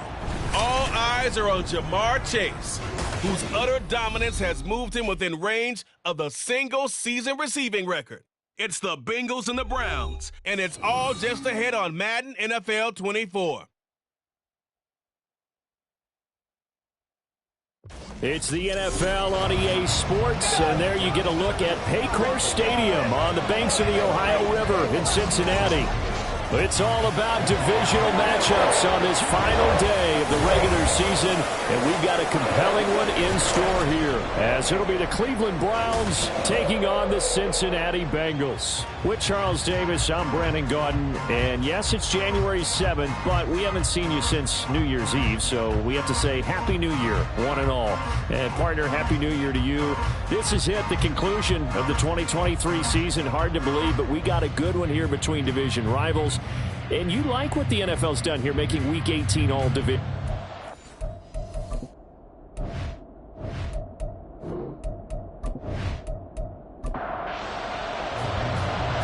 Two teams more than ready to get this one started. And we are underway from Cincinnati. The opening kickoff will not be returned, as that will be a touchback. Here come the Bengals now to take over. And a glance here at their shifty mobile signal caller. It was fun getting ready for this game, wasn't it? Because normally we talk to the coaches and the players. I think you and I asked to talk to the trainer to see how his arm is going to be. A lot of ice after last week. After last week's game, boy, what a performance that was. And you know who else is having fun? Receivers, because they get a chance to do what they do best, which is go out and catch the ball. Yeah, and that last week effort, he threw for well over 400 yards. Here's a 2nd and 2 now from the 33. Brings up 2nd and 2 at the 33-yard line. The play-action fake. They'll look to throw. He will find his man Chase complete. And he'll take this to the other side of midfield before going out of bounds. A gain there of 21 yards. Those are the kinds of plays right there that show you why he's the number 3 man in the NFL in terms of receiving yards. Also tells you there's a full combination of what he's got going in his game. You name it, from route running to catching the football. That's why he's able to produce those types of numbers. And they'll wind up getting this to the 37. Gain of 9. Just need a yard here. 2nd and 1. At the 37-yard line. On play action, they'll throw. Over the middle, that's caught by Chase. And they're going to have another 1st down as he's going to be tackled at the Browns' 26.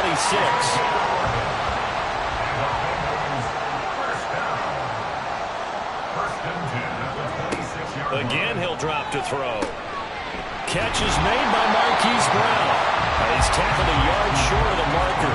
Good gain of 9 on 1st down. And how about this first drive? They're being aggressive, slinging it around. Really confident, too, because they're not trying to fool them with running plays, throwing it, and they're being very successful right now.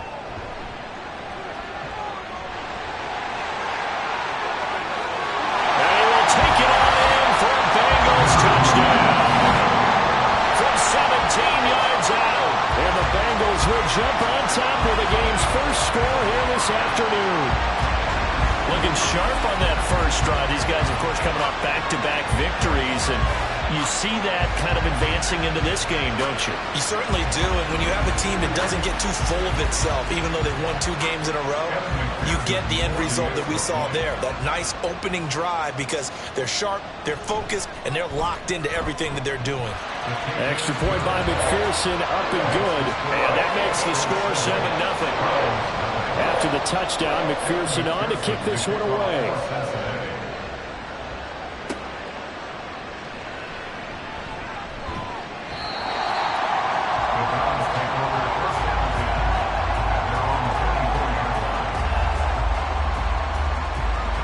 So here are the Browns under head coach Kevin Stefanski. And leading them out, a man who has led his team to the conference championship game the last 2 seasons, winning it 2 years ago. Here's Joe Burrow. And it felt like in watching the game tape, he got everyone involved last week. He was a manager. He really was. That's a great way to put it, because they ran the ball some, they threw it accurately. 1 touchdown pass, so he didn't, break the bank doing that, but he didn't throw any interceptions. That's the bottom line. That's why a defense loves a quarterback like that.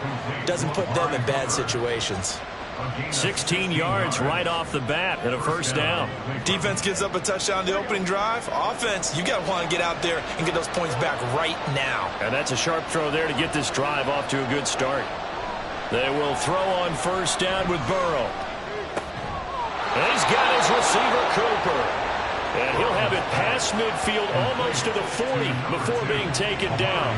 They go right back to him for 20 and a 1st. So we just called his name on the previous snap, and they go right back to him, Charles, for a 2nd consecutive completion. Yeah, I think what we're discovering on this drive is that he feels like he has answers no matter what defense you throw up there. He reads it, finds the open spot, and is available for the completion.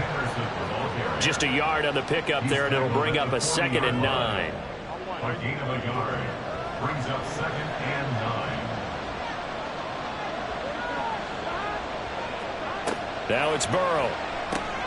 There's a short throw taken in by Bryant. So the completion results there in 9 yards. And they'll be faced with a 3rd and inches. Well, this defense for the Bengals, they were terrific last week in the victory over Kansas City. It was a little bit enlightening talking with the defense coordinator about their performance last week because the feeling was that it was a good, solid performance. They did what they needed to do to get the job done and get the win, but definitely a few lapses that they're looking to correct. It'll be a pickup of 4, good enough to earn them yet another first down.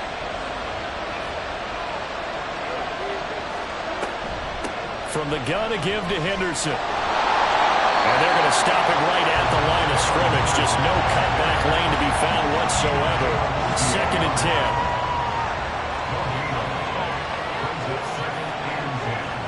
Now Burrow.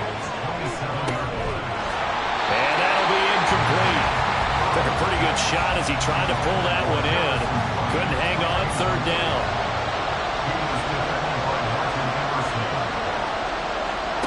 Here's Burrow. And that is incomplete. That'll bring up 4th down as his Cincy defense stands up on 3rd. Nice call by the defense there on 3rd down. Just flood the field with extra defensive backs in their dime package. Nowhere to go with the football. Forces the incompletion. Hopkins' kick is good. And they are on the board, but still trailing. It's 7-3. So both teams come away with points on their opening drives. Now they still trail. They answered the touchdown with a field goal, but at least able to break that goose egg here early. And that is what's important, right? Because they didn't let that initial touchdown go unanswered. Took the ball themselves, moved it downfield, and put it through the post for 3 points. Game on. The Cincy offense about ready to go here on their next drive. A long drive last time out for this offense, Charles. If you remember, they started basically in the shadows of their own end zone, marched it down the field, and a lot of that was through the passing game. And partner, as a former defensive back, I'm having almost a physical reaction watching what's happening right now. But let's give credit where it's due because they've done an excellent job moving the ball through the air. Secondary getting picked apart pass by pass. Obviously, they need to make some adjustments there on the back end. And because offensively, we know that they're not going to be shy about throwing that football. So from the 36 now, 1st and 10. He'll look to throw. He's going deep for Brown. And this is caught. Touchdown Bengals. Hollywood Marquise Brown with touchdown number 12 on the year. And the Bengals are able to extend their lead. Charles, every time that he makes one of these plays, I think the front office, they get a bigger and bigger collective smile because they feel more confident that they have found their guy, their future at quarterback. And they should feel that way. It's obvious he's a big part of why they have such a good record this season. You're right about the bright future as well, and by association, a bright future for the franchise too. Extra point by McPherson, up and good, and that pushes the lead up to 11.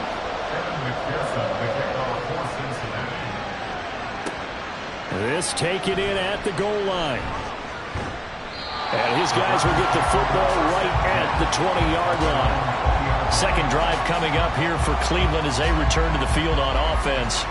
As the season winds down and you look at them in totality, you know, the offense has struggled. The defense has been pretty good, so I would imagine the changes this offseason may be more on the offensive side of the ball. And this is where we always hear the term complementary football because, as you noted, the defense has played well enough for them to win games, and the offense has held them back. So they've got to reward that defense by improving on offense. I don't know if you make a change, a quarterback, running back, tight end, it doesn't matter. Get better players, better system, so they can play to the standards of the defense, and the win column will result. First down, here's Burrow.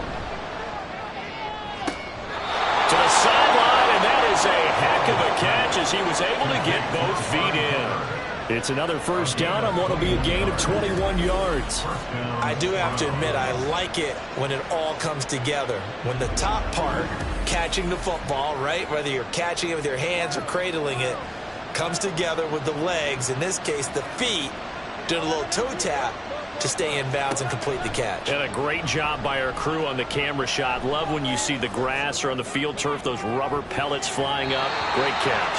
Now a throw to the end zone on first down, but it winds up incomplete. 2nd and 10, a very chilly day here, but no snow. And I got to say, if it's going to be this cold, I want snow. You should see Charles' face. He's looking at me like I'm crazy. There's a short throw taken in by Bryant.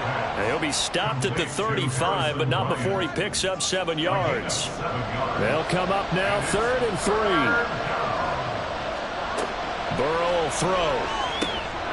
And it is caught. And he is going to have the Browns first down as this defense unable to hold. It's a 7-yard gain there on 3rd and 2. They had to settle for 3 last drive, hoping this second go-around ends in 6. In good position, 1st and 10. Here's Burrow setting up to throw it. Got a man here, it's Bryant. And they will eventually get him down, but he's inside the 5 all the way to the 3. A good pickup there, 26 yards. And that was good protection there. No, that was great protection there because it allowed him to lock in on his receiver. Although I think he was looking for his tight end on the corner route all the way. Nice connection there for a really nice gain. It looks like a jumbo set with 3 tight ends here for 1st and goal. Henderson. And he pushes forward but comes up short of the goal line as he'll get a yard down to about the 1. 2nd and goal from the 1. They're passing here, Joe Burrow. Toward the end zone, but that's going to wind up incomplete. Brandon, we saw these defenders flying to the football in their win last week, and nothing has changed. They're still moving around quickly and forcing incompletions. They'll look to run with Henderson, and I don't think he got there. No, they stop him right where it all started. What a stand so far defensively, and now that's going to bring up a 4th and goal. The choice to make. You're on the road. You're going to take the 3. You're so close to the end zone. Well, you know what the book says. You know, that mythical book about what to do in certain situations. Road team, it says be aggressive. Go get a touchdown. Don't play for a field goal. I say keep that book open and do it. Well, on 4th down here, that pass knocked away and incomplete. No surprise. They try to throw the ball 4th down, but it gets batted down. They don't pick it up. Well, a little football 101. When you're going toward that quarterback, you see he's going to start to throw. Get your hands up, Get right? your hands up, affect the play, and then everyone, get your hands up. When the ball gets to the receiver, moment of truth, knock it away. Boy, nowhere to go at all on that 1st down run as they will get to him behind the line of scrimmage. Running the ball can be a struggle in this part of the field. In fact, it's a perfect spot for defenders to pin their ears back and try and work upfield, and they capture him for a loss. Back to Mixon on 2nd down. And he will forge his way forward only up to the 2-yard line.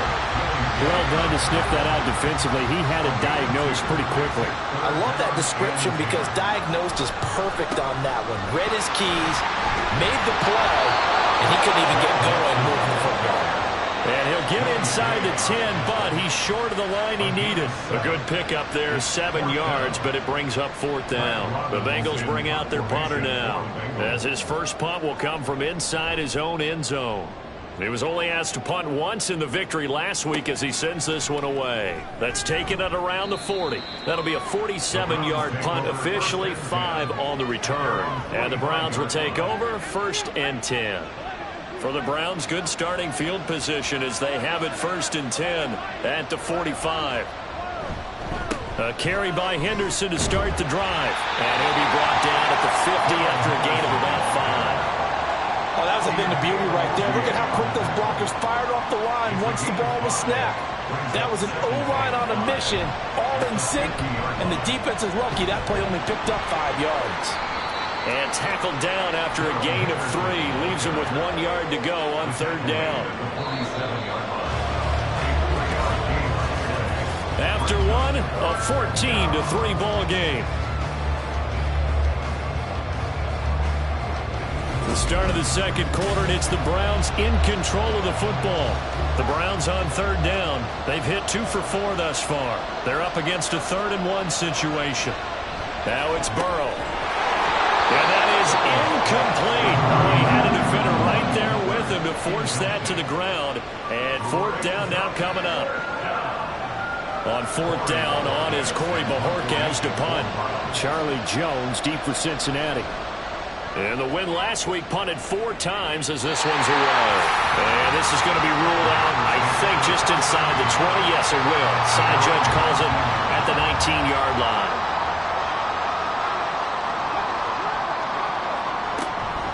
Here's Joe Mixon as they start on the ground. And they'll get him down after a pickup of 8, 2nd and 2. So much of the game today, we're looking for hybrid players, guys who can do a combination of jobs. And anyone who plays a strong safety position, now more than ever, is a hybrid-type player.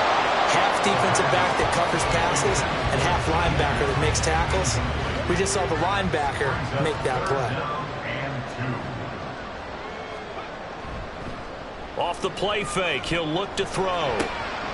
Work in the middle of the field, and he's got a man complete. And he is going to have the Bengals first down as they're able to get the 3rd down conversion.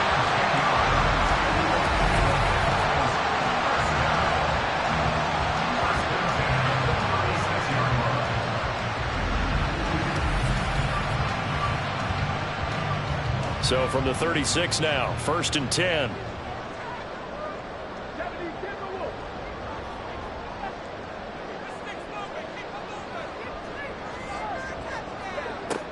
They'll set up to throw. Over the middle here to Brown. So 5 yards here, 5 on the play. And it's 2nd down. A gain of 5 brings up 2nd and 5 at the 41-yard line. Back to throw again. It connects quickly to Jamar Chase. And Chase going to pick up a Bengals first down as he'll get this up to midfield.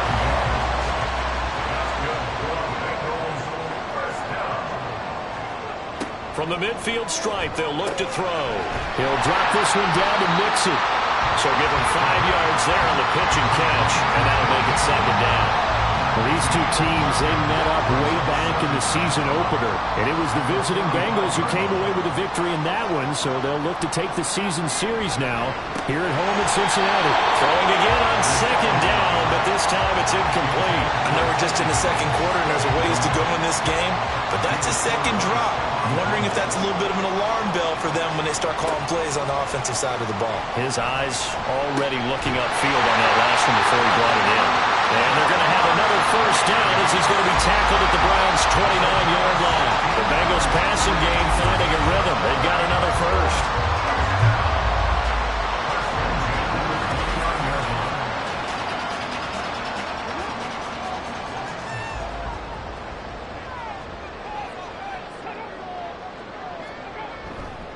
They go play action here on 1st down. And he'll go right back to Chase. That's caught again. Back-to-back receptions for him, and it's another first down. That is catch number 300 now for his NFL career. 2 big plays in succession. Not sure this D knows what hit him, but now they got to get ready. It's 1st and goal. They'll give it to Mixon. And he'll take this into the end zone from Bengal TD. Joe Mixon with career touchdown number 70. And the Bengals add 6 to their lead. So 3 drives, 3 touchdowns, and they're a PAT from going up 21-3. And there's no doubt in my mind, you're liking what you're seeing so far, aren't you? It's been unbelievable. Like a well-oiled machine, if you will. What's really tough, though, that defense, they're leaping the shadows at this point. They don't know which way to go. They're being hit in every direction, and they have no answers thus far.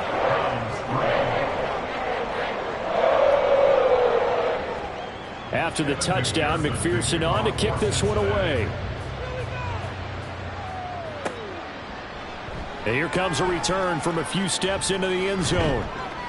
And he's up past the 20 to the 22-yard line. And now Cleveland geared up to take the field. And this, let's face it, an important drive if they're going to get back into this ballgame. Think about going into the locker room down 21-10 as opposed to 21-3. 21-10, a little more optimism, a little more bounce around the locker room, a little more discussion about how they're going to finish this thing off.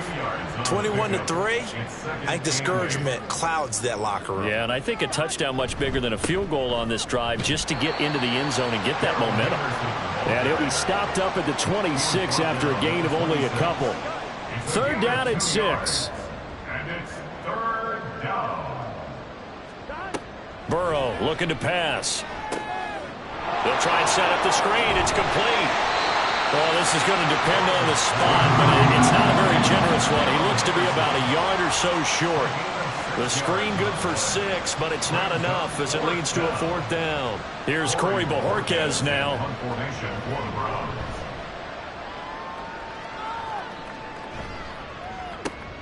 On the return is Jones. A nice return that time, gets 12 yards back.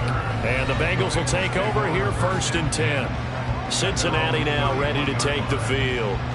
Good drive last time. Really effective passing the football. Do you maybe mix it up, now go to the ground game and surprise the defense a little bit?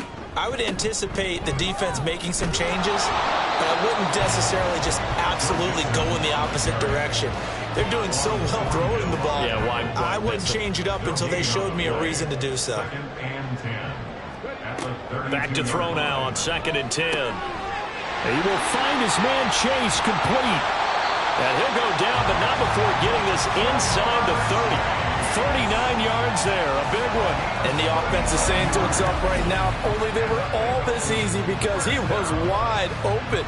And once he made the catch, plenty of room to work his way downfield. That was a breakdown on the defensive side of the ball, one that they want to fix immediately. So now then, the big play has him all the way inside the 30 now, 1st and 10. Another one into the hands of Jamar Chase. And finally down he goes as they work it inside the 10 to the 7. A good pickup there at 22. So 3 plays already 1st and goal, and they are wasting little time. Now they'll throw here out of the gun. And that's to the left sideline and incomplete. And down here, 1st and goal, if it's not there, don't force it. You've got at least 2, if not 3 more shots at it. So that's a wise move to get rid of it. Again, he'll drop to throw. And it's caught. 5 yards that time on the completion. And now it's 3rd and goal. He decided to run a hitch route. It really helps to have a guy who can turn it loose. And, boy, he rifled one in there on that one. Not much run after catch, but it worked really well. Mixon will take this one in. Touchdown, Cincinnati. Just power football there, down near the goal line. Give it to him. He's able to push his way across. Yeah, they went heavy there. Sometimes you have those big offensive linemen come in, have to report like they're eligible. But all they're doing is getting a good stance, blocking, and getting their runner across the goal line. And McPherson on for the extra point.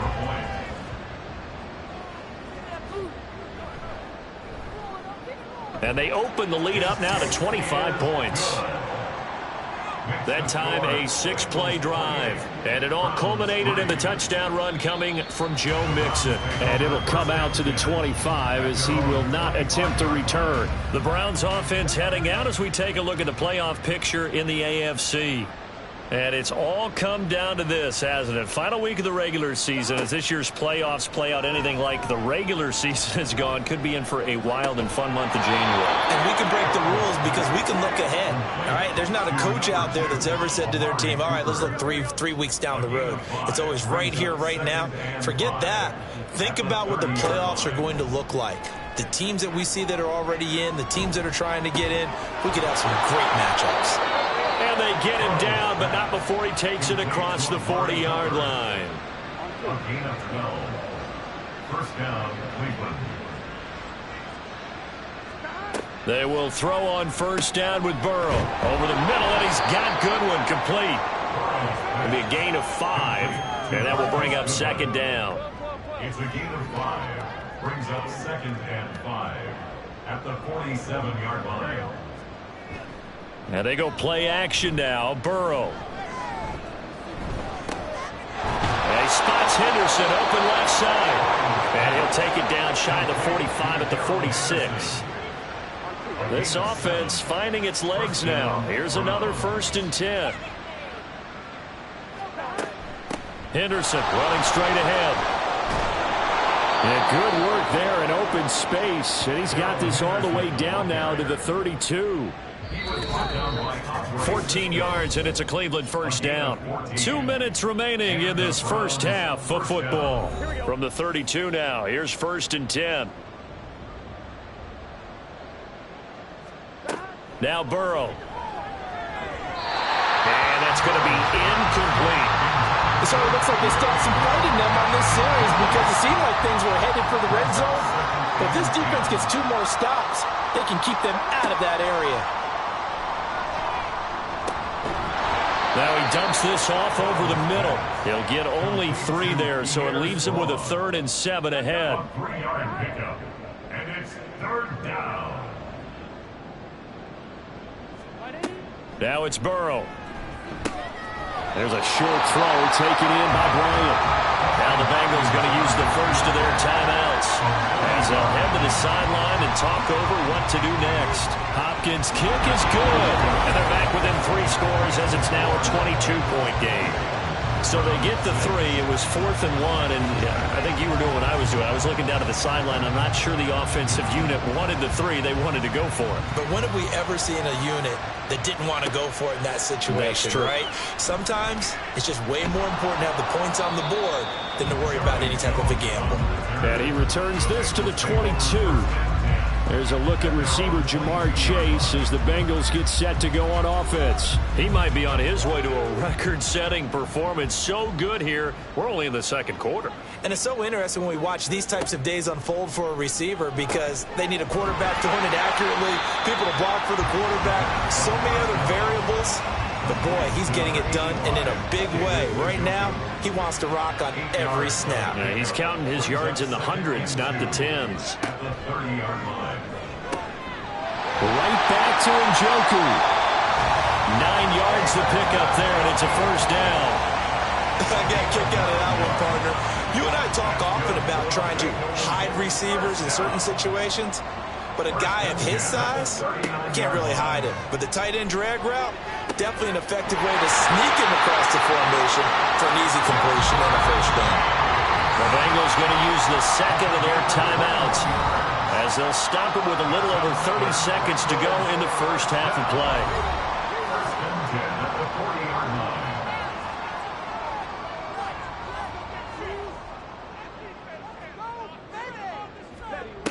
They'll look to throw again. And this one nearly picked off. Kind of surprising to see a defender of his caliber let it get away, but get away it does, and it's 2nd down. They'll stick with the passing game as he looks to throw. Throw left side complete to Chase. And they are into field goal range now as he's got the first down at the 26. Now that was pretty. They executed that curl route versus zone coverage, and that changes things a little bit because against man, it's often a tight curl, tight, sharply run route.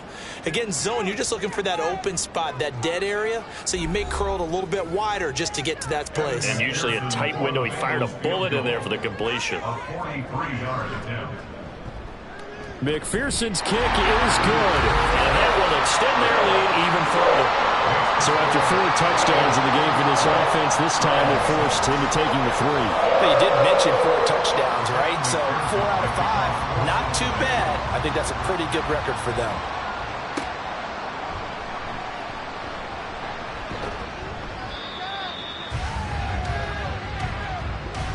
So we've reached halftime here in the Queen City, and it's the Bengals leading this one. As we send you down to Orlando, where Jonathan Coachman has our EA Sports Halftime Report. Coach. All right, Brandon, thanks very much. It's all down to this. Week 18 of the NFL regular season. Lots to be decided, so let's get right to it. We'll begin up at Bank of America Stadium in Uptown Charlotte. And it's the Buccaneers who are out in front. Patrick Mahomes has thrown a touchdown pass. From there, it's off to Indianapolis to check on the Colts at Lucas Oil Stadium. And that game has gone to halftime with the visiting Texans out on top. It's C.J. Stroud with 3. Count them, 3 touchdown passes. Lastly, let's motor up to the Motor City. See what's happening with the Lions at home at Ford Field. As you can see the score there in the 2nd quarter. The Vikings trying to gut this one out, as it would be a good victory for them if they could get it.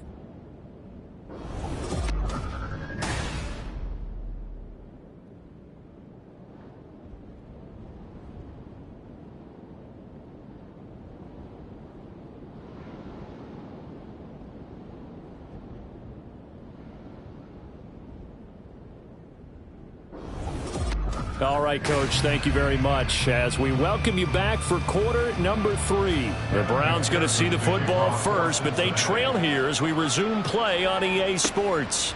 Taken at the goal line.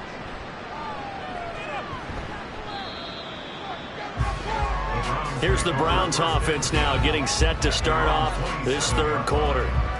CD, they certainly know the hole that they face as they begin the second half. They have to do what precious few teams have done in NFL history, and that's try to come back from a 4-possession deficit. And, partner, you know, as that team gathers, they're saying to each other, you never say never, right? Because if you're on an NFL roster, that's how you have to think. You can always come back and win a ball game. And let's face it, we saw a certain Super Bowl, a 25-point lead late, that wasn't enough to put someone away. But that being said, this task is near impossible. Let's face it. And bottom line is, it officially becomes impossible if this possession is an empty one. They do get a couple, but they'll be left staring at a 3rd and 8 coming up. 2-yard gain on the play. And it's 3rd down. Burrow on play action. That is caught. And they're going to have this across midfield and inside the 45. So they'll come up in Bengals territory now with a 1st and 10 at the 43. Running left, it's Strong. Down to the 41. Oh, that's a real nice job there by the defensive front. They just engaged and held their ground. But how about the guy who made the play? We often talk about whether they take a good first step or not. Many times you just don't take any step. Just get your feet moving, get your body going, and then once he made the read, he was able to make the play. They'll give him 4 yards there, and it'll be 3rd down. Here we go. It's a gain of 4, and it's 3rd down. Here's Burrow setting up to throw it. He's going to get that to his running back out of the backfield. And he's got another 1st down as the tackle's going to be made at the Bengals' 24-yard line. 1st down, Browns. Burrow will throw. Touchdown, Browns! Marquise Goodwin. A 24-yard touchdown. And the Browns are able to cut into this lead as they score on the opening drive of the second half. I wonder if he changed anything on his play sheet or they just executed better. Because they had 2 previous drives that ended in field goals. Before this one, they finally were able to put into the end zone. Well, whatever he did, speaking of the offensive coordinator, might be using that formula going forward. It worked there. Yeah, it worked very well. He and his field general in pretty good sync right now. They're starting to move the ball well. Hopkins with the extra point, and that'll cut the lead down to 18. No run back here for Jones, a touchback. Jamar Chase hoping to be at center stage yet again as the offense returns to the field. And now he's inching closer to a 200-yard game. He's been so solid. And he's really denting the pride of the guys playing defense, too, because there's certain barriers that you just don't want to give up. You never want to give up a 100-yard rusher, a 100-yard receiver. He's closing in on 200 yards. Wow, that's a really big game. Here's 2nd and 7 now from the 28. They'll look to throw here. And that went too far in front. He couldn't reel it in. It's incomplete. And those two just haven't been in sync thus far. They've done a nice job against him, but still, with his talent, you would expect them to have more completions to him in this game. This will be caught by Brown. And oh, he's just going to be short here, barely. Maybe by a half a foot. It'll be 4th and inches. The Bengals bring out their punter now as he'll kick it away for the 2nd time.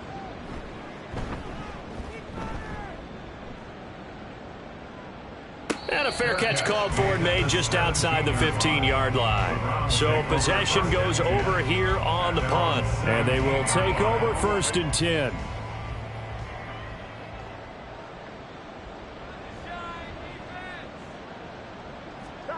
They're passing here. Joe Burrow. Looking deep in the direction of Cooper. That's going to be knocked away and incomplete. I'm sure this isn't a novel thought, but maybe run some simpler routes instead of trying to get it all back in one shot. Defense certainly appears to be ready for them. Try and get it back little by little instead of in big chunks. Another throw on second down, and this one incomplete as well. This offense in desperate need of a conversion as they come up on third down.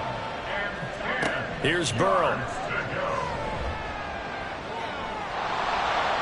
And he'll protect himself at the end here as he winds up getting pretty decent yardage. 5 yards that time out of the scramble. But now they're looking at a fourth down situation. I certainly like what he did right there because he smartly wanted to avoid forcing anything downfield because nothing appeared to be open. Nice harmless slide there to avoid the big hit, and he gets a small gain on the play. And Bojorquez on to punt as he gets it away. Here's Jones on the return. It'll be a 44-yard punt. The return goes for 8. And the Bengals take over first and 10. Now the Cincinnati offense ready to see what they can do here. Charles, a very uninspired effort. The last time we saw them out there was a quick 3 and out, and they punted the football. Yeah, and you never want to get stopped so soundly during a series, but what would be even worse now is letting it happen again right here. They've got to get going. And getting this just shy of midfield, they'll spot it at the 49.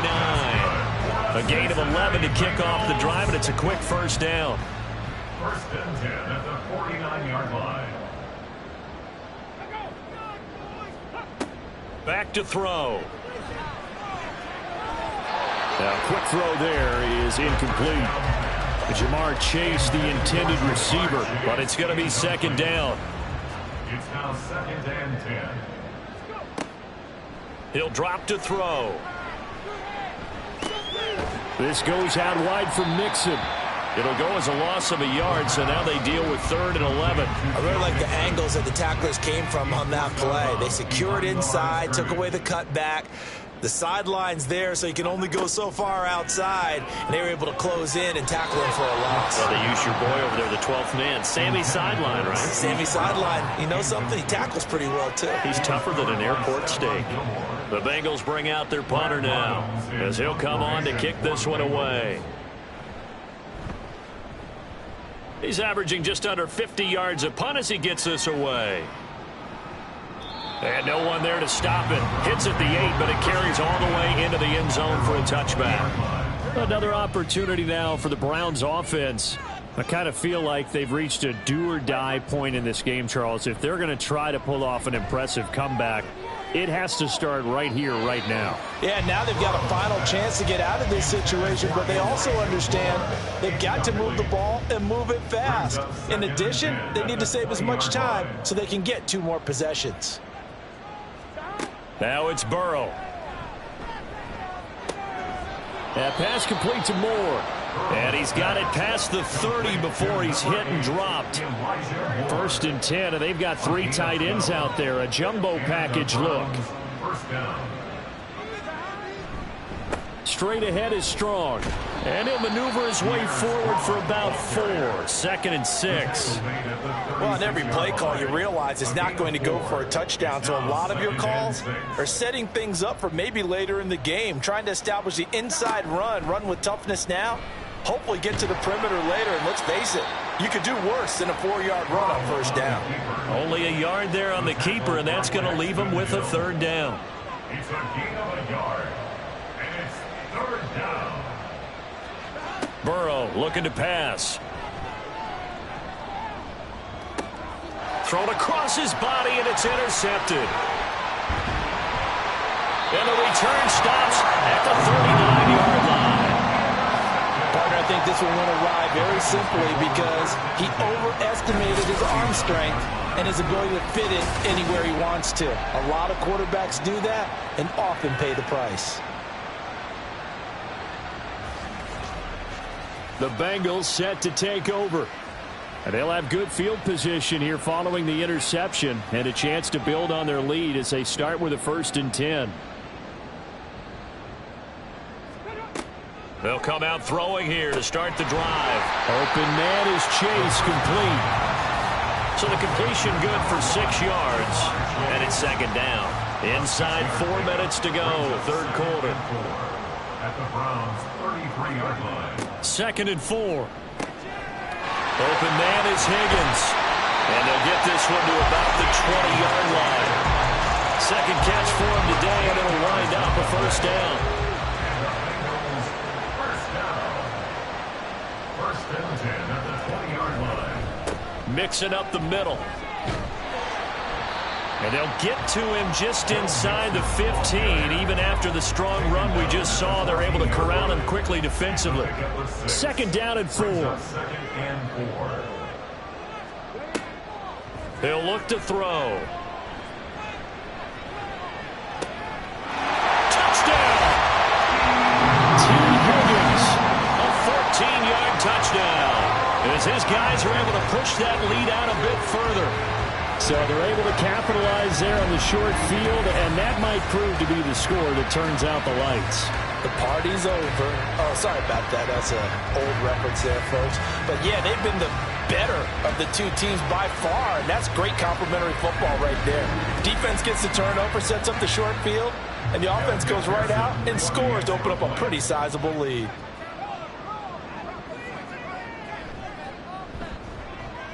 Extra point by McPherson, up and good. And they open the lead up now to 25. Browns 13. From a couple yards deep, he'll bring it out of the end zone.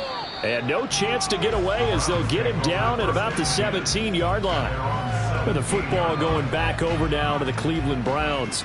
Well, we haven't exactly been treated to a nail-biter in this one, CD. And if they cannot score here, this one's pretty much all but over. Are you saying that you feel like people are starting to think about getting out of here, maybe beating the traffic in order to get home or to their final destination? Yeah, I don't think there's a whole lot of reason to hang around, especially if they can't score here. Yeah, you're right about that, because it has been pretty clear who the better team has been in this one.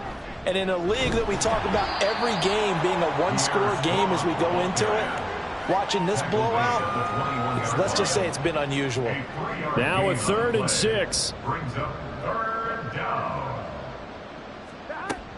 Now back to throw. Over the middle, and he's got Goodwin complete. And I don't think he got there, no. He's short by maybe a foot, maybe. Call it 4th and inches. The Browns send out their punter now, as he'll punt it away for the 4th time today.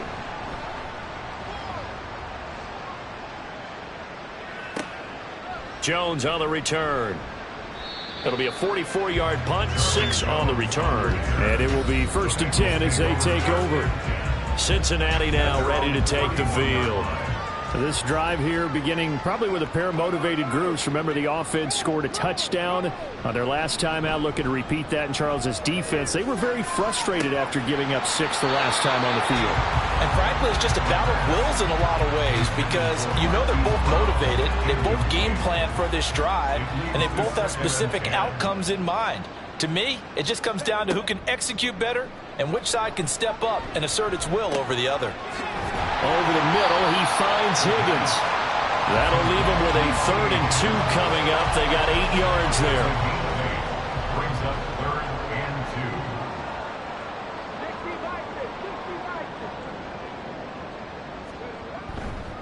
2. They give to Mixon to try to pick it up. And he's going to have a first down as he's brought down at the 44-yard line. 5 yards is the pickup there as that extends this drive. Well, they gave themselves options there on the 3rd down play and were able to convert on that RPO. Shows a lot of trust with the guy taking the snap, doesn't it? Because you're counting on him to make the right reads and give the ball where it's supposed to go. And he did on that play. 1 quarter remains here as the regular season starts to wind down. We'll return with more after this break. You're watching the NFL on EA Sports. Back now in Cincinnati. A lot of happy faces in the crowd at this point as their guys have a big lead here to start quarter number 4. Back to Mixon on 1st down. And he'll take this ahead for about 4. 2nd down coming up. Nice chunky yards on 1st down. It really opens up your options for what you want to do on 2nd. You go right back to him and hope he explodes, or sucker the defense in before throwing over the top. And he's fortunate to get anything from that. Give him a yard up to the 49. Brandon, we talk all the time about those hybrid players, guys who can do more than one thing. And I think if you're playing strong safety in the NFL today, you are a true hybrid. Part linebacker, part cover guy. And coming up, sticking his nose in the mess there and making a nice play defensively. Work in the middle of the field, and he's got a man complete. And they're going to have another first down as he's going to be tackled at the Browns' 35. That one good for 16 as the drive continues. Partner, I know we're still in the afternoon slate here. Some primetime games still on the docket, but it's going to be tough to top this effort. What an offensive performance we have seen. They have been unstoppable from the moment we began this game, and they're not holding back. They're still throwing the football here in the fourth. They certainly are, and let me tell you something. If you're old school, you don't like this at all. But in today's football, you just go ahead and savor it. Watch a team execute at a high level. Doesn't matter what the scoreboard says. From the 29, here's 2nd and 4.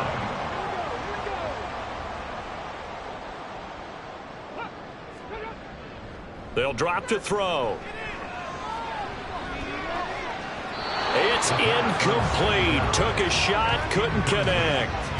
I think it's fairly safe to call this game over, but they're still trying to bomb it downfield and add to their lead. Almost makes you start to feel for the defense and root for them a little bit, too.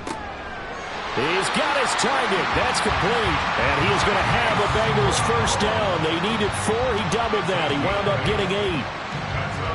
You want to put together a long drive? You've got to be able to convert on 3rd down, and they've done exactly that on this one. Sure enough, came up with another conversion right there. Here's a fake on the jet sweep and a run up the middle with Mixon. And he gets it inside the 10 to the 9. 72 yards rushing here for Mixon. He's got a first down. Well, we're beyond the tone setting right now. This guy's been the bell cow all day, and they'll continue to rely on him to move the chains, drain the clock, and lead his team. They'll set up to throw.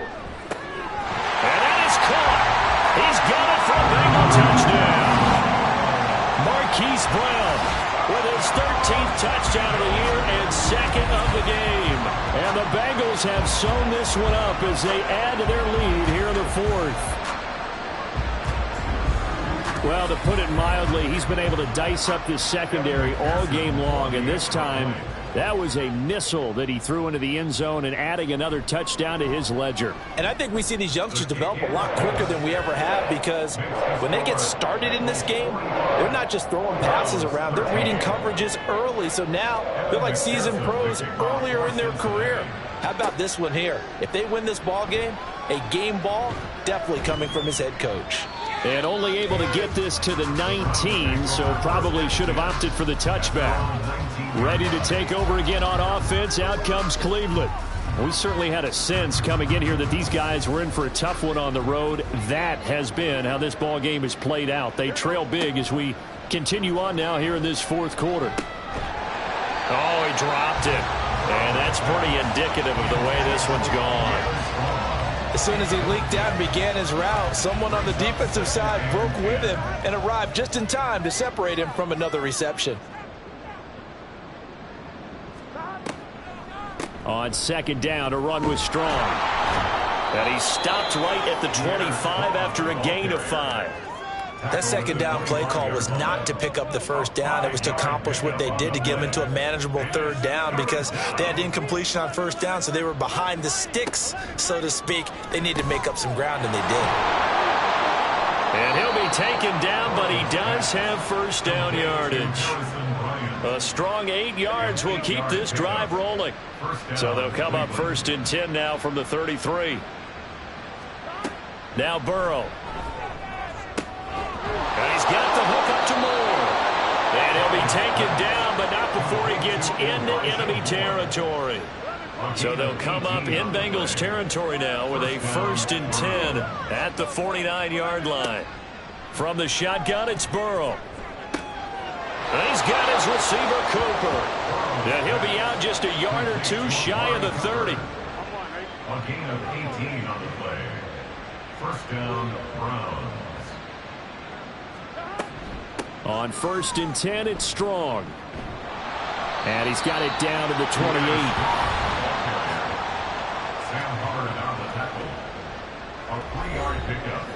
Ball on the 28-yard line. Here's a 2nd and 7.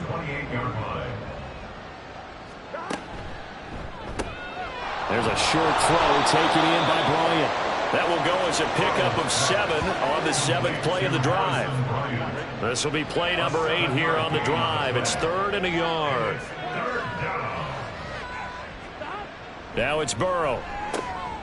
Able to find the open man. That's complete. And he is going to have a Browns first down as they're able to convert by plenty there on 3rd and 1. Line of scrimmage, the 15. It's 1st and 10. And now we've got flags down.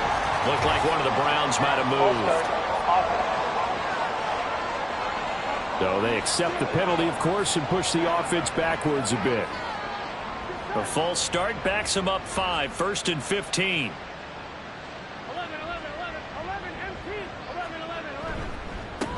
A give to the fullback on the dive. And he gets it down close to the 10-yard line. He wipes out the penalty yardage with a good run to get it back to 2nd and 7. Brings up 2nd and 7. Here's Burrow setting up to throw it. Throwing the out route, incomplete. It's Goodwin down to the 6-yard line on a pickup of 6 as he gets halfway to the goal line. They'll look to make it 3 for 3 on 3rd down conversions. They need a yard here. Burrow will throw. And they will touch him down, but not before he gets the first. And 5 yards on the play there as the drive will continue. So another 3rd down conversion, and now they've got a 1st and goal. Now here's a look for the end zone, but that one's going to wind up incomplete. Down this close to the goal line, 1st down. Surprised that wasn't a run? I am, and you know I'm old school. I want to run the ball on 1st down in this situation because 2nd down, that gives me an option of run. And he takes this one in for a Brown score. Joe Burrow keeping it himself from a yard out. And the Browns get a small measure of revenge as they cut into this 4th quarter deficit. And maybe that was just a case of completely overlooking the guy holding the football. It certainly felt like it, didn't it? Because on my checklist, okay, as a defender, QB's last. Running back, fullback, heck, jet sweeps nowadays. Before you even get to thinking about the quarterback might actually keep it. The kickoff unit is out on the field, and they will send this one away. Charlie Jones now from his end zone. And they'll get him down right at the 25-yard line, so the same result, and he opted for the touchback. Now the Cincinnati offense ready to see what they can do here. And they just continue to roll right along, really. This has the looks of yet another victory as they hope to polish it off here in quarter number 4. And not a whole lot there, maybe a yard to the 27. Still 9 yards to go on 2nd down from the 27. Brings up 2nd and 9 at the 27-yard line. They try to eat some clock with Mixon. And they get him down, but not before he takes it across the 40-yard line. 88 yards rushing for him so far as his terrific season continues here. Just 2 minutes remaining here in the 4th quarter of what has been a one-sided affair. So the Bengals in possession of the football here as we get you reset. And they have just about put this one on ice as they've got it here, 1st and 10. Mixon with a 1st down carry. And he can only manage to get a couple. 2nd and 8 coming up. You've got to be impressed by that defensive front on reps like those. They were not being moved off the line, kept their shoulders square, and gave their teammates time to fight to the ball and limit that gain. On 2nd down, here's Mixon. Another 2-yard gain there, but they'll need to do better this time. It's 3rd and 6. And the big fella stuffed that one up in a big way. I think doubling him has to be a priority because you can't move up to the next level if you don't take care of him first. On 3rd down, he'll drop to throw. And he is caught. And he'll be taken down, but he does have 1st down yardage. The drive stays alive. A 3rd down gain of 8. pretty good location there on that throw. It really was, wasn't it? That was likely one where the receiver was either going to catch it or no one. Really good decision. And, boy, what a catch and move right there. And a tough spot to get it over the middle. Sit down.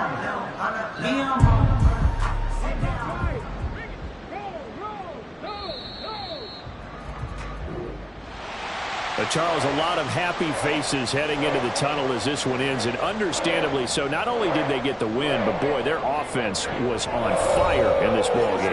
And, partner, I have no idea what the top speed is on one of those high-end sports cars. What's the top gear you can get into? This offense, they certainly were there in this one, huh? Everything clicking for them in this contest, the kind of performance that they're going to cherish. So for the Bengals, they finish off one of the best regular seasons of all time, 16-1, their final record. And now they'll have the week off as they get set to go after a Super Bowl title. Meanwhile, for Cleveland, they will indeed limp to the finish line, unfortunately, as they close out a 6-11 campaign. And this is a team that has a few good pieces in place, but could stand to get deeper and younger all around. So for our entire crew, alongside Charles Davis, I'm Brandon Gaudin. Thanks for watching, everybody. We'll see you next time.